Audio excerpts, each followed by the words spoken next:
Chief guest की वारोल पीबीगनी मसीगी मतुंगदा आर्ट एंड कल्चर डिपार्टमेंट अमदी ट्रैवल अफेयर्स डिपार्टमेंट की मखादा कल्चरल ट्रूप मरीना परफॉर्मेंस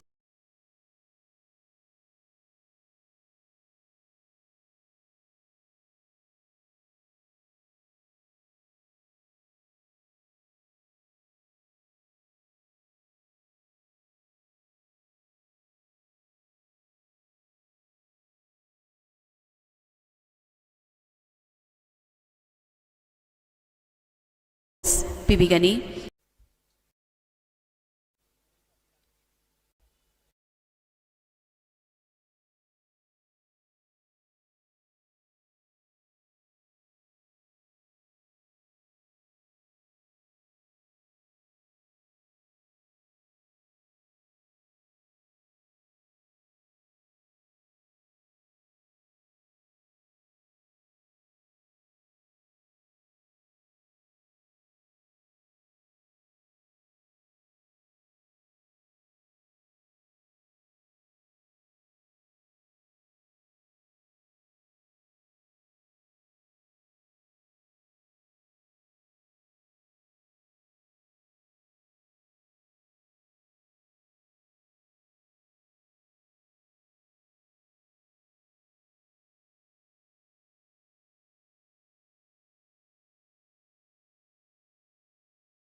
नहीं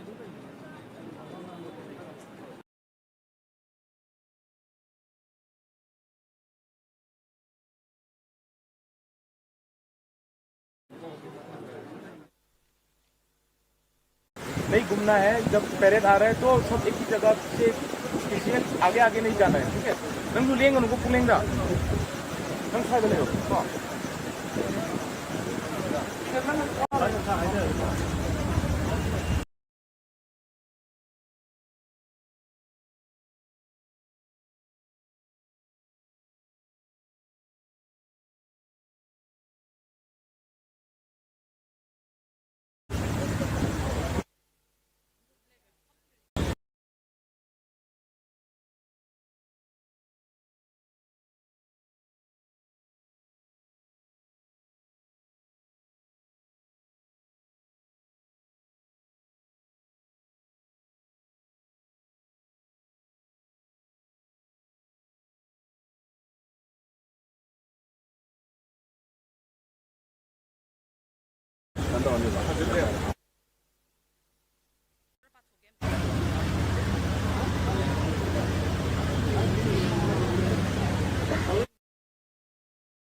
A very good morning, everyone. Namaskar and joyous Independence Day greetings to everyone present today. Namaskar and celebratory Independence Day greetings to every Indian and inhabiting this very breathtaking country we live in. Marifu Suba Ningtam Numit ki Yaifa Paujil, Mayam da Pijeri, Amadi, Thormasida Saruk Yabina Baling Birakliba, Kwai Punamag, Manipur government gi Maiki Dagi Taramna Ukcheri. Bharatna, British ki Kallaba Yotling Tadatuna, Ning Tambalaibak Ama Oirakibasi, Chahi, Humfudra Mapan, Mapung Fare, Chahi Chani Rom Hena British ki Loilam Oiduna Lak Kiba Bharata, Mikha Ponba Pamdaba Bharat Basi Chakayana, Ningtam Ihoda, Thawai Kat Kraba Amadi, Kayamana Kaishum Sangi Awaba Kanglaba Matung, Inkum Jalising Amaga Chamapan, Nifuga Taretki, August ki Tang Taraga Manga, Ngasigi Numit Asidani, Bharat ki Machu Ohungi Firalna, Bharat ki Atiada, Ningtam na Paiba Fangkiba. Numit Adubo Ningshingduna, Laibag Asigi Razdhani Amadi Atayma Fampum Namakta, Ngasi Ningtam Numit Palan, Independence Day celebration, Haraw Taramna Pangtok Nari. Hauzik, First Manipur Rifles Parade Ground Asida Pangtok Chariba Asi, Manipur Government na Sinjaba, Mapung Oiba Thauramni. Ngasigi Thauramasida, Ikai Kumna Chariba, Honorable Chief Minister, Manipur, Sri Yumnam, Khemchan Singh na Chief Guest Oibiduna, Jati gi Machuhong gi Firal, Chingkhat Pigani. Hauzik nga haki matungda, Ikai Kumna Chariba, Chief Guest of Amasida Yobirakani. Satha Zagadaba Thoram Singdi, Honorable Chief Minister na Hek Yobirakpaga. Miyam Gimang the Lairiba, Parade Contingent Singh Asina, General Salute Piduna, Chief Guest Bu Taram na Okkani. Tungda, Parade Commander na Honorable Chief Minister da, Parade Review Tawinaba, Report Tawgani. Kumsi Chahi Inglasingani Kunga Taruk Asigi, Marifusuba, Independence Day Celebration Asigi, Parade Commander, Hawam Sangamita MPS, Commandant, 9 India Reserve Battalion na Oibiri, Mahila Battalion na Oibiri, Chief Guest na Parade Review Tauraba Matungda, National Song Khongani, National Song Konglakpa Matamda, Lengbirakliba Kwai Miyam na Isa-isa gi Famamlang da Lipkat Pinabanolog Cheri, Masigi Matungda, Chief Guest na Jati gi Machu Ohum gi Firal Chingkhat Pigani, Masida Rashtra Salute Khongani, Miyam na su Lepi na Baloy na Uniform Personnel Sing na su Salute Pibi na Banolog Cheri, ꯃꯁꯤꯒꯤ ꯃꯇꯨꯡꯗ ꯇꯣꯉꯥꯟ-ꯇꯣꯉꯥꯟꯕ ꯀꯟꯇꯤꯟꯖꯦꯟꯠꯁꯤꯡꯅ ꯄꯤꯕ March ꯄꯥꯁꯠꯀꯤ ꯁꯂꯥꯃꯤ Honorable Chief Ministerꯅ ꯑꯣꯛꯄꯤꯒꯅꯤ꯫ ꯉꯁꯤꯒꯤ ꯄꯔꯦꯗ ꯑꯁꯤꯗ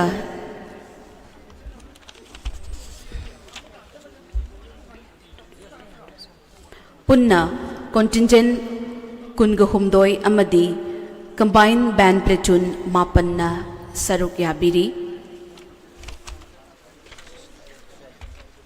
March Past loiraba matungda Honorable Chief Ministerna officersing yauna Manipur Police ki miyoisingda Medal for Gallantry amadi President's Medal for Distinguished Service loinana atai atopa award sing su yanthokpigani. Trophy award sing asi yanthokpa loiraba matungda Honorable Chief Ministerna Chief Guest ki warol pibigani. Masigi matungda Art and Culture Department amadi Travel Affairs Department gi makhada Cultural Troupe Marina performance pibigani asumna marifusuba Independence Day gi thormasi pangthokjagani. Ngasi palan thormasi ga mari leinana Directorate of Information and Public Relations Government of Manipur na puthokjaba magazine Manipur Today haina mingthonba magazine asi Independence Day gi special issue oina mayamdachu khudol tamjagani. Housing asi gi thormasi gi chief guest Honorable Chief Minister lingbirakpa khoimayam punanga hektangai minasi punang puthagatchari.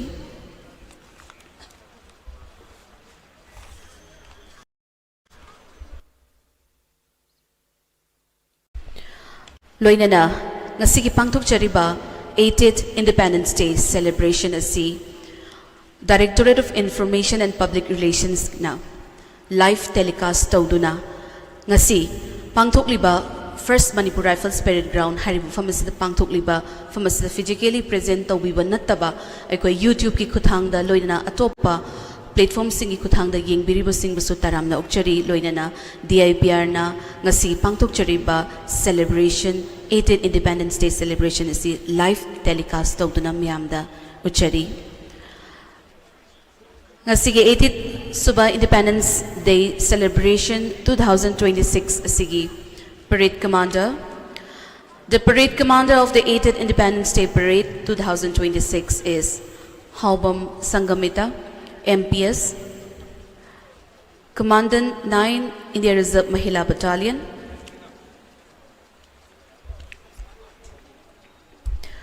She holds a BSc in Physics from Delhi University and an MSc in Mathematics from Buldan Khan University. Haubam Sangamita joined the Manipur Police Service in 2012. She completed her basic training course from the Northeastern Police Academy, Meghalaya in 2013. With over 13 years of service, she has served in key roles including DSP Traffic, DSP and Additional SP Prosecution, SP Prosecution. In 2025, she assumed charge as Commandant of 9 India Reserve Mahila Battalion. For her exemplary service and dedication, she has been honored with the DGP Commendation Dex in 2018 and the DGP Commendation Roll and Certificate in 2026. A dedicated officer committed to law and women empowerment, Haubam Sangamita MPS is at present Director General of Police has arrived and will be given general salute.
The DGP of Manipur, Shri Mukesh Singh IPS, the Director General of Manipur Director General of Police Manipur, is a 1996 batch of Indian Police Service officer of the Akhmud Cadre, formerly Jammu and Kashmir Cadre.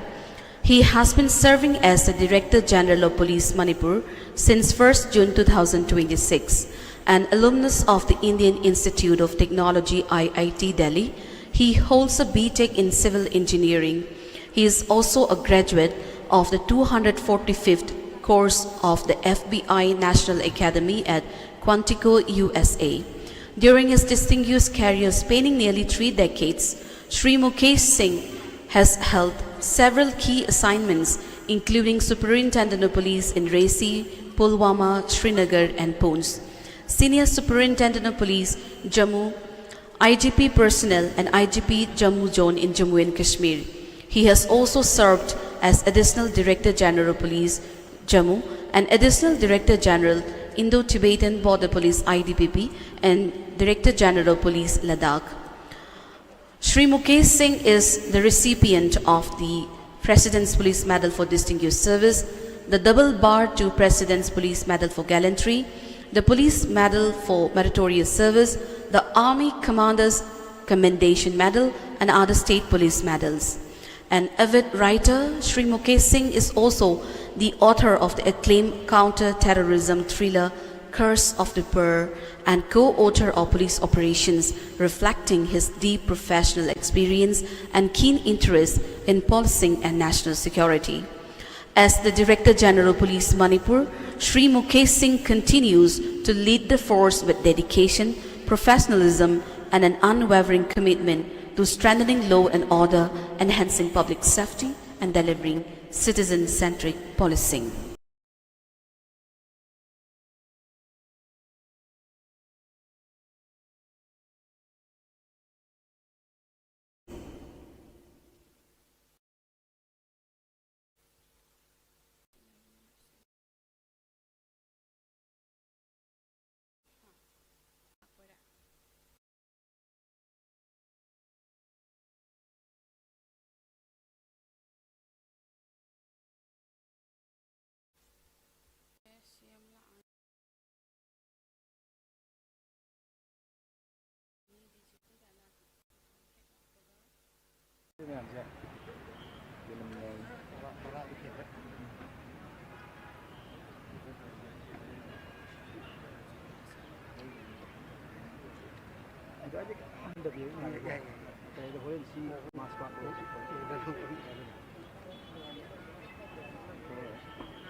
ꯇꯧꯅꯩꯗꯨꯅꯤ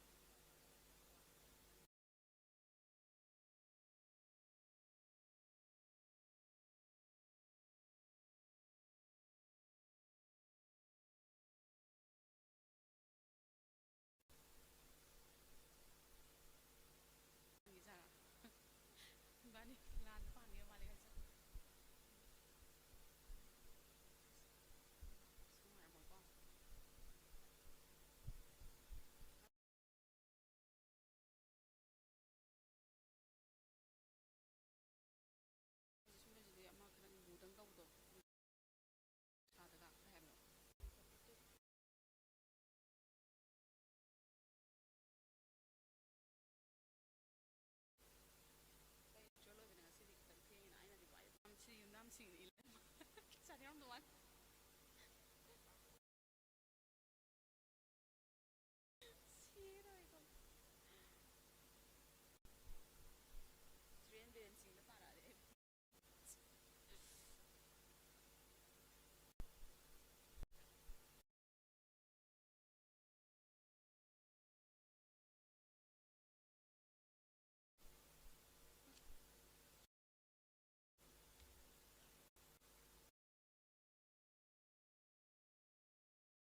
ꯌꯥꯗ꯭ꯔꯦ ꯃꯁꯤ ꯈꯨꯗꯣꯡꯁꯤ ꯌꯥꯔꯣꯏ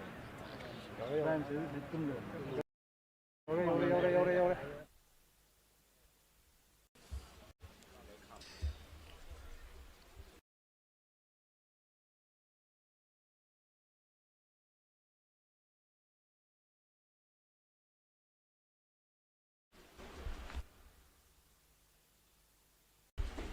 ꯍꯧꯖꯤꯛ ꯉꯁꯤꯒꯤ chief guest honourable chief minister Manipur Shri Yumnam Khemchand Singh ꯌꯧꯕꯤꯔꯛꯂꯦ general salute ꯄꯤꯗꯨꯅ ꯇꯔꯥꯝꯅ ꯑꯣꯛꯀꯅꯤ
ꯍꯧꯖꯤꯛ ꯄꯦꯔꯦꯗ ꯀꯃꯥꯟꯗꯔꯅ ꯑꯣꯅꯔꯦꯕꯜ ꯆꯤꯐ ꯃꯤꯅꯤꯁꯇꯔꯗ ꯄꯦꯔꯦꯗ ꯔꯤꯚ꯭ꯌꯨ ꯇꯧꯕꯤꯅꯕ report ꯇꯧꯕꯤꯔꯒꯅꯤ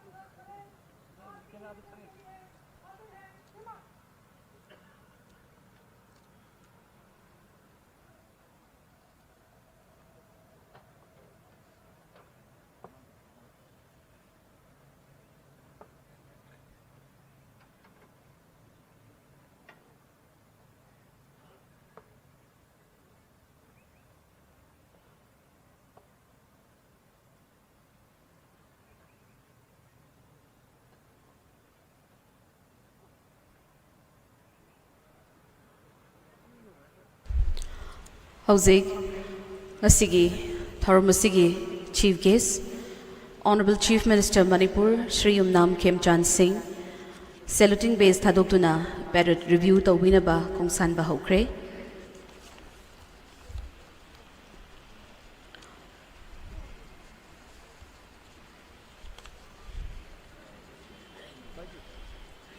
Once again, 8th Independence Day celebration 2026. Greetings to everyone. The theme for India's 8th Independence Day celebration is Yuva Shakti for Viksit Bharat at 2047, Youth Power for a Developed India, alongside honoring 150 years of Vande Mataram. The key highlights of the 2026 celebrations: Youth Power Yuva Shakti, showcasing the role and success of young Indians and Gen Z innovators in driving national development. Also, Vande Mataram milestone, marking 150 years of the national song, which will be sung from the ramparts of the Red Fort for the very first time.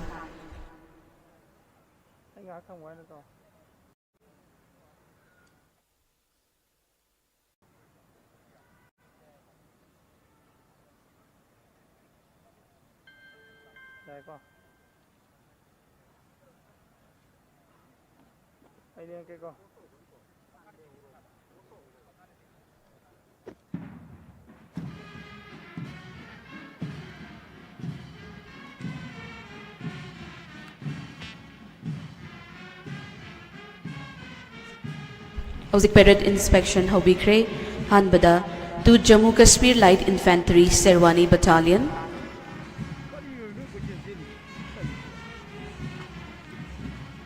Assam Rifles Contingent,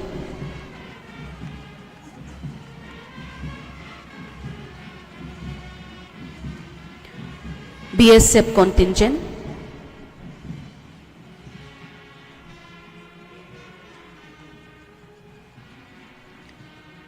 CRPF contingent,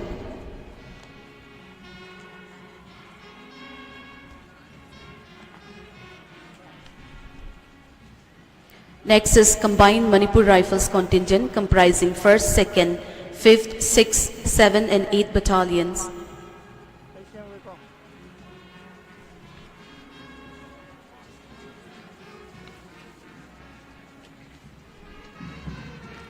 Next is Combined IRB contingents comprising 1st, 2nd, 3rd, 4th, 5th, 6th, 7th, 10th and 11th battalion. Next is 13th Nagaland Armed Police India Reserve Battalion. Combined Civil Police Male Contingent Imphal West and Imphal East. Combined Civil Police Male Hill District Churachandpur, Frezol, Tamenglong, None, Kangpokpi, Senapati, Ukhrul, Kamjong, Technopol and Chandel. 9 India Reserve Mahila Contingent, Manipur Jail Contingent, Forest Contingent, Traffic Police Male Contingent, Home Guard Contingent Male, Combined BDF Contingent Imphal West and Imphal East, Manipur Fire Service Contingent, Excise Contingent, 14th Battalion NCC Senior Boys and Girls, 65th NCC Senior Girls, NCC Air Wing, Sainik School, TG Higher Secondary School, Netaji Subhash Chandra Bose Avashya Vidyalay. Also, combined band platoons commanded by Shri L. Brojan Singh Jemedar 7 IRB include 2 Jammu and Kashmir Light Infantry Sherwani Battalion Band, Assam Rifles Band, CRPF Band, 1st MR Band, 2nd MR Band, 1st IRB Band, Home Guard Band, Imphal West BDF Band and Sainik School Band.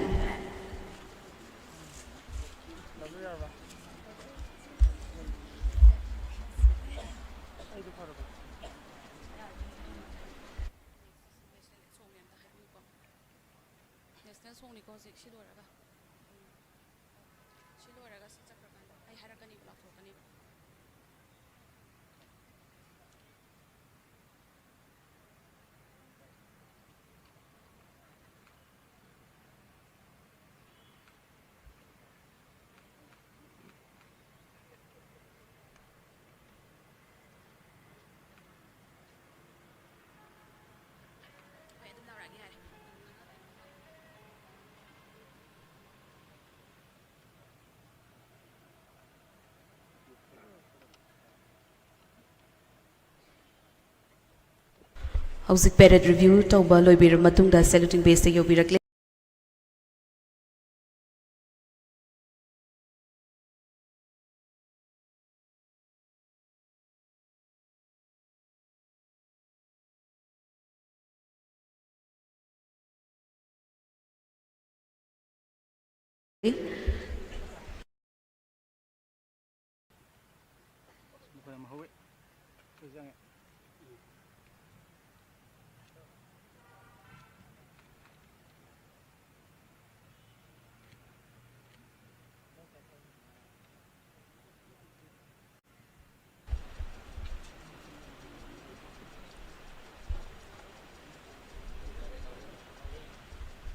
Hauzik National Song Kongani Mayam Lepi Nabana Lukchare.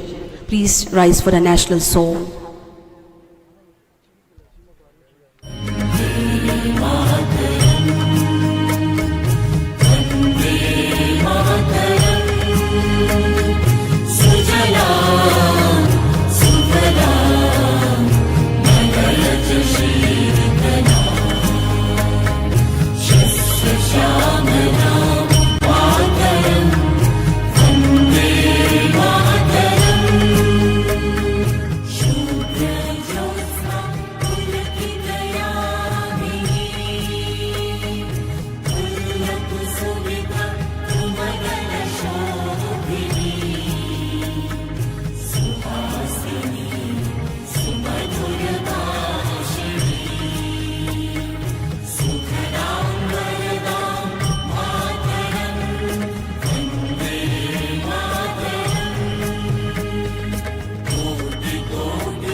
ꯍꯧꯖꯤꯛ chief ꯒꯦꯁꯅ ꯖꯥꯇꯤꯒꯤ ꯃꯆꯨ ꯑꯍꯨꯝꯒꯤ ꯐꯤꯔꯥꯜ ꯆꯤꯡꯈꯠꯄꯤꯅꯕ ꯅꯣꯛꯆꯔꯤ꯫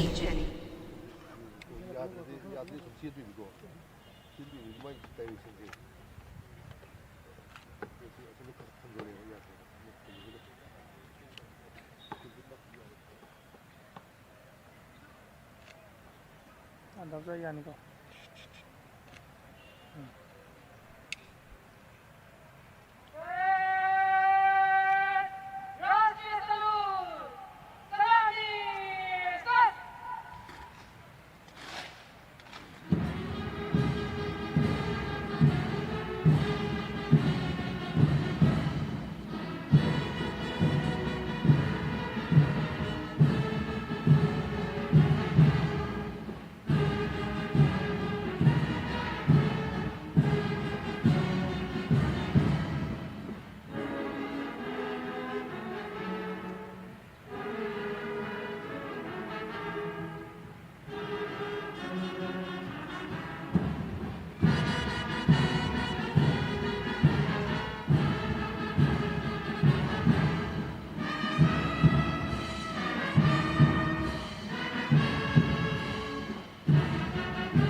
ꯍꯧꯖꯤꯛ March ꯄꯥꯁꯀꯤ ꯀꯣꯟꯇꯤꯟꯖꯦꯟꯠꯁꯤꯡꯅ ꯄꯤꯕ ꯁꯂꯥꯃꯤ honourable chief minister ꯉꯁꯤꯒꯤ chief ꯒꯦꯁꯅ ꯑꯣꯛꯄꯤꯅꯕ ꯅꯣꯂꯨꯞꯅ ꯍꯪꯒꯠꯆꯔꯤ꯫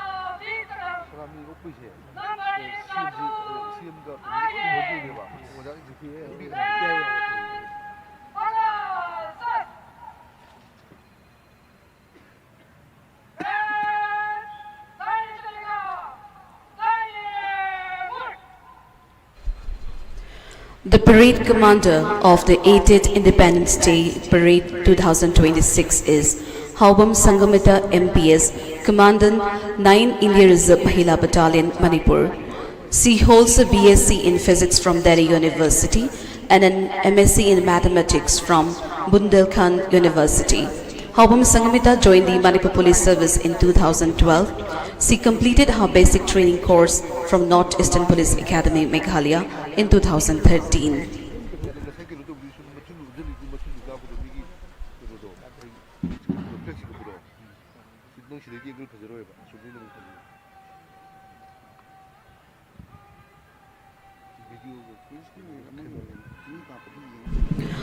With over 13 years of service, she has served in key roles including DSP Traffic, DSP and Additional SP Prosecution, and SP Prosecution.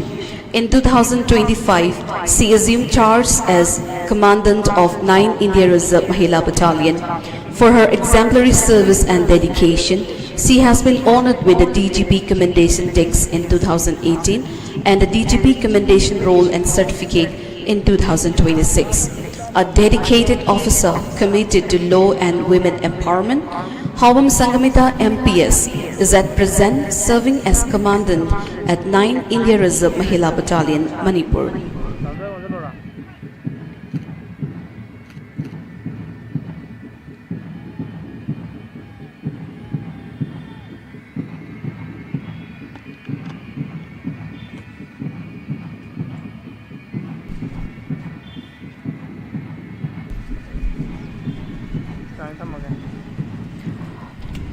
A spectacular and mesmerizing parade of the 80th Independence Day celebration 2026, leading by Parade Commander Hobam Sangamita MPS Commander 9th IRB, is approaching the first contingent to Jammu and Kashmir Light Infantry Sherwani Battalion, led by Subedar Wazahid Khan.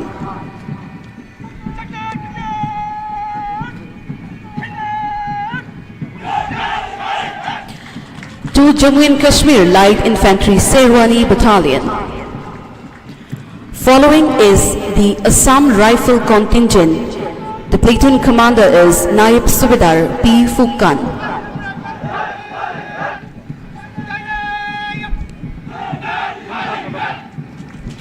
The Assam Rifles Contingent. Following is the BSF Contingent, commanded by SI Vikas Kharab of 164th Battalion BSF.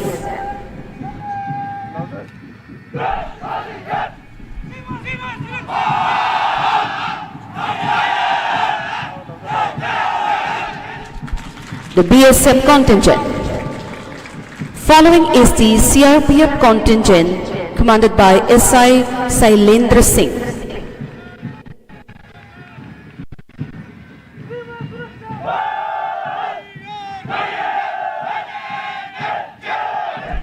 The CRPF contingent.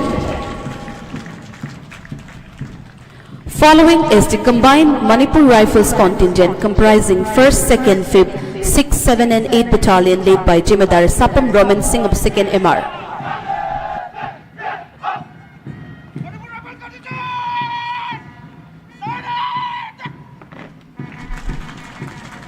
Combined Manipur Rifles contingent.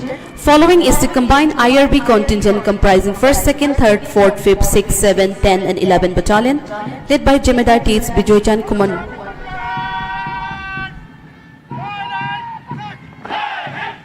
Combined IRB contingent. Following is 13th Nagaland Armed Police. India is the battalion, led by SI Talit Temzen.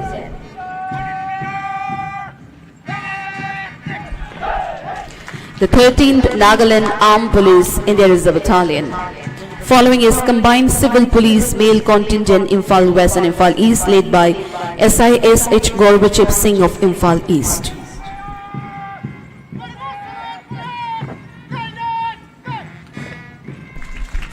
Combined Civil Police Male Contingent. Following is Combined Civil Police Male Hill District, Churachandpur, Fezol, Tamenglong, None, Kangpopi, Senapati, Ukhrul, Kamjong, Tengnoupal and Chandel. Combined Civil Police Male is led by SI Themreshang Awungshi of Ukhrul. Following is the Traffic Police Male Contingent, led by ASI Y. Bijendra Singh.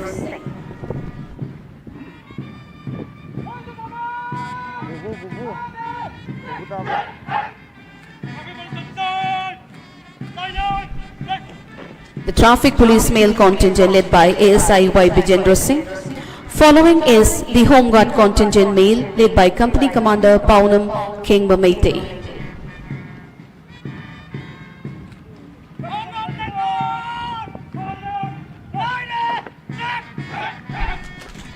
The Home Guard Contingent Male, followed by Combined BDF Contingent Imphal West and Imphal East, led by SI L. John Singh of Imphal West.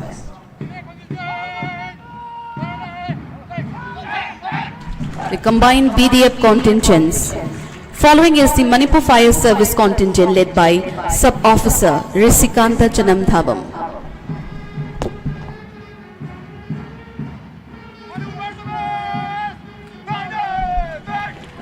The Manipur Fire Service Contingent. Following is the Excise Department Contingent, led by SI MD Ishaq Sheikh.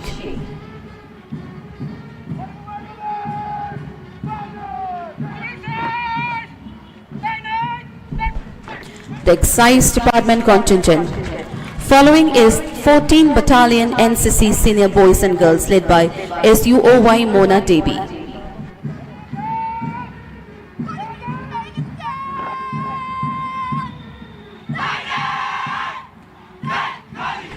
The 14th Battalion NCC Senior Boys and Girls Contingent. Following is 65th NCC Senior Girls led by SUO Brenda Thudokpom.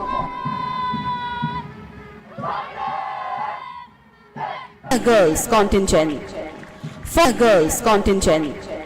Following is NCC Air Wing led by CUO Khaidam Lanchenba.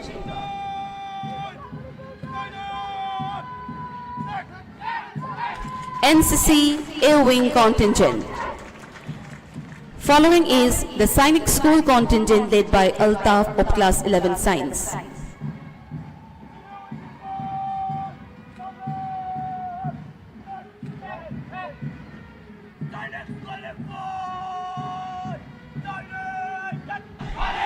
The Sainik School contingent. Following is the TG Higher Secondary School contingent led by Nauram Hilary Devi.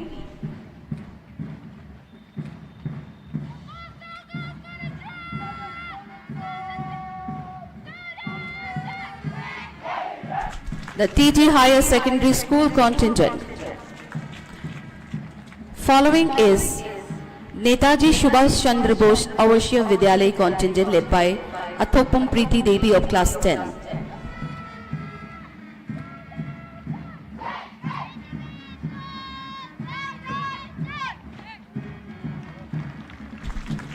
The Netaji Subhash Chandra Bose Avashya Vidyalaya contingent.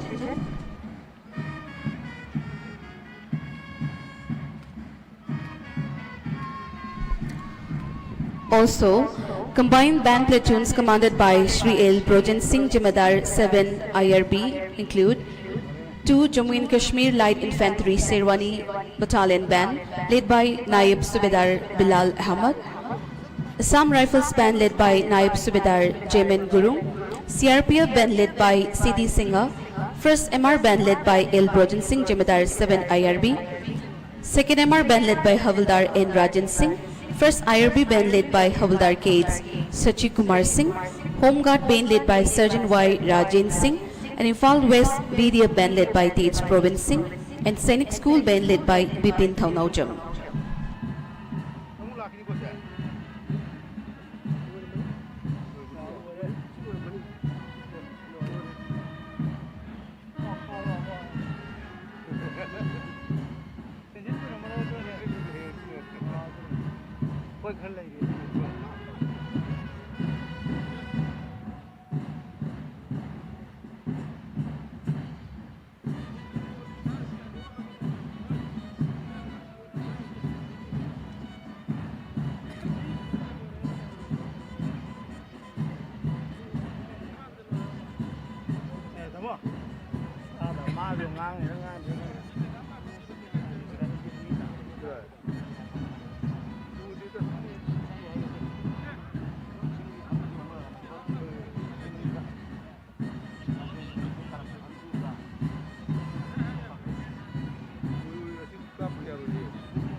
Hojik ngasigi Chief Guest Honorable Chief Minister na Officer sing yauna Manipur Police ki miyoi mangada Medal for Gallantry amadi President's Medal for Distinguished Service miyoi amada loinana Medal for Meritorious Service Officer sing yauna miyoi taret ta loinana atay atopa award sing yanthok pinaba nalupchari. The first one is for Medal for Gallantry. On 17 January 2024, personnel of Special Commando stationed at the State Bank of India, Moreh, Technopole district, came under heavy attack by armed militants using RPGs and sophisticated arms. The personnel of the Special Commando retaliated and engaged with the heavily armed militants. During the fierce gunfight, some personnel sustained injury. Despite being outnumbered, the Special Commando unit stood firm, disregarding their own safety and life. They prevented the militants from storming the bank and from carrying out the possible loot of cash and arms. In recognition of their exceptional bravery and gallant act, the following officers and personnel of the Special Commando unit who were at the line of attack are conferred the prestigious Medal for Gallantry on the occasion of Republic Day 2026. Shri Langoljam Lenin Singh, Assistant Sub-Inspector, Special Commando. Shri Langoljam Lenin Singh demonstrated valor and bravery during the attack. He evacuated personnel who were injured during the attack to a safe zone and subsequently to a hospital after communicating with senior officers and calling for reinforcement. Shri Langoljam Lenin Singh, ASI. For Medal for Gallantry.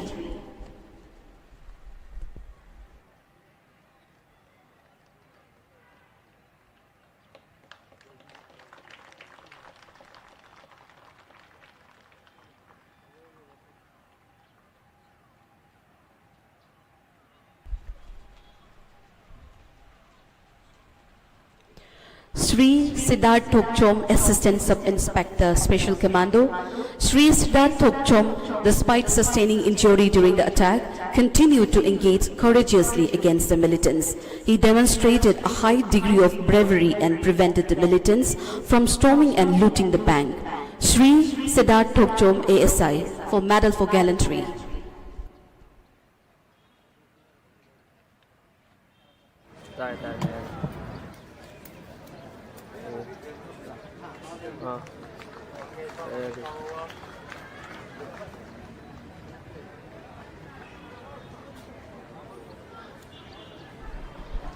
Shri Thaunaujam Nechal Singh, Havildar, Special Commando.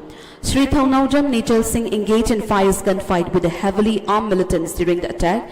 Disregarding his own safety and life and demonstrating exceptional valiantly, he was instrumental in preventing the militants from storming the Special Commando unit post. Shri T.H. Nechal Singh, Havildar.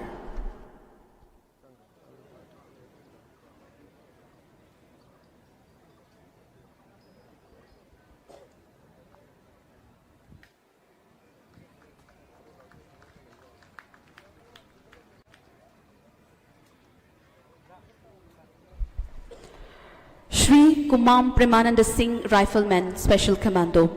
Despite being injured during the attack, Shri Kumam Premananda Singh engaged with the militants bravely by positioning himself near the window on the second floor of the building. He continued to fire at the heavily armed militants before he was evacuated to a safe place. Shri Kumam Premananda Singh.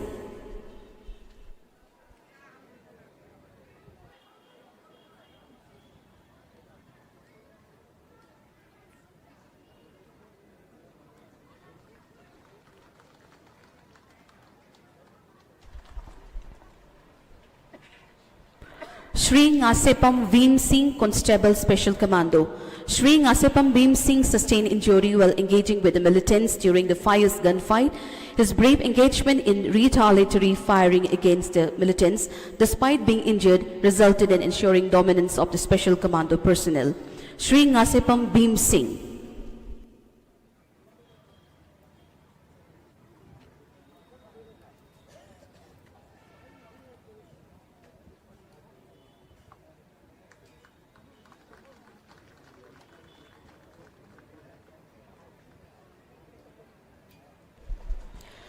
Next is for the recipient of President's Medal for Distinguished Service, Shri Khuraijam Shashi Kumar Singh, MPS, Deputy Superintendent of Police, CID SP.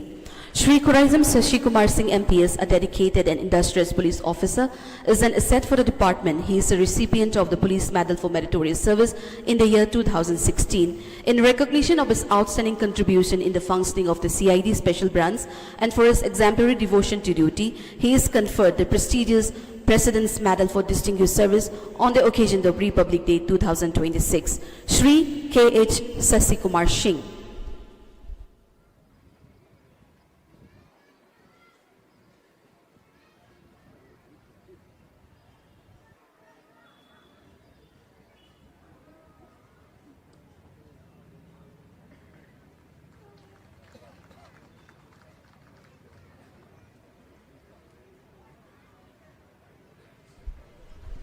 Next is for the recipients of the Police Medal for Meritorious Service.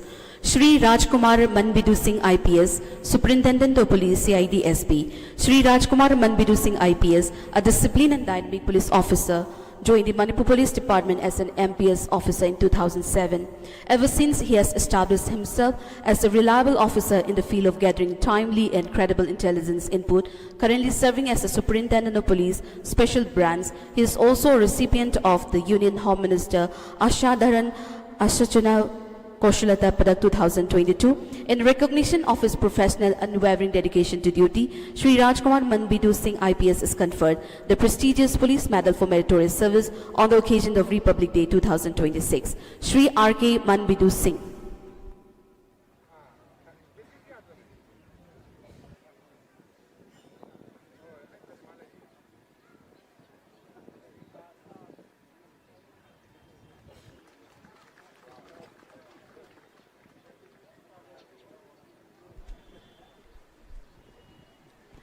Dr. Sarangthem Ibomcha Singh IPS, Commandant 6 IRB.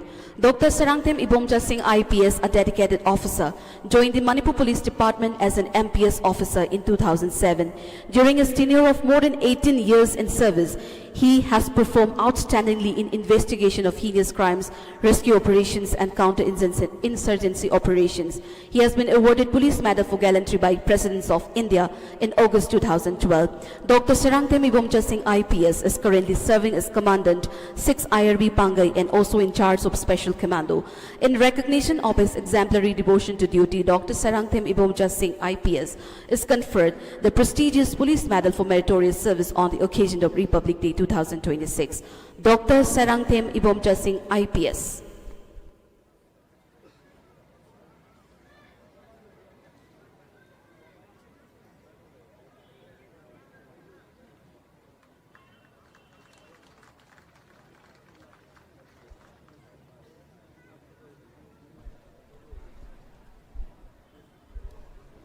Shri Khetrimayum Prasanta Kumar MPS, Assistant Commandant 7 IRB. Shri KSH Prasanta Kumar Singh MPS joined the Manipur Police Department in 1996 as Jimadar. He has been posted at various places across the state. In recognition of his dedication and exemplary devotion to duty, Shri KSH Prasanta Kumar Singh MPS is conferred the prestigious Police Medal for Meritorious Service on the occasion of Republic Day 2026. Shri KSH Prasanta Kumar Singh MPS.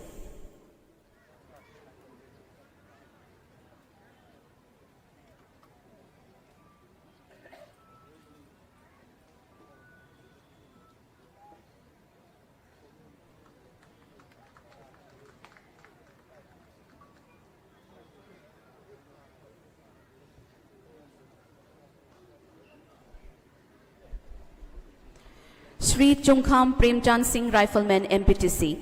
Shri C.H. Premchand Singh is a dedicated rifleman of Manipur Police currently serving at MPTC Pangai. In recognition of his commitment, sincerity and devotion to duty, Shri Chungkham Premchand Singh is conferred the prestigious Police Medal for Meritorious Service on the occasion of Republic Day 2026. Shri C.H. Premchand Singh.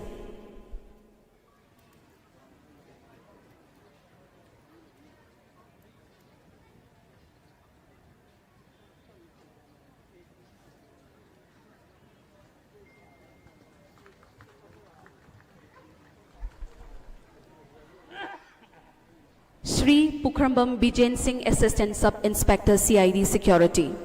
Shri Pukrambam Bijen Singh joined the Manipur Police Department in 2006 as a constable, as a disciplined and reliable person who disposes his duty with prompt and efficiency. In recognition of his professionalism and devotion to duty, Shri Pukrambam Bijen Singh is conferred the prestigious Police Medal for Meritorious Service on the occasion of Republic Day 2026. Shri P. Bijen Singh.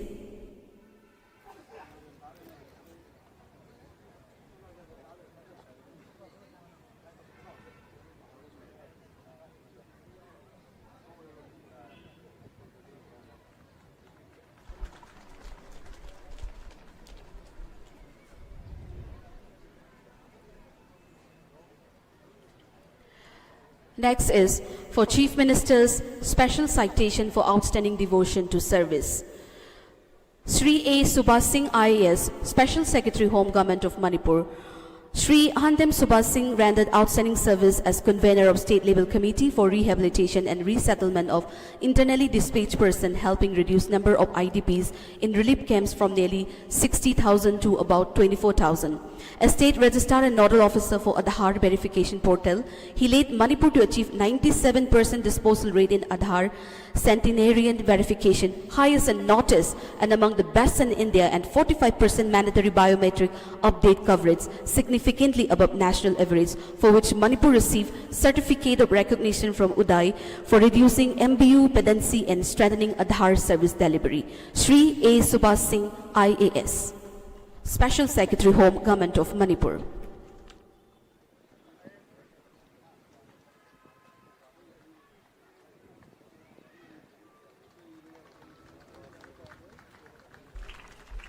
Receiving certificate, plaque and cash prize of rupees 1 lakh.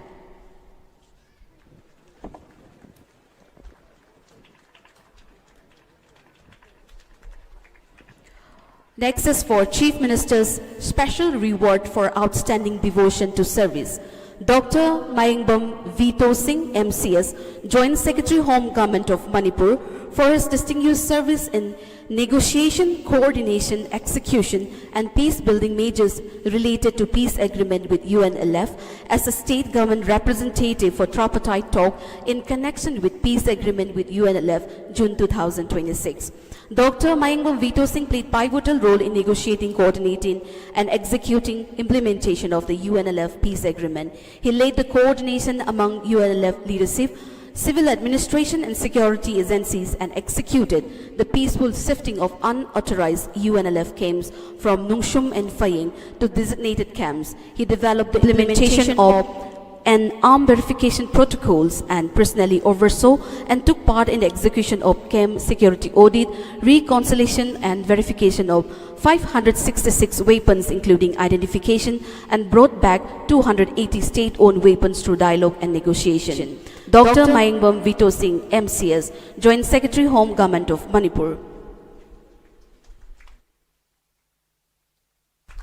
His courage, leadership and sustained engagement contributed significantly to the peaceful and successful implementation of the peaceful agreement, receiving certificate, plaque and cash reward of rupees 1 lakh.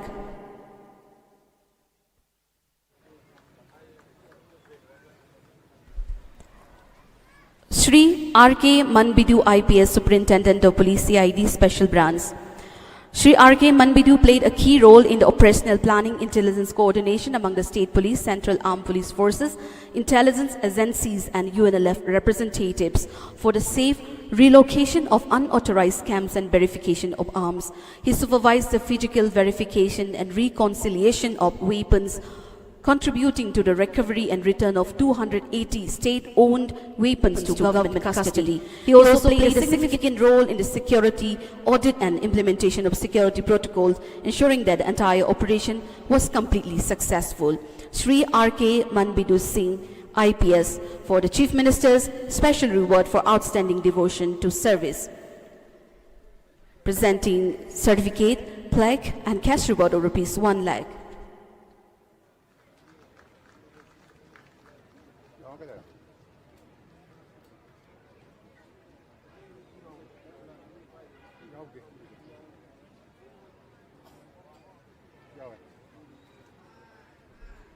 Next is for the Chief Minister's Police Trophy for Community Service. Soraisam Jeevan Singh Subedar.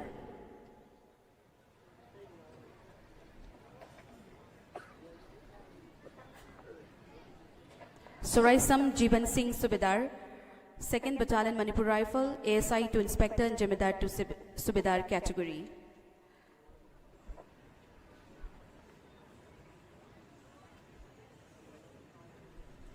The Chief Minister's Police Trophy for Community Service.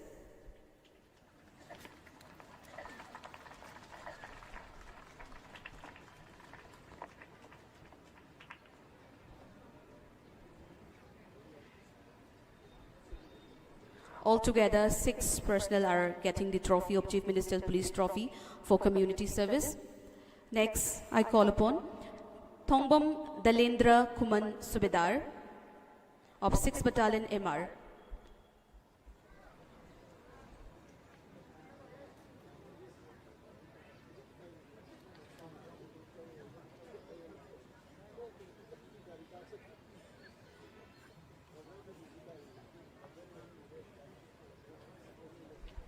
Will be receiving certificate of the Chief Minister's Police Trophy for Community Service.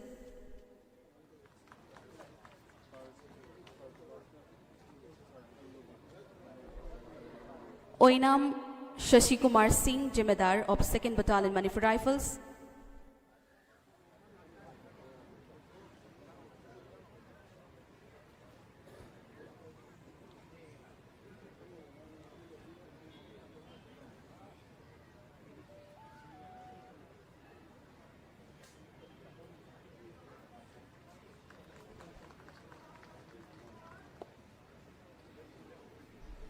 K. Dineshwar Sharma Subedar of 1st Battalion Manipur Rifles.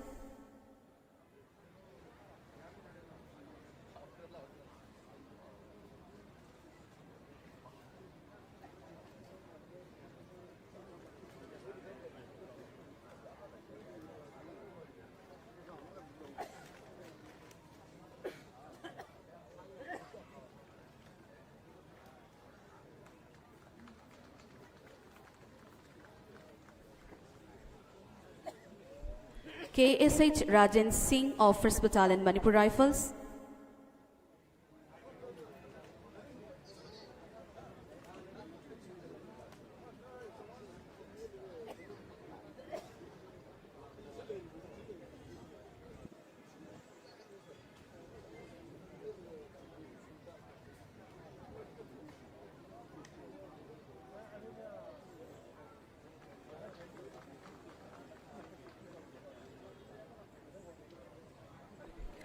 Shri Okram Jotin Singh, Inspector.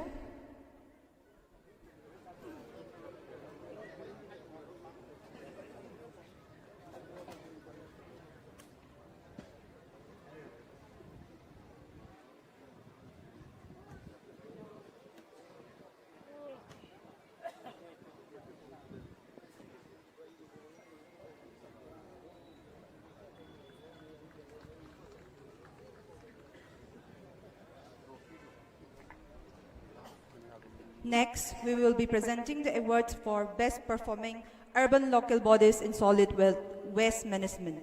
Detailed and continuous assessment was undertaken across all 27 urban local bodies of Manipur to identify the best performers in solid waste management. The assessment focused on door-to-door waste management, segregation at source, processing of wet waste into compost, venue generation from recyclable materials, and reduction of waste sent to dump sites. Overall, the performance reflects encouraging progress among Manipur's urban local bodies towards improved waste collection. The first position is backed by Jiribam Municipal Council, which will be received by Sri Moirangthem Surjit Singh, Executive Officer, Jiribam Municipal Council.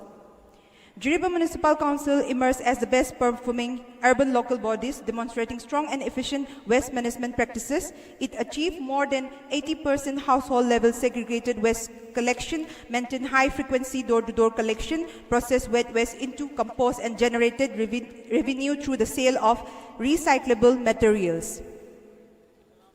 The second position is backed by Mayang Imphal Municipal Council, which will be received by Srimati Asem Radhamani Devi, Caretaker Chairperson, and Srimati Naurem Anita Devi, Senior Chief Executive Officer, Mayang Imphal Municipal Council. Mayang Imphal Municipal Council secured the second position, has achieved a remarkable door-to-door collection through a regular twice-weekly collection system. It also generated revenue from recyclable materials and maintained effective disposal practices with minimal amount of waste sent to the dump site.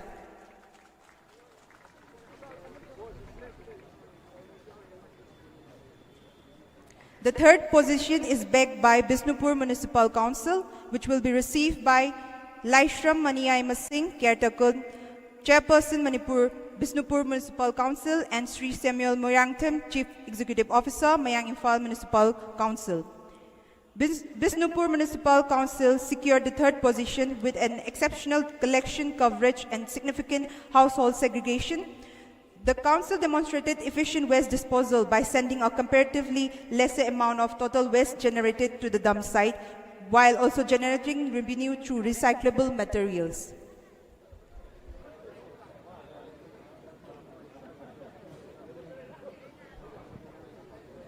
Award Singh Yanthopa Matang asida loishinjare.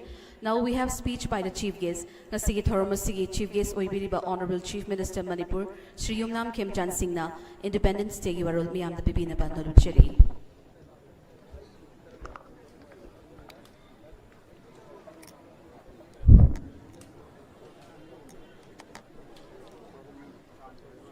Manipur Suba Independence Day Celebration 2026. The language Iba Honorable Minister Singh,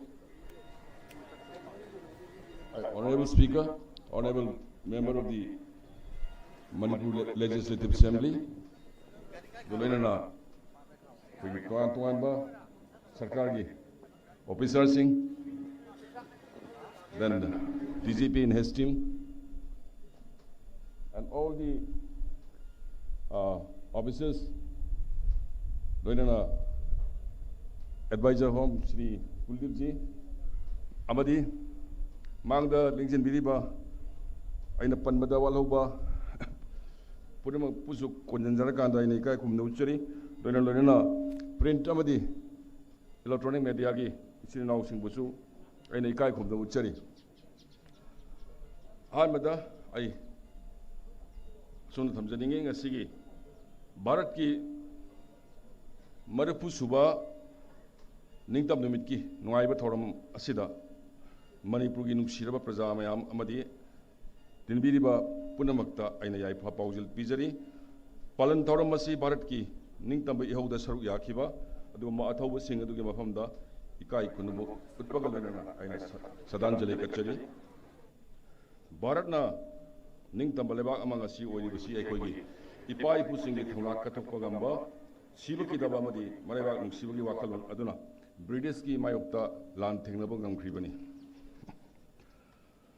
Bharat basi kudimak ngasi Bharat na British ki loilam sasandagi ningkha tamba phangkhibagi Manipur Suba palan thoramasi laibak sinba tungna pangtonari Bharat asi malem ki khwaidagi yang saukhaliba economy amasung infrastructure manufacturing innovation amadi inclusive development da yumpham oirakanda khumang saushili loina na Atma Nivar Bharat ki miyeng makhada thabak pibagi khudong chaba kya piduna domestic manufacturing hengkat pagal na global supply chain da Bharat ki achawa mafam phida kanduna leiri masiga loina digital India ki makhada digital public infrastructure phagalanduna laingak londa hena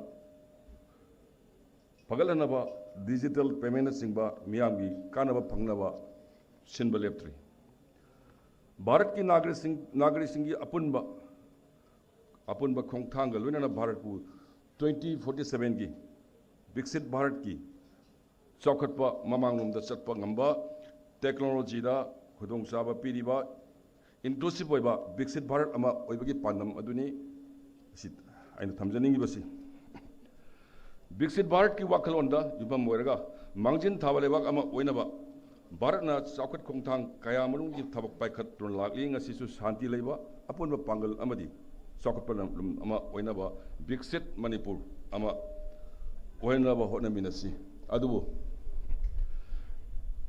ꯑꯩꯈꯣꯏ ꯄꯨꯟꯅ ꯁꯥꯟꯇꯤ ꯂꯥꯛꯅꯕ ꯍꯣꯠꯅꯃꯤꯟꯅꯔꯒꯁꯨ ꯀꯔꯤꯒꯨꯝꯕ ꯀꯥꯟꯗ ꯅꯨꯡꯉꯥꯏꯇꯕ ꯊꯣꯛꯄ ꯊꯧꯗꯣꯛ ꯀꯌꯥꯅ ꯑꯩꯈꯣꯏꯒꯤ ꯁꯥꯟꯇꯤꯒꯤ ꯈꯣꯡꯖꯪꯗ ꯍꯦꯛ ꯃꯅꯤꯡ ꯍꯜꯍꯟꯕꯗꯤ ꯅꯠꯇꯦ ꯅꯨꯡꯂꯥꯡꯕ ꯄꯣꯛꯍꯜꯂꯤ ꯉꯔꯥꯡ ꯊꯣꯛꯈꯤꯕ ꯑꯗꯨꯒꯨꯝꯕ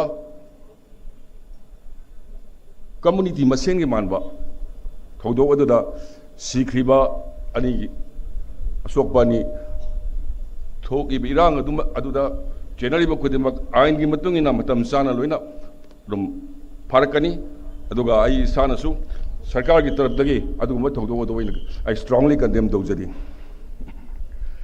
ꯉꯁꯤꯒꯤ ꯅꯍꯥꯔꯣꯜꯁꯤꯡꯒꯤ ꯇꯨꯡꯒꯤ ꯂꯝꯕꯤ ꯁꯦꯝꯒꯗꯕ ꯃꯅꯤꯄꯨꯔꯤ ꯅꯨꯄꯤꯁꯤꯡꯒꯤ ꯁꯛꯇꯤ ꯄꯤꯕ ꯂꯧꯃꯤ ꯑꯃꯗꯤ ꯋꯥꯀꯔꯁꯤꯡꯕꯨ ꯁꯧꯒꯠꯄ इंटरप्रीनर्ससिंबु सेमगतपा अमदि अखोगी कल्चर हेरिटेज असिबु ngak सेंदुना थंबा असि अखोई सरकार सिगी पांदमनी विकसित भारत की पांदमदा ngasi स्टेट खुदिमक साखलनबा अथौताई मरुइना मणिपुर की ओइनदी साखटपगी लंबी असि शांति की खोंगथांग दगे हौगदोबनी राज्य सरकार न हौसिक लमदम असिदा लॉ एंड ऑर्डर फकनबा खोंगथांग कयामरु पाइखतुना लागली अमदी शांति की वारी कयासु कांग्रेस म्यूजिक सानदना अखोई चथरी शांति हाइबसी साउखटपगी ख्वाइदगी मरुइबा युमफम अमनी शांति लेबा लेबाक अमा ओहेनगे हाइरबदी अखोई मसेन थाजनबा अचुंबा वायल इज्जत लेना हिंबा अमदी कांग्रेस खुदिमक नुक्सी चानना हिंबा अमा चंगी आइना थमजनिंगे लमदम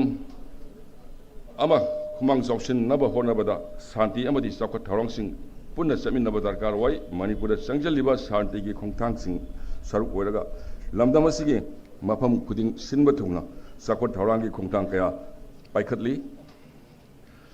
पाइखलिबा खोंगथांगसिंग सरुक अमा ओइना इंफ्रास्ट्रक्चर डेवलपमेंट इथाबक्ता क्या सिंग अमसुंग तम अनिमक्ता कोई पाइखली अमदी रूरल अर्बन खाइदना कोई असी चमानबा बखलोंदा कोई डेवलपमेंट चंगजली राज्य सरकार चिंगी डिस्ट्रिक्ट तंगाई फदना सर्विस पापांगन कंखलली मधुकी पांडमद मोबाइल मेडिकल यूनिट 10 हांगदुना जीएम जनमन डीए जुगा की मखादा हौदोक्तुना हेल्थ केयर सर्विस मनुंग हंजनबा मफमसिंगदा यौनब होनरी जल जीवन मिशन 20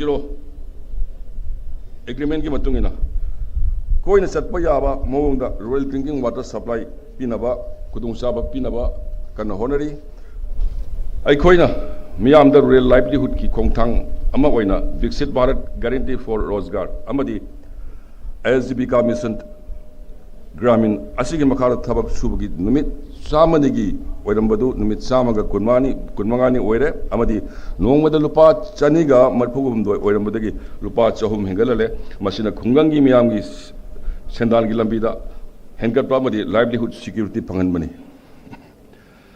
प्रधानमंत्री विकसित भारत रोजगार योजना की मखादा फॉर्मल एम्प्लॉयमेंट अमदी स्टेट असिगी वर्क फोर्सेस हेंगलहनबा अमदी चौथोकनबगी पांदम थमली लोइना लमदम असिगी लौमी सिंगी ओइना तुंग ओइना चटपा याबा लौ सिंगमगी माइदा माइ ओंजिनबा ओइना bioreactor unit of bio fertilizer production अमा होय CSIR NEIST दा हांगदोक सगरे मसिना लमदम असिगे ऑर्गेनिक फार्मिंग लेबाक लेहाउ फगलनबा तुंगोइबा हक्सांग फबा चिंजाक पुथोकपा लौ सिंगुबुदा कोइ कुमांग साक्सलनबा मा पीबा हौरगनी हाइबा थाजे लोइना IDP अमदी सिगी थोकिबा थौदोक असिदगी IDP ओइना लेरबा मयामदा सरकार असिना अंगम मतेंग पांगी यामना कोइगी क्रोनिकल ओइना अनाबा सिंसु तोंगानबा पैकेज पीदना कोइगी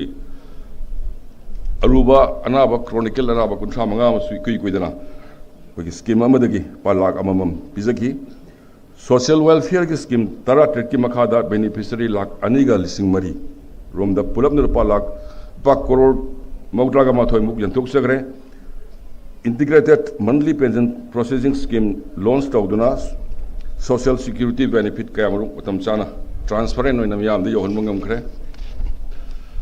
हंदक कुइदना मणिपुर पुलिस की अनोबो गाड़ी 153 हापचिनदुना yenthokibga loinana manipur gi law and order phagalanbagi yamna tangai phadaba mateng adu piri masina emergency response phagadali ERSS oblique 112 emergency response system amadi single emergency platform ama police ambulance fire water child helpline amadi disaster response services pusinduna manipur police na hena yang amadi amaga sabina duna thaudang longmi na ngamgani haibagi thajabaduni manipur police ki tonganba museum ama hangdoktuna manipur police ki history amadi magi legacy asi yokhanaba ngamgani haina ngamlagani haina thaje loina raja sigi thawal district ta han noina exclusive special NIA court amal linkatuna judicial infrastructure da henama pangan kalale noreda emergency response application lunch tobugal loina na flood landslide fire amadi emergency sing atho matamda report tobungamba natana public servicing konglei thuna response tobusu ngamali education sports amadi youth development da miyeng thamduna sangchili ba khongthang singi maroi ba no education bus structure district institute of education and training gi building ama salam da kui dana hangdo khare amadi school library na singba kaya hangdoli masina khoi gi naha singda mahi masing tamba da khoi mangjin thana satpang amna ba dugumba miyeng amani humtra tare suba ben maha usop ki makada manipur pomba government department ki security forcing educational institutions sing amadi CSO sing punna u sara laktra manga hena thakre masina khoi gi lamdam si ga inga sagi khal ngakpa amadi environment yokhat pada khara da oira su kana phangani hena khanje nisa mukt yuba for Vikas Bharat sankalp abhiyan amadi 10 crores addiction free plates mega campaign gi makada haurakliba naha singi nisagi pakte kanabi khongtang sangsili masin masamu phaba discipline leiba thamna hapan ha oyenduna manipur gi saukhat pa mai kaida lamjingba ngamal lagani loinana drug muthachpa bharat amadi drugs manipur da bharat amadi manipur da drug muthachpa loinana aikoina hairiba hiram masida puksel sengna philip ama lawina si haibadu mai thamjage lakoliba kongtang singa sina manipur gi tungi achauba miyeng amadi wakhalonda pakatpa kongtang ni shanti leiba manipur saukhatpa manipur ama oigadori bani saukhatpa na khudong saba kaya bigani amadi khudong saba kaya adu miyam gi asa oidi bani sarkar asina district khudimakta community khudimaki amadi samaj asida mipung khudimakta amatta oina Samina duna Santi Leba, Nuaiba Madi, Sakutpa Manipur Ama, Ohening Bagi, Asa Thamli,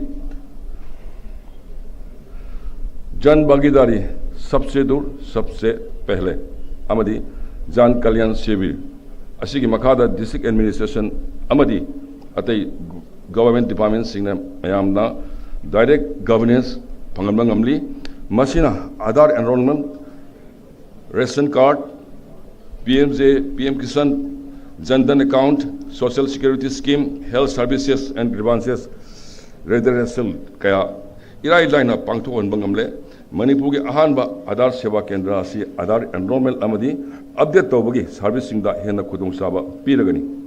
Masina, Yasoda, AI Haiba Barki, Ahanba National Artificial Intelligence, Literacy and Digital Safety Campaign, Asida. Nupi Singi Digital Awareness Kaya National Commission for Women Gimakada Piri Land Resource Department Kuidana website portal Nipan Amasu mobile application Ama Hangdoki Basina Praja Kayagi Lamgi Pata Senaba Amadi documenting Yamna line of Kudung Saba Piraga Mudu Hanagi Awaba Singado Kolani Habi Hazabalay Ana lying but a Hena Kudung Saba Digital Health Service Kaya Paikali Masimanunda Jiribam the Handak Inauna Jan Uksadi Kendra Ani Hangduna Hidak Langtak Kaya Ahoma Mamulda Pangale Awaz Generation Camp Amadi Ayusman Bharat Digital Mission Singna Digital Headgear the Hena Kudung Saba Pangale Manipur Sana Konaba Amadi Culture Yokatpa Amadi Sanore हेन पुथोकपा इरमदम Manipur money मसिदा कोई district level दसु Olympic event हाइदी मयाम दुगी games हन कोई दिसंबर पांगथोकपा होगी मसिना लोजी लोया कया दसु sports कोई Olympic event तयारिबा स्पोर्ट्स इवेंट सिंगसिगे हेन अवेयरनेस पीबा हेन कोई सानहनिंगबगी दुंबा कनोदु पीरी लोइना लोइना हांगना पंजिनिंगबसे ग्रास ग्रोव पांगथोकिबा कॉमनवेल्थ गेम्स तो मणिपुर की सानरोय कयाना मेडल पुरक्तुना भारत अमदि मणिपुर की मिंगसत पुरखी लोइना भारत की ख्वाइदगी लीरबा फुटबॉल टूर्नामेंट दौरान कप की लीग अमसु मणिपुर माई पांगथोखरे मंगोलिया पांगथोकिबा Asian aerobic gymnastic championship Manipur खक्त नतना भारत की इहान हानबो ओइना गोल्ड मेडल सु मणिपुर की सानरोय अरिहा पांगममना लौरखी राज्य सरकार मणिपुर की हिरम खुदिमक्ता चाखुलंदुना हेना मपांगन लेबा मसा फबा अमदि खांगबा कनबा मणिपुर अमा ओहेनबगी पांडम थमली मियाम पुना डिस्ट्रिक्ट खुदिमक अमदि कम्युनिटी सिंग पुना संगमिनदुना विकसित मणिपुर अमा ओहेनदुना 2047 की विकसित भारत पु हेना मपुंग फाबा ओइनबा अइकोइ सगतमिनसी हाइनाइना अपील तौजरी अरोइबदा यागना भारत की अथौबिसिंगबु इकाय खुमनो उच्चरी लोइना सरकार सिगा मियांगबा खुसनरगा चमिनगनी अमदि अइखोइगी तुंगी युम्बिरोलसिंगदा हेना फबा लमदामा ओहेनबगी आशा थमली हाइजरकांदा इ पुनमपु इकाय खुमनो उच्चरी जय हिंद जय Manipur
Thank you, sir, for doing the honor.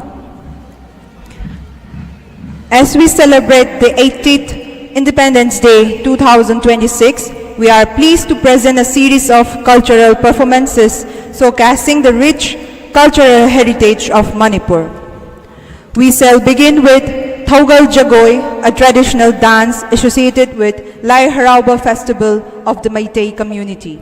The dance is performed with devotion to the local deities, seeking blessings for the well-being and prosperity of the land and its people, followed by the Dhol Cholom, a traditional Manipuri drum dance known for its rhythmic movements and energetic performance. It is traditionally performed by the male artists during the Yaosang Holy Festival of Manipur.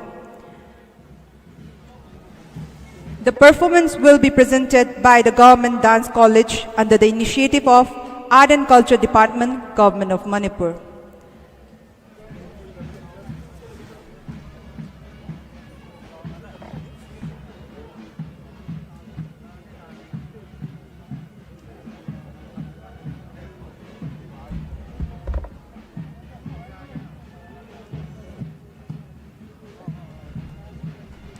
We will take a few moments for arrangement of the musical instruments.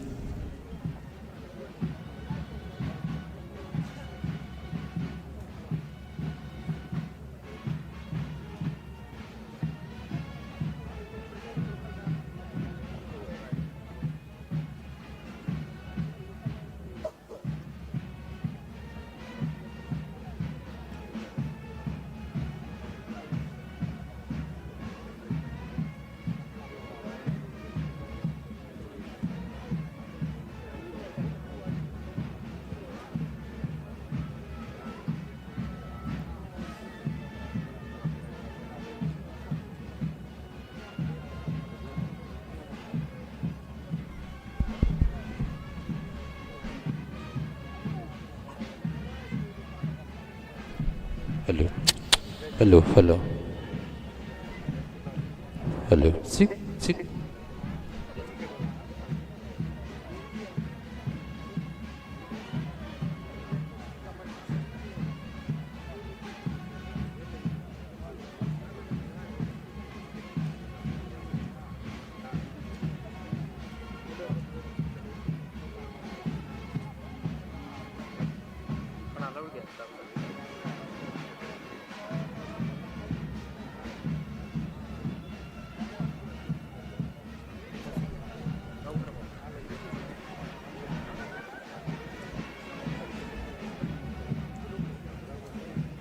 We will now present Thogal Jagoi, a traditional dance associated with Lai Harauba festival of the Meitei community.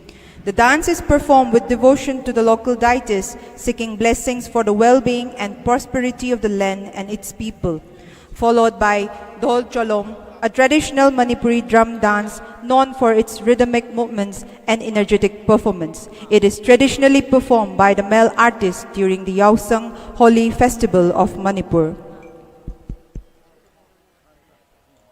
The performance will be presented by the Government Dance College under the initiative of Art and Culture Department, Government of Manipur.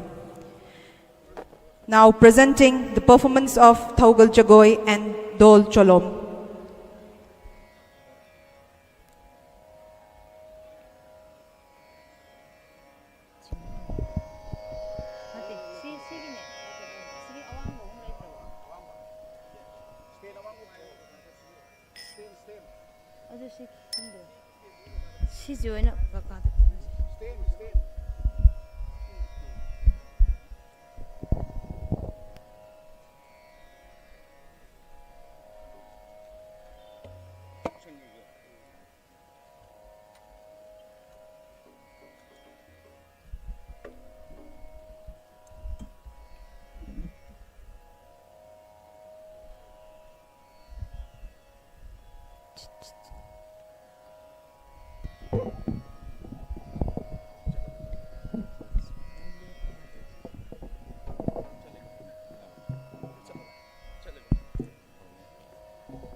Thoi karagli nungai mapan saragli sibu thoi na harauba sibu da thoi na nungai ba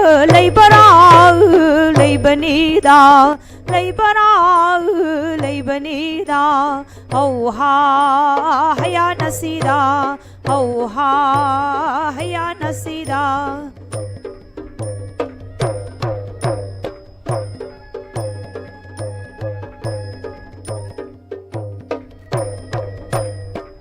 Hangjing na ngakli ba loyana kum damba wang brena kum khai ba phoi lai dem bin lei bana ho awat apa na lei ta ba nungai ma dang na kai di ba ho kang lei sana na pung mayon Manipur sana na pung mayon ho singu lai gi na sayon pham Ho ha haya nasida ho ha haya nasida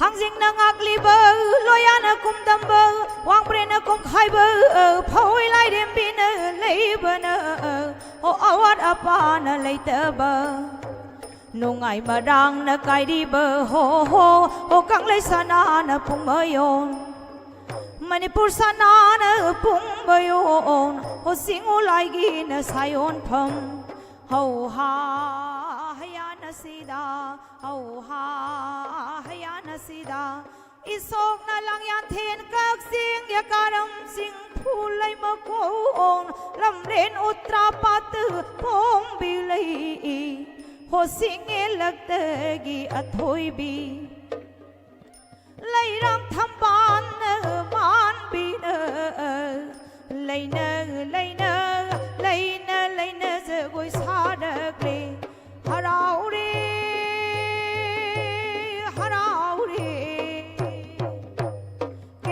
cái mồ yang game samba xiao xiao tok bơ ga cam bơ ga cái yên ga hậu ha cái mồ yang game samba xiao xiao tok bơ cam bơ ga cái yên ga yên không phát thế sa xin lu cái mồ yang game samba xiao xiao tok bơ ga cam bơ ga cái yên ga hậu ha yên không phát thế sa xin lu lai gi yên ni sa phát thế san rom bi na san rom pai why no say jara na mai why no say cái mồ yang game samba xiao xiao tok bơ ga cam bơ ga cái yên ga hậu ha yên không phát thế sa xin lu lai gi yên ni sa phát cái mồ yang game samba xiao xiao tok bơ cam bơ ga cái yên ga yên không phát thế sa xin lu cái mồ yang game samba xiao xiao tok bơ ga cam bơ ga cái yên ga hậu ha yên không phát thế sa xin lu lai gi yên ni sa phát thế san ro san cái mồ yang game samba xiao xiao tok bơ cam bơ ga cái yên ga yên không phát thế sa xin lu cái mồ yang game samba xiao xiao tok bơ ga cam bơ ga cái yên ga hậu ha yên không phát thế sa xin lu lai gi yên ni sa phát thế san ro bi na san rom pai why no say jara na mai why no say cái mồ yang game samba xiao xiao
Thank you for the beautiful performance.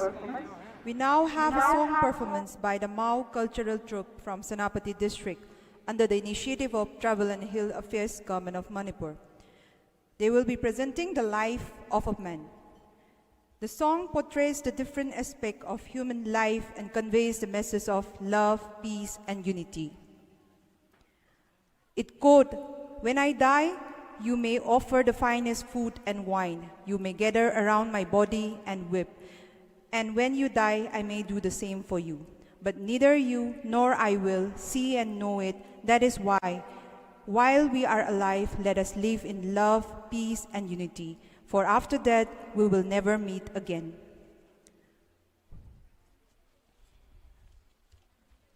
Presenting the Mao Cultural Troupe to present the life of a man.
ꯏꯁꯤꯡ ꯌꯥꯎꯗꯕꯅꯤ ꯏꯁꯤꯡ ꯈꯧꯔꯥꯡꯉꯦꯕ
Thank you.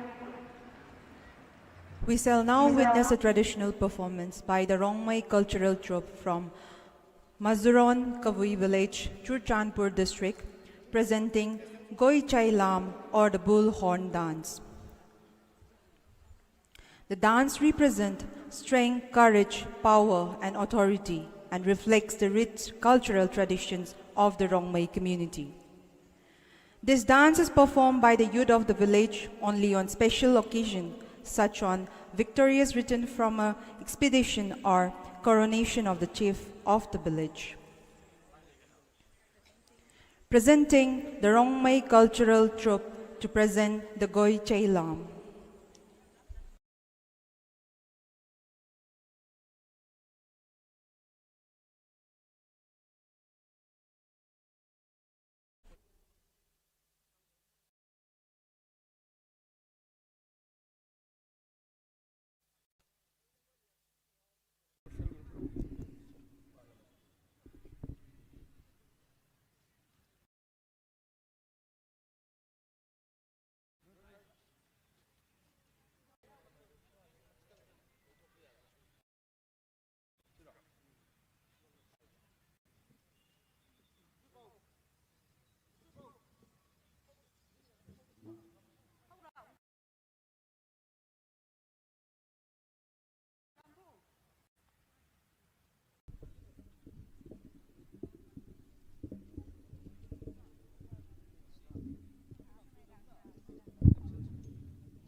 My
Temki dai le palamo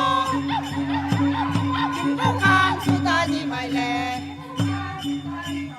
Nang lam ta ai zao ni e Pu roi dui buang zao muang buang ka ni mai le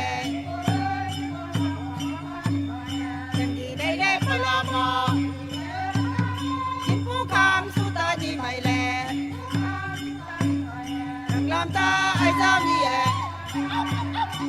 Pu roi dui buang zao muang buang ka ni mai le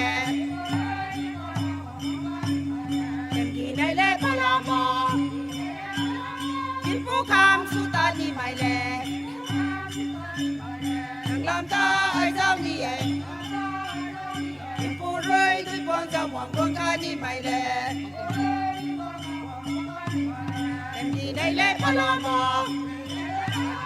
Kim pu kam suta ni mai le Nang lam ta ai zao ni e Kim pu roi dui buang zao muang buang ka ni mai le Nai le palamo Kim pu kam suta di mai le Nang lam ta ai zao ni e Kim pu roi dui buang zao muang buang ka ni mai le Em ye nai le palamo Kim pu kam suta di mai le Nang lam ta ai zao ni e Kim pu roi dui buang zao muang buang ka ni mai le Em ye nai le palamo Kim pu kam suta di mai le Nang lam ta ai zao ni e Kim pu roi dui buang zao muang buang ka ni mai le Em ye nai le palamo Kim pu kam suta di mai le Nang lam ta ai zao ni e Kim pu roi dui buang zao muang buang ka ni mai le Em ye nai le palamo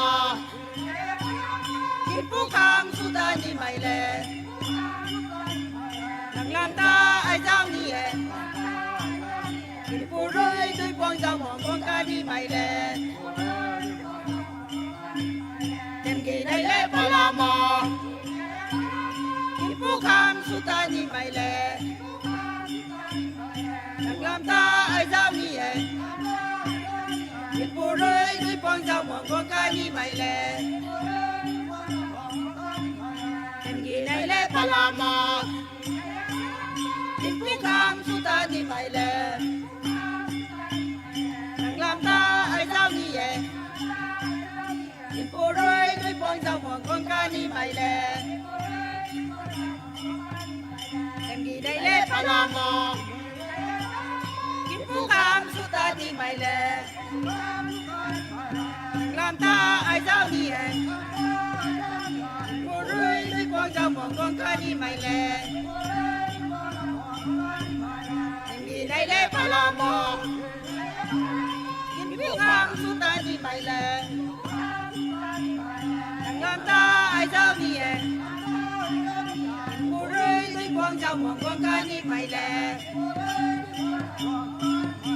Em ye nai le palamo Kim pu kam suta di mai le Nang lam ta ai zao ni e Kim pu roi dui buang zao muang buang ka ni mai le Em ye nai le palamo Kim pu kam suta di mai le Nang lam ta ai zao ni e Kim pu roi dui buang zao muang buang ka ni mai le Em ye nai le palamo Kim pu kam suta di mai le Nang lam ta ai zao ni e Kim pu roi dui buang zao muang buang ka ni mai le Em ye nai le palamo Kim pu kam suta di mai le Nang lam ta ai zao ni e Kim pu roi dui buang zao muang buang ka ni mai le Em ye nai le palamo Kim pu su ta di mai le lam ta ai giao mi e po roi lui pon ga mo con ca di mai le ye dai le pa la mo pu kham su ta di mai le lam ta ai giao mi e po roi lui pon ga mo con ca di mai le ye dai le pa la mo ta di mai le lam ta ai giao mi e po roi lui pon ga mo con ca di mai le ye dai le pa la mo pu kham su ta di mai le lam ta ai giao mi e po roi lui pon ga mo con ca di mai le ye dai le pa la mo pu kham su ta di mai le lam ta ai giao mi e po roi lui pon ga mo con ca di mai le ye dai le pa la mo pu kham su ta di mai le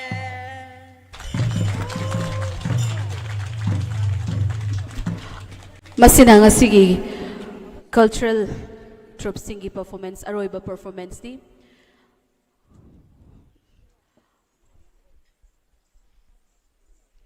cultural troupe sing kaigumba khartang ningsing jage isai isai gi phom langda haktang lepi na ba nolup jage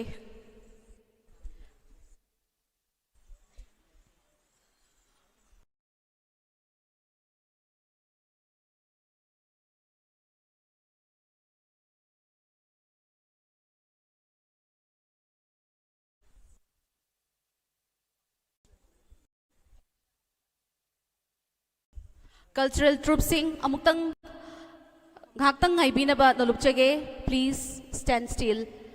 We shall all rise for the national song and national anthem. Mayam punamak national song amadi national anthem gida maglep khat pina ba nolup cheri.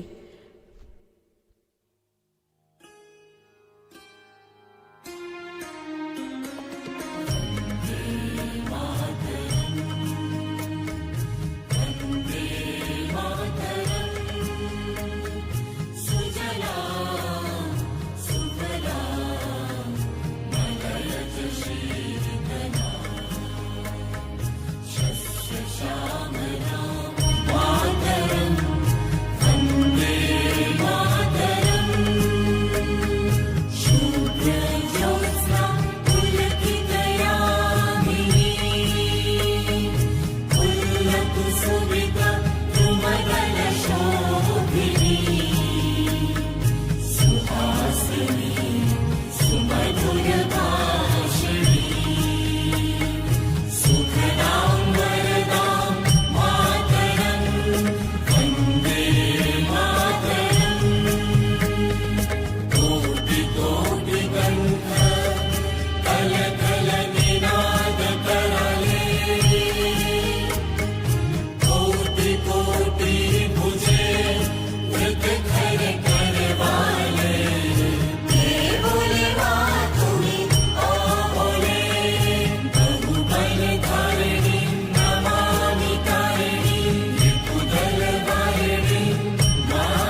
हे भारत भाग्य विधाता।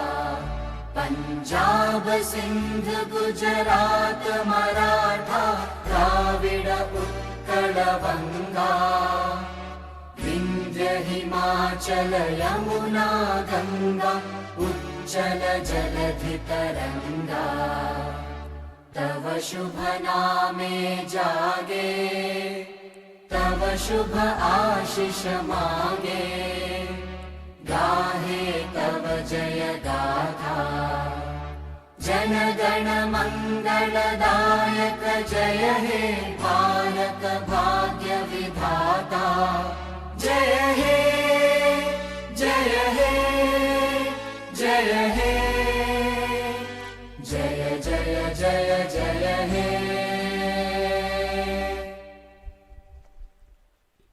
Thank you. Matang asida 8th Suba Independence Day celebration 2026. Loisin Jare, thank you all for your kind participation.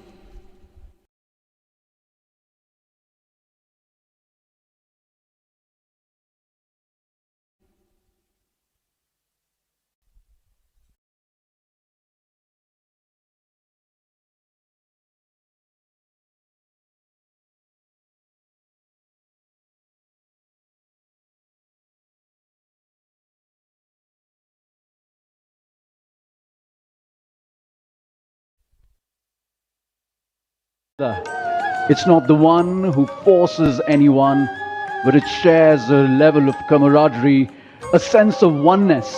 It truly believes in Vasudhaiva Kutumbakam, that the world is one family.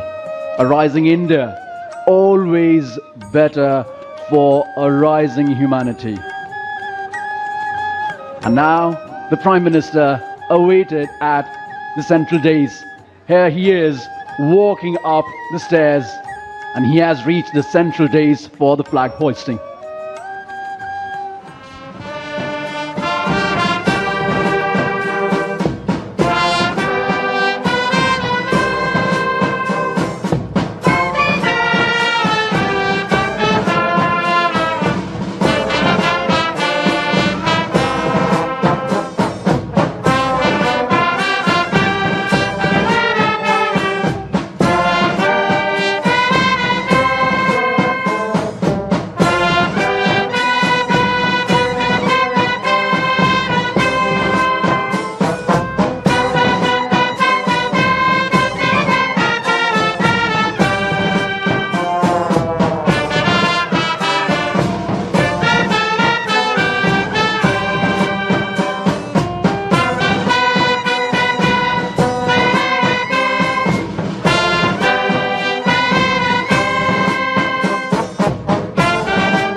Police Mangarh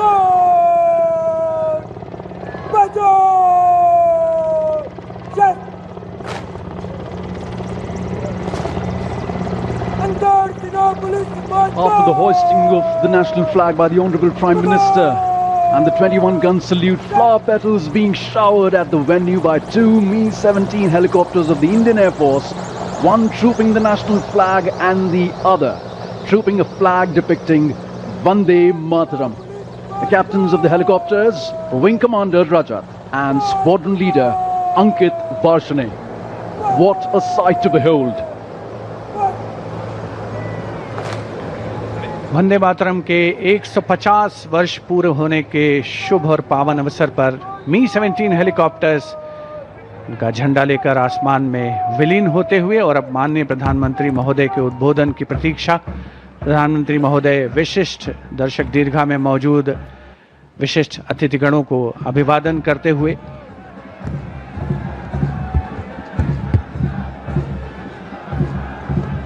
flower petals coming onto the ground like blessings from all our freedom fighters, from all our elders. Shri Bankim Chandra Chatterjee's song Vande Mataram, which still unites, still reverberates in our hearts, still ignites the hearts with patriotism. Contingents of the military band and the tri-services along with the Delhi police now marching smartly from the front of the ramparts towards the right of the ramparts of the Red Fort.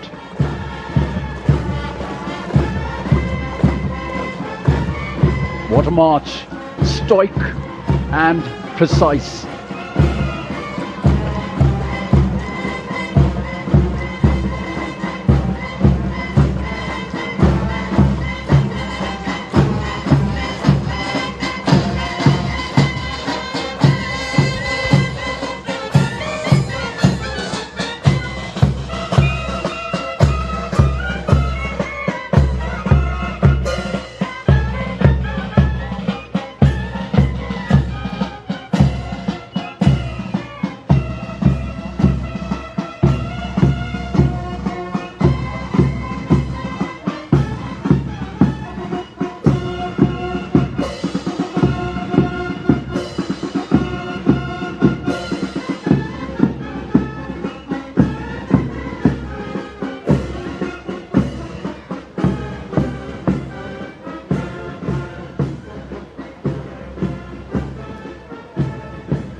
Your email is your first online impression.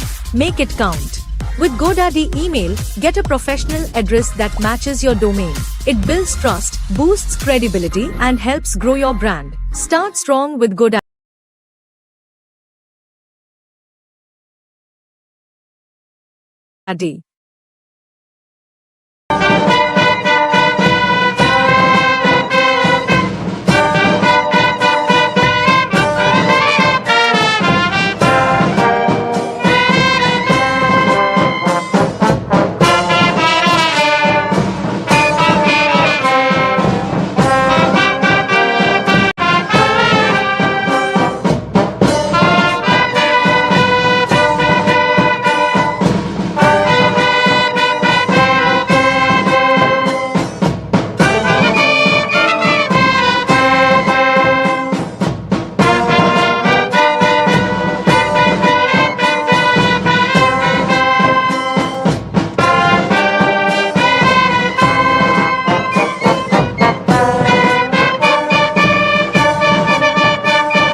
After the hoisting of the national flag by the Honorable Prime Minister and the 21-gun salute, flower petals being showered at the venue by two Mi-17 helicopters of the Indian Air Force, one trooping the national flag and the other trooping a flag depicting Vande Mataram. The captains of the helicopters, Wing Commander Rajat and Squadron Leader Ankit Varshane. What a sight to behold! Vande Mataram के 150 वर्ष पूरे होने के शुभ और पावन अवसर पर Mi-17 helicopters का झंडा लेकर आसमान में विलीन होते हुए और अब माननीय प्रधानमंत्री महोदय के उद्बोधन की प्रतीक्षा। प्रधानमंत्री महोदय विशिष्ट दर्शक दीर्घा में मौजूद विशिष्ट अतिथिगणों को अभिवादन करते हुए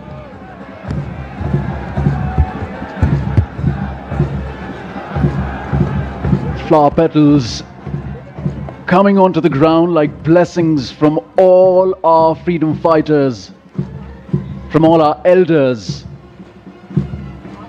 Shri Bankim Chand Chatterjee's song Vande Mataram, which still unites, still reverberates in our hearts, still ignites the hearts with patriotism. Contingents of the military band and the tri-services along with the Delhi police now marching smartly from the front of the ramparts towards the right of the ramparts of the Red Fort.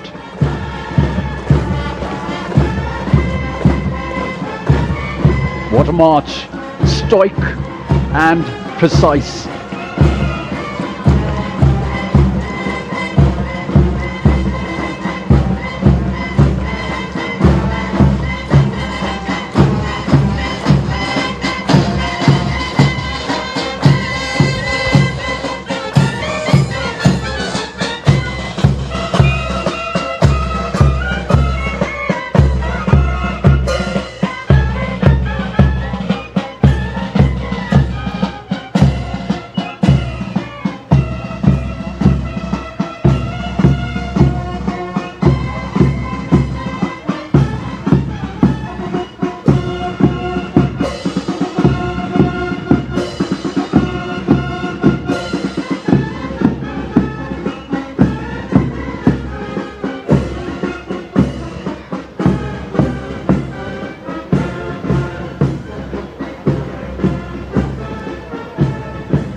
मेरे प्यारे देशवासियों, आज हम सब 80वां स्वतंत्रता दिवस मना रहे हैं। आज हर दिलों की धड़कन वंदे मातरम के नाद से गूंज रही। I'm begging you, stop saying, I'm fine, thank you. I'm fine, thank you. Nice to see you. What do you do? I'm not 20 anymore, I'm 47. I do articulation training for 9 minutes a day. Now my thoughts come out clean and my boss asks me for advice. If you want to actually sound smart and take the leadership, train your speaking skills. How long does it take to articulate thoughts into words more clearly with articulation training? How old are you? I'm 47. Oh, perfect. By the end of April, you won't even recognize yourself. But what if my mind literally goes blank in the middle of presentation? It's designed exactly for people like you, professionals over 40 with untrained communication skills. But isn't reading books better? After 20, reading only keeps you busy. It doesn't train real-time responses. Articulation training builds reflexes that organize your thoughts before you speak. Do I need any equipment? No, just your phone and 15 minutes a day. In 3 days, you know how to practice communication in the most effective way. On day 7, you'll sound more eloquent and confident. On day 14, you'll be the best speaker in any room. So what's the first step? Tap the screen, take the test, and start tomorrow. Most people think communication is just chit-chat, but in reality, it's one of the most powerful skills you can master. The way you speak reveals how you think, how confident you are, and how other people perceive you. Once you understand how to train it, you can strengthen your presence, express yourself clearly, and connect with anyone. Ready to become unrecognizable? Take the quick test now and get a personalized communication mastery plan. Just tap the screen and get started.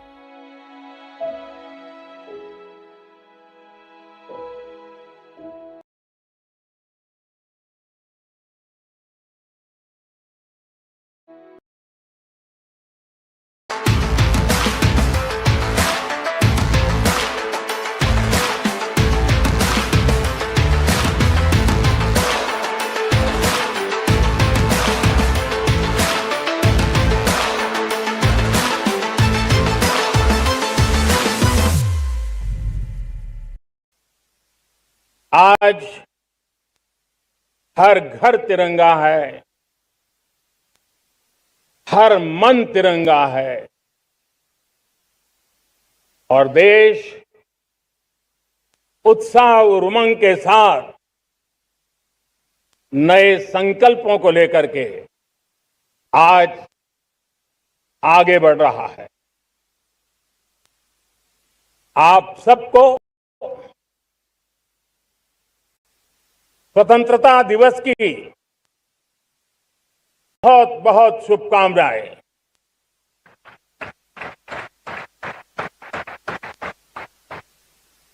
देश आज उन महान सपूतों का पुण्य स्मरण करती है जिन्होंने देश की आजादी के लिए त्याग बलिदान की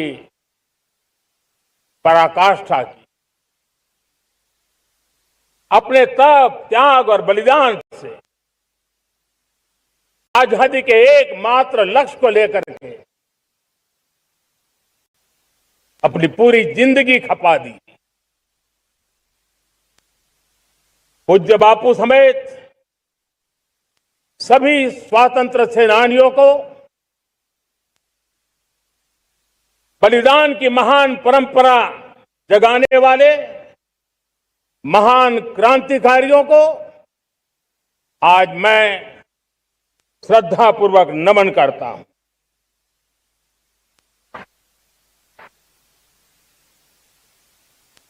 आज जो इस समारोह में उपस्थित है उन सब के लिए आज एक ऐतिहासिक पल भी है।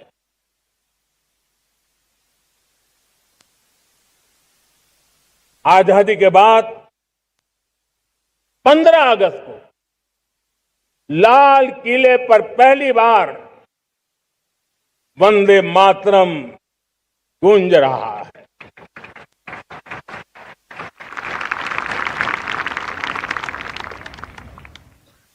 आज जब हम देश के लोग वंदे मातरम के 150 वर्ष मना रहे हैं तो इससे बड़ा उत्तम अवसर क्या हो सकता है। मेरे प्यारे देशवासियों, पिछले दिनों देश के कुछ हिस्सों में बाढ़ का प्रकोप रहा, भूस्खलन का प्रकोप रहा, अनेक परिवार प्रभावित हुए। उनके दुख दर्द को हम भली भांति अनुभव करते हैं। पीड़ित परिवारों को मैं विश्वास दिलाता हूं कि हम और पूरा देश उनके साथ खड़े हैं। मेरे प्यारे देशवासियों, कोई भी राष्ट्र तब महान बनता है, तब अपनी सिद्धियों को प्राप्त करता है जब अपने सपनों, अपने संकल्पों और अपने सामर्थ्य के दम पर आगे बढ़ता है। मेरे देशवासियों, अब छोटे सपनों से चलने वाला नहीं है। हमें बड़े सपने, क्योंकि बड़े सपने हमारी सोच को भी विस्तार देते हैं, हमारी सोच की क्षितिज को विस्तृत करते हैं। हमारे संकल्प दृढ़ होने चाहिए। जब संकल्प दृढ़ होता है तो कठिनाइयों से, आपदाओं के बीच से रास्ते निकालने का सामर्थ्य अपने आप उभर करके आता है।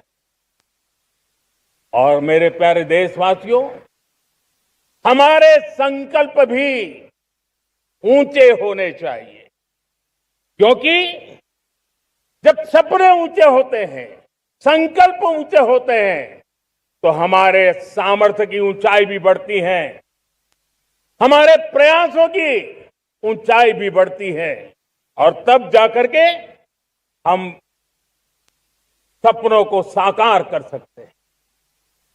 मेरे प्यारे देशवासियों,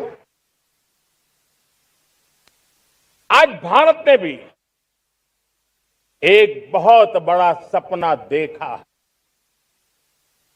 दृढ़ संकल्प के साथ देखा है। नई ऊंचाइयों को छूने के लिए देखा है, और वो सपना है जब आजादी के 100 साल होंगे, 2047 में हम विकसित भारत बना के रहेंगे। 140 करोड़ देशवासियों के पुरुषार्थ से इस लक्ष्य को हमें हासिल करना है। और जब दुनिया की सबसे बड़ी आबादी वाला देश विकसित होने का संकल्प लेता है, तो ये दुनिया की नजरों में भी हमारे साहस का परिचायक बन जाता है। दुनिया हमारी तरफ देखने का नजरिया बदलने के लिए मजबूर हो जाती है। प्यारे देशवासियों, और मैं ऐसे ही नहीं कह रहा हूं, पिछले 12 वर्ष में देश के कोटि कोटि नागरिकों ने, दलित हो, पीड़ित हो, वंचित हो, आदिवासी हो, गांव में रहने वाला हो, शहर में रहने वाला हो, गरीब हो, मध्यम वर्ग का हो, युवा हो, बुजुर्ग हो, नारी हो, पुरुष हो, उत्तर हो, दक्षिण हो, पूर्व हो, पश्चिम हो, हर किसी ने पिछले 12 साल में एक संकल्प के साथ, समर्पण के साथ देश को नई ऊंचाइयों पर ले जाने में हर प्रकार से प्रयास किया है। मैं उनके इस प्रयासों का आदरपूर्वक स्वीकार करता, और उसी का परिणाम है कि इतने कम समय में 25 करोड़ देशवासी गरीबी को परास्त करके गरीबी से बाहर निकले हैं। इन्हीं देशवासियों का प्रयास का परिणाम है कि हम कभी फ्रेजाइल 5 में गिरे जाते थे। 12 साल के भीतर भीतर हम एक मेजर इकोनॉमी में फास्टेस्ट ग्रोइंग इकोनॉमी बन गए हैं। साथियों, देश आजाद हुआ, बहुत सारे सपने लेकर के आजाद हुआ, लेकिन हम गति नहीं पकड़ पाए, रफ्तार नहीं पकड़ पाए। होती है, चलती है, अरे हो जाएगा, देखा जाएगा, उसी में खोए रहे। 2014 तक आते आते तो पूरे विश्व ने हमें फ्रेजाइल 5 के उस में डंप कर दिया था। ऐसे समय पिछले 12 साल में भारत ने एक नई रफ्तार पकड़ी, तेज गति से हम आगे बढ़ रहे हैं, और देशवासियों का संकल्प है कि अब 140 करोड़ देशवासियों के संकल्प को, सामर्थ्य को रोकना नामुमकिन है। प्यारे देशवासियों, पिछले 12 वर्षों में डिफेंस प्रोडक्शन करीब 4 गुना, खादी और ग्रामोद्योग का उत्पादन करीब 5 गुना हुआ। इलेक्ट्रॉनिक मैन्युफैक्चरिंग करीब 7 गुना बढ़ा। आधुनिक रेलवे कोच का निर्माण 21 गुना बढ़ा। मोबाइल फोन उत्पादन 33 गुना बढ़ा।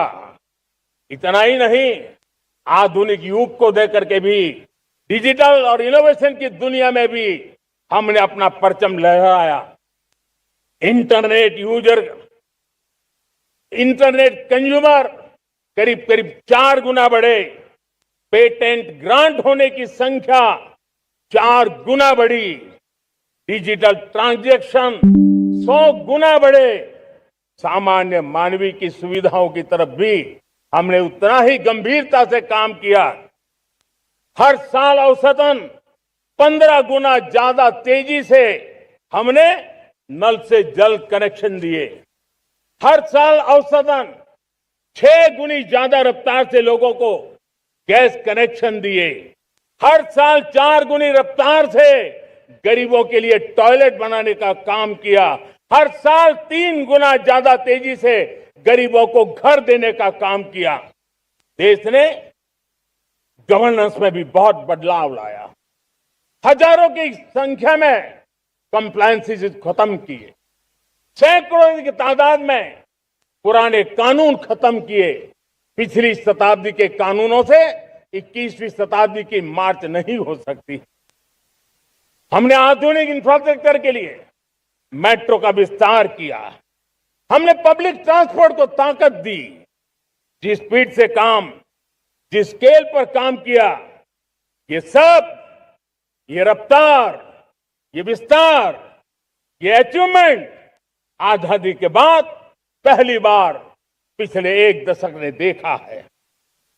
और जब इतनी सारी सिद्धियां हमारे सामने हो, इतनी तेज गति दिखाई देती हो, देशवासियों का सामर्थ्य पल पल प्रकट होता है, तब तो 2047 में विकसित भारत बनने का संकल्प कभी भी अधूरा नहीं रह सकता है। ये सारे आंकड़े इस बात की गवाही देते हैं कि हम आगे बढ़ने वाले हैं, मेरे प्यारे देशवासियों। लेकिन उसके लिए आत्मविश्वास की जरूरत होती है, आत्मगौरव की जरूरत होती है, और साथ साथ आत्मनिर्भर भारत होना भी बहुत जरूरी होता है। और इसलिए बीते वर्षों में हमारा कन्विक्शन रहा है कि भारत को हमें अब दूसरे देशों पर निर्भर रह करके नहीं जीना चाहिए। हमें आत्मनिर्भर बनना चाहिए।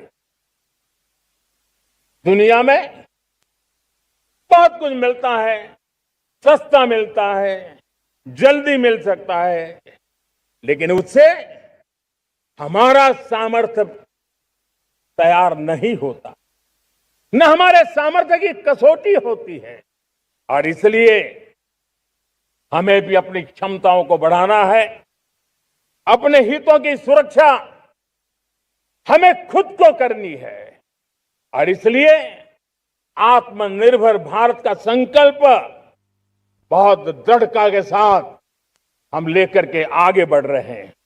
मेक इन इंडिया, स्वदेशी, वोकल फॉर लोकल, इन सारे क्षेत्रों में आज हर भारतीय का मन जुड़ रहा है।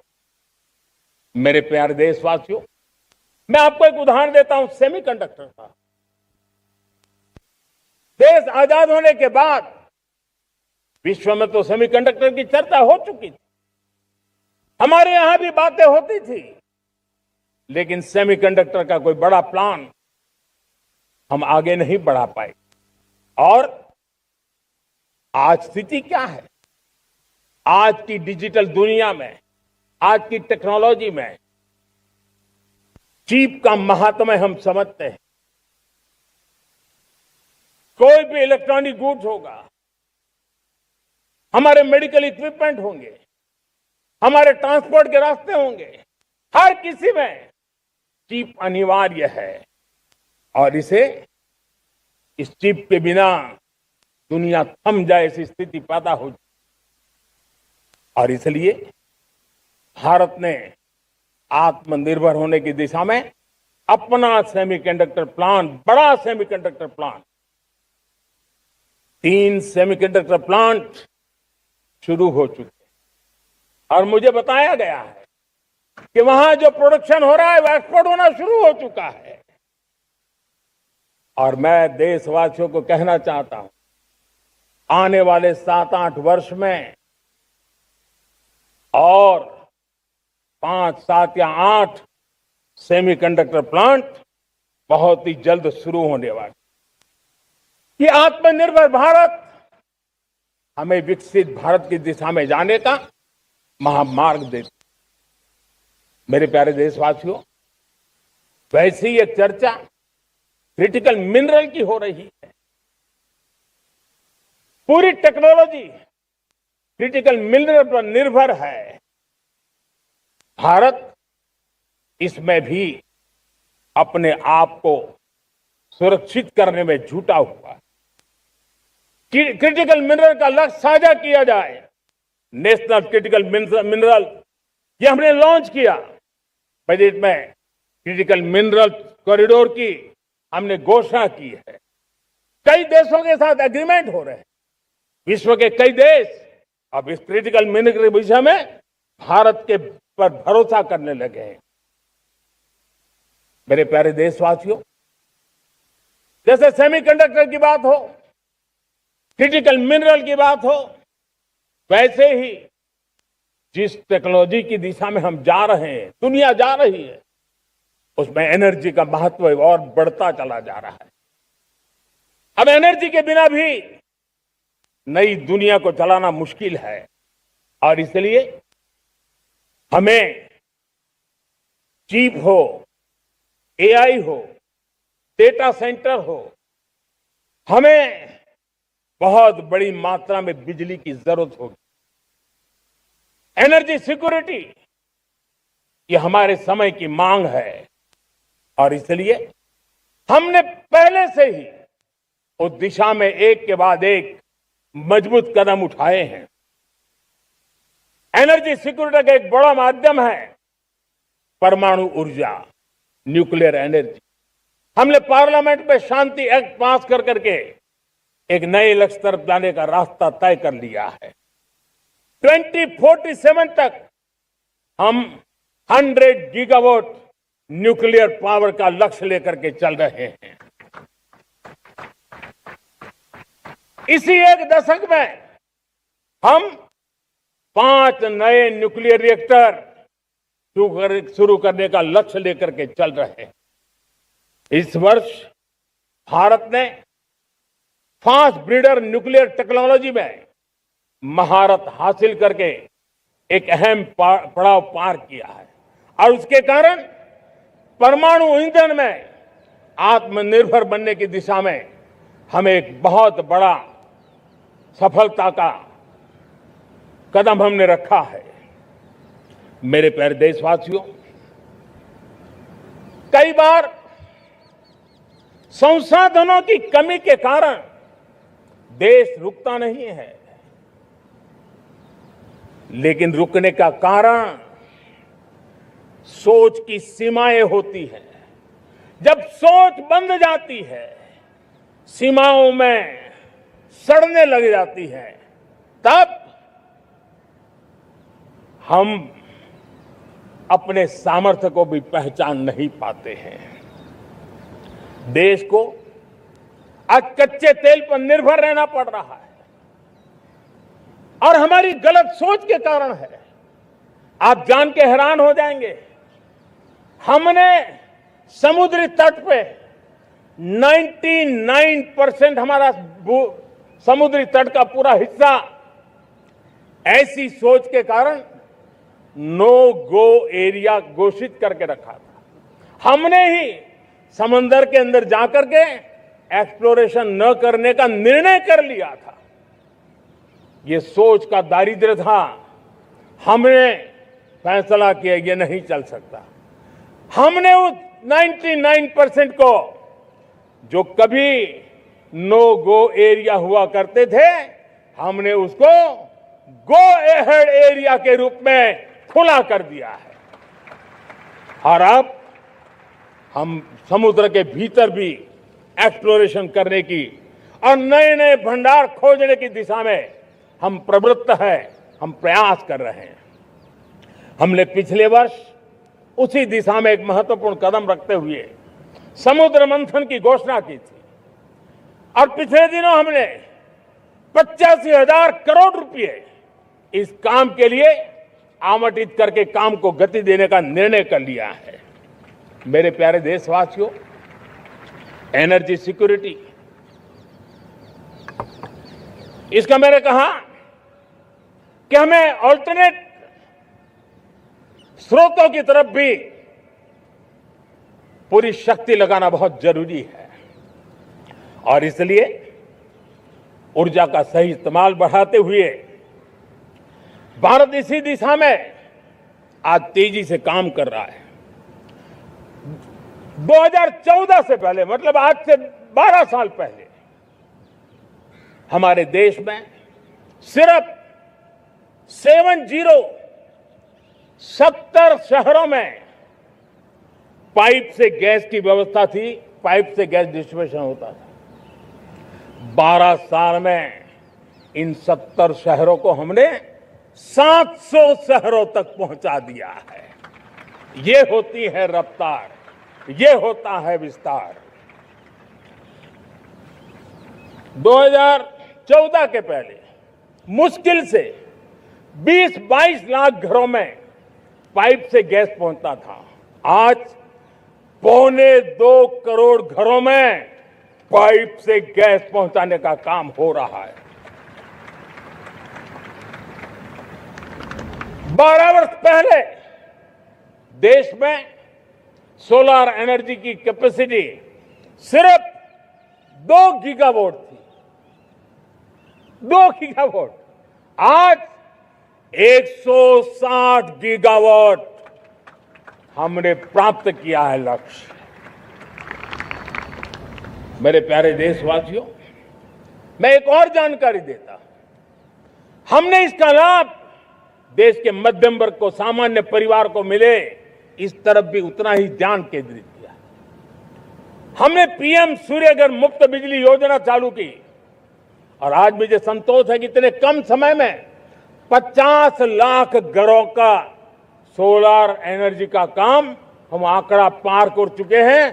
तेजी से चल रहा है और उसके कारण हजारों घरों का बिजली बिल 0 हो गया है।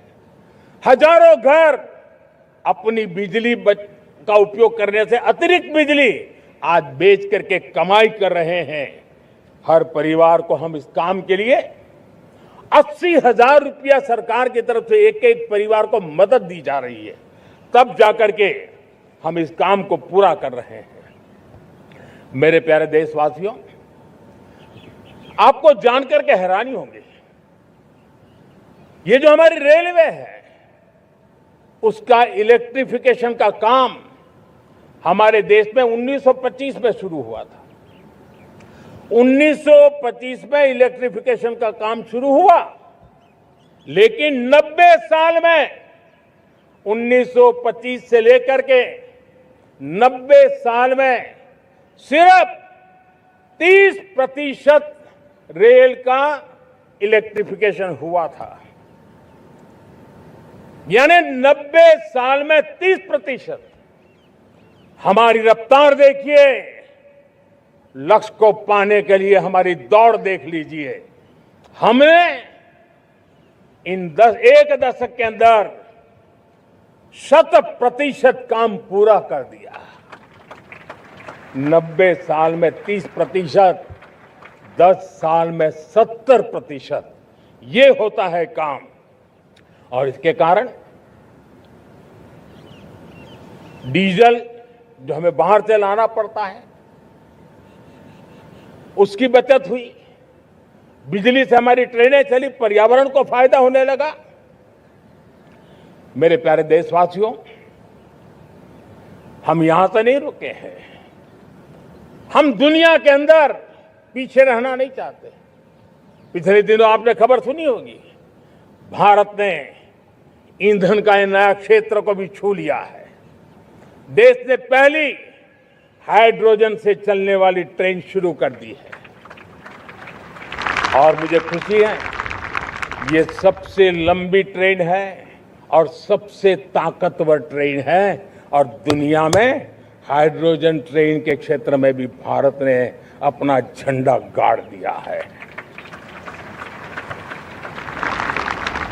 प्यारे देशवासियों, पिछले 10-12 साल हम लगातार 2047 के लक्ष्य को पाने के लिए दौड़ रहे हैं, एक के बाद एक सोपान सिद्ध कर रहे हैं। हमने सोचा भी नहीं था कि हमें इसमें भी कुछ मुसीबतों का झेलना पड़ेगा। पिछले 10-12 वर्ष में कितने संकटों का सामना करना पड़ा। कोरोना जैसी वैश्विक महामारी ने पूरी दुनिया को चिंता में डाल दिया था, सारी व्यवस्थाएं चरमरा गई थी। कोरोना से बाहर निकले, युद्ध की विभीषा की खबरें आने लगी, कहीं यूक्रेन तो कहीं पश्चिम एशिया, हर जगह पे तनाव का माहौल। और पता नहीं भविष्यवेत्ताओं ने तो न जाने क्या क्या घोषणाएं कर दी थी। देश को डराना, देश को भयभीत रखना, देश को चिंतित रखना, इसी में कुछ लोगों को आनंद आता है। वैक्सीन नहीं मिलेगी, कोविड में लोग बचेंगे नहीं, कुछ भी नहीं होने वाला। वेस्ट एशिया का क्राइसिस आया, पेट्रोल पंप पे पेट्रोल नहीं मिलेगा, गैस नहीं मिलेगा, डीजल नहीं मिलेगा, फर्टिलाइजर नहीं मिलेगा। सारी दुनिया भर की अफवाहें फैला करके भारत के लोगों को भयभीत करने का, डराने का, चिंता के अंदर डुबो देने का कुछ लोगों को आनंद आ रहा था। लेकिन देश ने देख लिया कि पिछले 10-12 साल की सुविचारित योजनाएं रंग ला रही है और हम इतने बड़े संकट के बावजूद भी नागरिक देवो भव के मंत्र को लेकर के जीते हुए भारत ने जो तैयारियां की थी, एक के बाद एक कदम उठाया था। सोचा नहीं था कि संकट आएगा, लेकिन उस संकट के समय में ये सारी चीजें काम आ गई और आज देश में गैस भी है, पेट्रोल भी है, यूरिया भी है। हम अपनी ताकत के ऊपर खड़े हो रहे, चल रहे। मेरे प्यारे देशवासियों, दुनिया के इन संकटों का प्रभाव हर किसी पर हुआ, हम भी अछूते नहीं है। यूरिया के दाम दुनिया में 3,000 रुपया पहुंच गए एक बोरी का। आज भी हम मेरे देश के किसानों को वो बोझ सहने के लिए मजबूर नहीं कर रहे। सरकार अपने कंधों पर वो बोझ उठा रहा है और दुनिया से जो 3,000 रुपया में यूरिया का बोरा हमें मिलता है, वो हमारे किसानों को हम सिर्फ 300 रुपये में दे पाते हैं। इतना ही नहीं, डीएपी आज दुनिया में बाजार 5,000 पहुंच चुका है, लेकिन मेरे देश के किसानों को दिक्कत ना हो इसलिए 1,350 रुपये में आज भी डीएपी देने का काम हम कर रहे हैं। मेरे प्यारे देशवासियों, एक समय था जब मैं आत्मनिर्भरता की बात कर रहा था तो कुछ लोग एयर कंडीशन चैम्बर में बैठ करके सोचने वाले लोग हमें बता रहे थे ग्लोबलाइजेशन का क्या होगा। लेकिन दुनिया देख रही है कि पिछले एक दशक में ऐसा लग रहा है कि दुनिया ने ग्लोबलाइजेशन बोलना ही बंद कर दिया है। जहां से ग्लोबलाइजेशन की आवाज आती थी वो बंद सुनाई नहीं देती है। दुनिया का हर देश अपनी अपनी संभालों के मिजाज की तरफ गया है। लेकिन दुर्भाग्य से इस संकट के कालखंड में कुछ लोगों ने अपना रुतबा दिखाने के लिए संसाधनों को वेपनाइज करने का खेल खेला है। दुनिया अपने पास जो कुछ भी है उसको वेपनाइज करने में लगी है। संसाधनों का वेपनाइज, रिसोर्स का वेपनाइज, पेट्रोल, डीजल, फर्टिलाइजर, दवाइयां, टेक्नोलॉजी की चिप्स, इतना ही नहीं, भूभाग को भी वेपनाइज किया जा रहा है। और ऐसे समय अगर हम आत्मनिर्भरता मंत्र को लेकर 10 साल सही दिशा में न चले होते तो हम कल्पना कर सकते हैं कि ऐसी चुनौतियों का मजबूती से मुकाबला कैसे करते हैं। और हमारी तैयारियां निरंतर बढ़ती जा रही है। मेरे प्यारे देशवासियों, दूसरी तरफ आज भारत का प्रोफाइल पूरी तरफ बढ़ रहा है। आज भारत दुनिया के लिए एक स्वीकृत और सम्मानीय देश के रूप में बन रहा है। भारत के पास स्थिर पॉलिटिकल मैंडेट है, स्थिर सरकार है, भारत का वाइब्रेंट लोकतंत्र है, भारत का मजबूत न्याय तंत्र है और हम सबको दिशा देने वाला भारत का संविधान है। और अब दुनिया हमारे इन सामर्थ्य को पहचानने लगी है और इसलिए 2014 के बाद दुनिया करीब करीब 40 देशों के साथ हमारा FTA एग्रीमेंट हो रहा है। अब देखिए कितना बड़ा अवसर आया है। लेकिन ये जो ट्रेड एग्रीमेंट्स हुए हैं, ये एक बहुत बड़ा अवसर है और इसलिए खास करके मैं मेरे MSMEs को कहना चाहूंगा कि हमें इस मौके को छोड़ना नहीं है। दुनिया में हमें पहुंचना है। भारत के उत्पाद की हर चीज विश्व के बाजार में पहुंचे और चाहे हमारा टेक्सटाइल हो, हमारी मशीनरी हो, हमने दवाइयां हो, हमने मौका छोड़ना नहीं है। लेकिन वैश्विक जो पैरामीटर्स हैं, उस पैरामीटर को हमें पार करना होगा। हमें दुनिया से जो मिलता है उसे अच्छा देना पड़ेगा, दुनिया में जो मिलता है उसे सस्ता देना पड़ेगा। और पंजाब के लुधियाना से लेकर के तमिलनाडु के तिरुपुर तक हमारा टेक्सटाइल सेक्टर दुनिया में पहुंच सकता है। इतना ही नहीं, केरलम से लेकर के गुजरात और तमिलनाडु से लेकर के बंगाल, ये हमारा समुद्री तट, हमारे मछुआरे भाई बहन आज इस FTA के कारण हमारे श्रिप यानी झींगा, उसके एक्सपोर्ट की बहुत संभावना बनी है। हमारे सी फूड की दुनिया में पहुंच बनने की संभावना पड़ी हुई है। और इसलिए मैं चाहूंगा कि हम इस परिस्थिति का फायदा उठाते हुए, हम आगे चलते हुए, हम इन कामों को पार करने के लिए प्रयास करें। मेरे प्यारे देशवासियों, मैंने जो भूमिका आपके सामने रखी है, उसके पीछे 2047 का लक्ष्य इन मजबूत नींव पर खड़ा है। 2047 विकसित भारत का लक्ष्य हमने पिछले 10-12 साल में देशवासियों ने जो सामर्थ्य दिखाया है, उस सामर्थ्य का हिस्सा है। और इसलिए मेरे प्यारे भाइयों बहनों, सदी का 1/4 हिस्सा बीत चुका है और अगला 1/4 हमारे लिए अत्यंत महत्वपूर्ण है। अब हम रुक नहीं सकते हैं, हमारी गति नहीं रुक सकती है, हमारी दिशा तय हो चुकी है, हमें प्राप्त करके रहना है। और इसके लिए हमें अपना वर्क कल्चर बदलना होगा। हमारे वर्क कल्चर को बदलते हुए हमें हमारी सोच को भी बदलना होगा, हमें हमारे काम की गति को भी बदलना होगा। जो काम पिछले 5-7 दशक में नहीं हुए हैं, वो काम हमें आने वाले 5-7 साल में करने हैं। और मेरा भरोसा है मेरे देश की युवा शक्ति पर, मेरे देश के नौजवानों पर, मेरे देश की माताओं को बहनों पर, मेरे देश के किसानों पर, मेरे देश के मजदूरों पर कि हम इस सपने को साकार कर सकते हैं। और इसलिए हमें रिफॉर्म की गति को भी आगे बढ़ाना है। और जब मैं रिफॉर्म की बात कर रहा हूं, रिफॉर्म नहीं हमारे लिए कोई कंपल्सन है, नहीं रिफॉर्म ये हमारे के लिए कोई बजबड़ है। हमारे लिए रिफॉर्म ये कन्विक्शन है। आउट ऑफ कन्विक्शन हम रिफॉर्म एक्सप्रेस पर चल पड़े हैं और हम आने वाले दिनों में भी नेक्स्ट लेवल रिफॉर्म की ओर बढ़ने वाले हैं। और इसलिए सरकार, समाज, उद्योग, उत्पादक, किसान, हर किसी ने अपनी ट्रेडिशनल व्यवस्थाओं में रिफॉर्म करना पड़ेगा, सोच में रिफॉर्म करना होगा, अपने लक्ष्यों को रिफॉर्म करना होगा।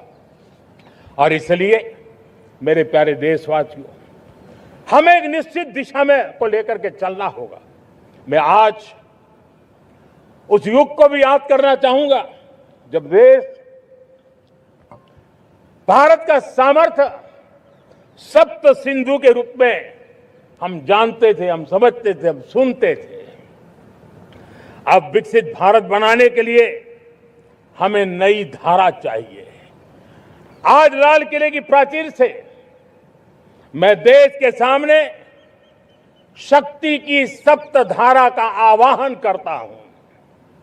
आने वाले 5-7 साल में जो पिछले 5-7 दशक में नहीं हुआ, वो सप्त धारा के सामर्थ्य से, शक्ति से हम देश को नई ऊंचाई, नई गति देंगे और नए लक्ष्यों को पार करने वाला सामर्थ्य देंगे। और इसके साथ साथ देश की युवा शक्ति का सामर्थ्य का भरपूर राष्ट्र निर्माण में उपयोग होगा, उनकी शक्ति जोड़ी जाएगी। आने वाले दिनों में जब मैं सप्तधारा की बात करता हूं, सप्तधारा की पहली शक्ति है मैन्युफैक्चरिंग पावर। मेरे प्यारे देशवासियों, हमें मैन्युफैक्चरिंग सेक्टर को बहुत आगे बढ़ाना होगा और प्रोडक्शन बढ़ाने के साथ साथ हमें छोटे छोटे पुर्जे भी बनाने हैं और बड़े बड़े प्रोडक्ट भी बनाने हैं। पूरा वैल्यू चेन हमारा होना चाहिए और उसे लेकर के चलना। हमें कंपोनेंट भी चाहिए और हमें कंप्लीट मैन्युफैक्चरिंग भी चाहिए, कंप्लीट प्रोडक्ट भी चाहिए। डिजाइन से लेकर मैन्युफैक्चरिंग तक भारत को ग्लोबल सप्लाई चेन का भरोसामंद केंद्र बनना होगा। इसके लिए मैं 3 चीजों पर विशेष जोर देना चाहता हूं। मैन्युफैक्चरिंग के क्षेत्र में जो मेरे भाई बहन हैं, ये समय का ये अवसर है, इस अवसर को जाने मत दें। और इसके लिए हमें कॉस्ट, क्वालिटी और स्केल, इसके विषय में वैश्विक मानदंडों से खरा उतरना पड़ेगा। हमारी फैक्ट्रीज कॉम्पिटिटिव हो, हमारे प्रोडक्ट्स यूजर फ्रेंडली हो, हमारा पैकेजिंग दुनिया के लोगों को लुभावने वाला हो, आकर्षित करने वाला हो, हमारा जीरो डिफेक्ट प्रिसिजन मैन्युफैक्चरिंग, ये हमारी पहचान बनना चाहिए। हर मैन्युफैक्चरर, हर एंटरप्रेन्योर, हर एमएसएमई से मैं कहना चाहता हूं, ग्लोबल मार्केट में हमारी पहचान विश्वसनीयता और गुणवत्ता के आधार पर होनी चाहिए। क्वालिटी के संबंध में नो कॉम्प्रोमाइज, और इसलिए हमारा मंत्र क्वालिटी, क्वालिटी, क्वालिटी होना चाहिए। यही हमारा ग्लोबल ब्रांड वैल्यू बनेगा। मेरे प्यारे देशवासियों, इस सप्तधारा की दूसरी शक्ति है कृषि और फूड प्रोडक्शन, फूड प्रोसेसिंग। हमें इस दिशा में आगे बढ़ना होगा। हमारे किसानों ने, अब दुनिया के बाजार खुल चुके हैं, एफपीए के कारण हमें एक बहुत बड़ा मार्केट मिल रहा है। हमें वहां पहुंचना है, हमें उस जगह को हाथ लगाना है। हमें खेत से लेकर के एक्सपोर्ट मार्केट की ओर जाना होगा। हमारे पारंपरिक खान पान हो, हमारे मिलेट्स हो, हमारे मसाला हो, हमारे फल हो, फूल हो, क्या कुछ नहीं है हमारे पास, वो ग्लोबल ब्रांड्स बनने चाहिए। हमारे किसान केमिकल फ्री खेती को बल देंगे, दुनिया में इनकी मांग और बढ़ने वाली है। और जो ग्लोबल पैरामीटर्स के अंदर हर प्रकार से सिद्ध होने वाले हमारे एग्रो प्रोडक्ट होंगे, तो दुनिया में हम आसानी से पहुंच पाएंगे। मेरी सप्तधारा की तीसरी शक्ति है टेक्नोलॉजी और इनोवेशन। मेरे प्यारे देशवासियों, आज जमाना एआई का है, क्वांटम का है, स्पेस का है, रोबोटिक्स का है, डेटा सेंटर्स का है। पूरी तरह एक नया क्षेत्र खुल चुका है और इमर्जिंग टेक्नोलॉजी ये भी हर पल हमें चुनौती दे रही हैं और इसलिए देश को दुनिया के लिए मार्केट नहीं बना देना, हमें इनोवेशन का हब बनना है। हमने यूपीआई और डिजिटल पब्लिक इंफ्रास्ट्रक्चर में लोहा मनवा लिया है, हमारी ताकत का परिचय करवा दिया है। अब भारत को डिजिटल पब्लिक टेक्नोलॉजी उसको भी दुनिया के कोने कोने तक पहुंचाना है। भारत को नेक्स्ट जनरेशन कम्युनिकेशन टेक्नोलॉजी में लीड करना है। मेड इन इंडिया 6G हर कोने में पहुंचे, ये हमारा लक्ष्य होना चाहिए और हमें उसमें तेजी करनी चाहिए और इसके लिए हमारा प्रयास कम नहीं होना चाहिए। सप्तधारा की चौथी शक्ति है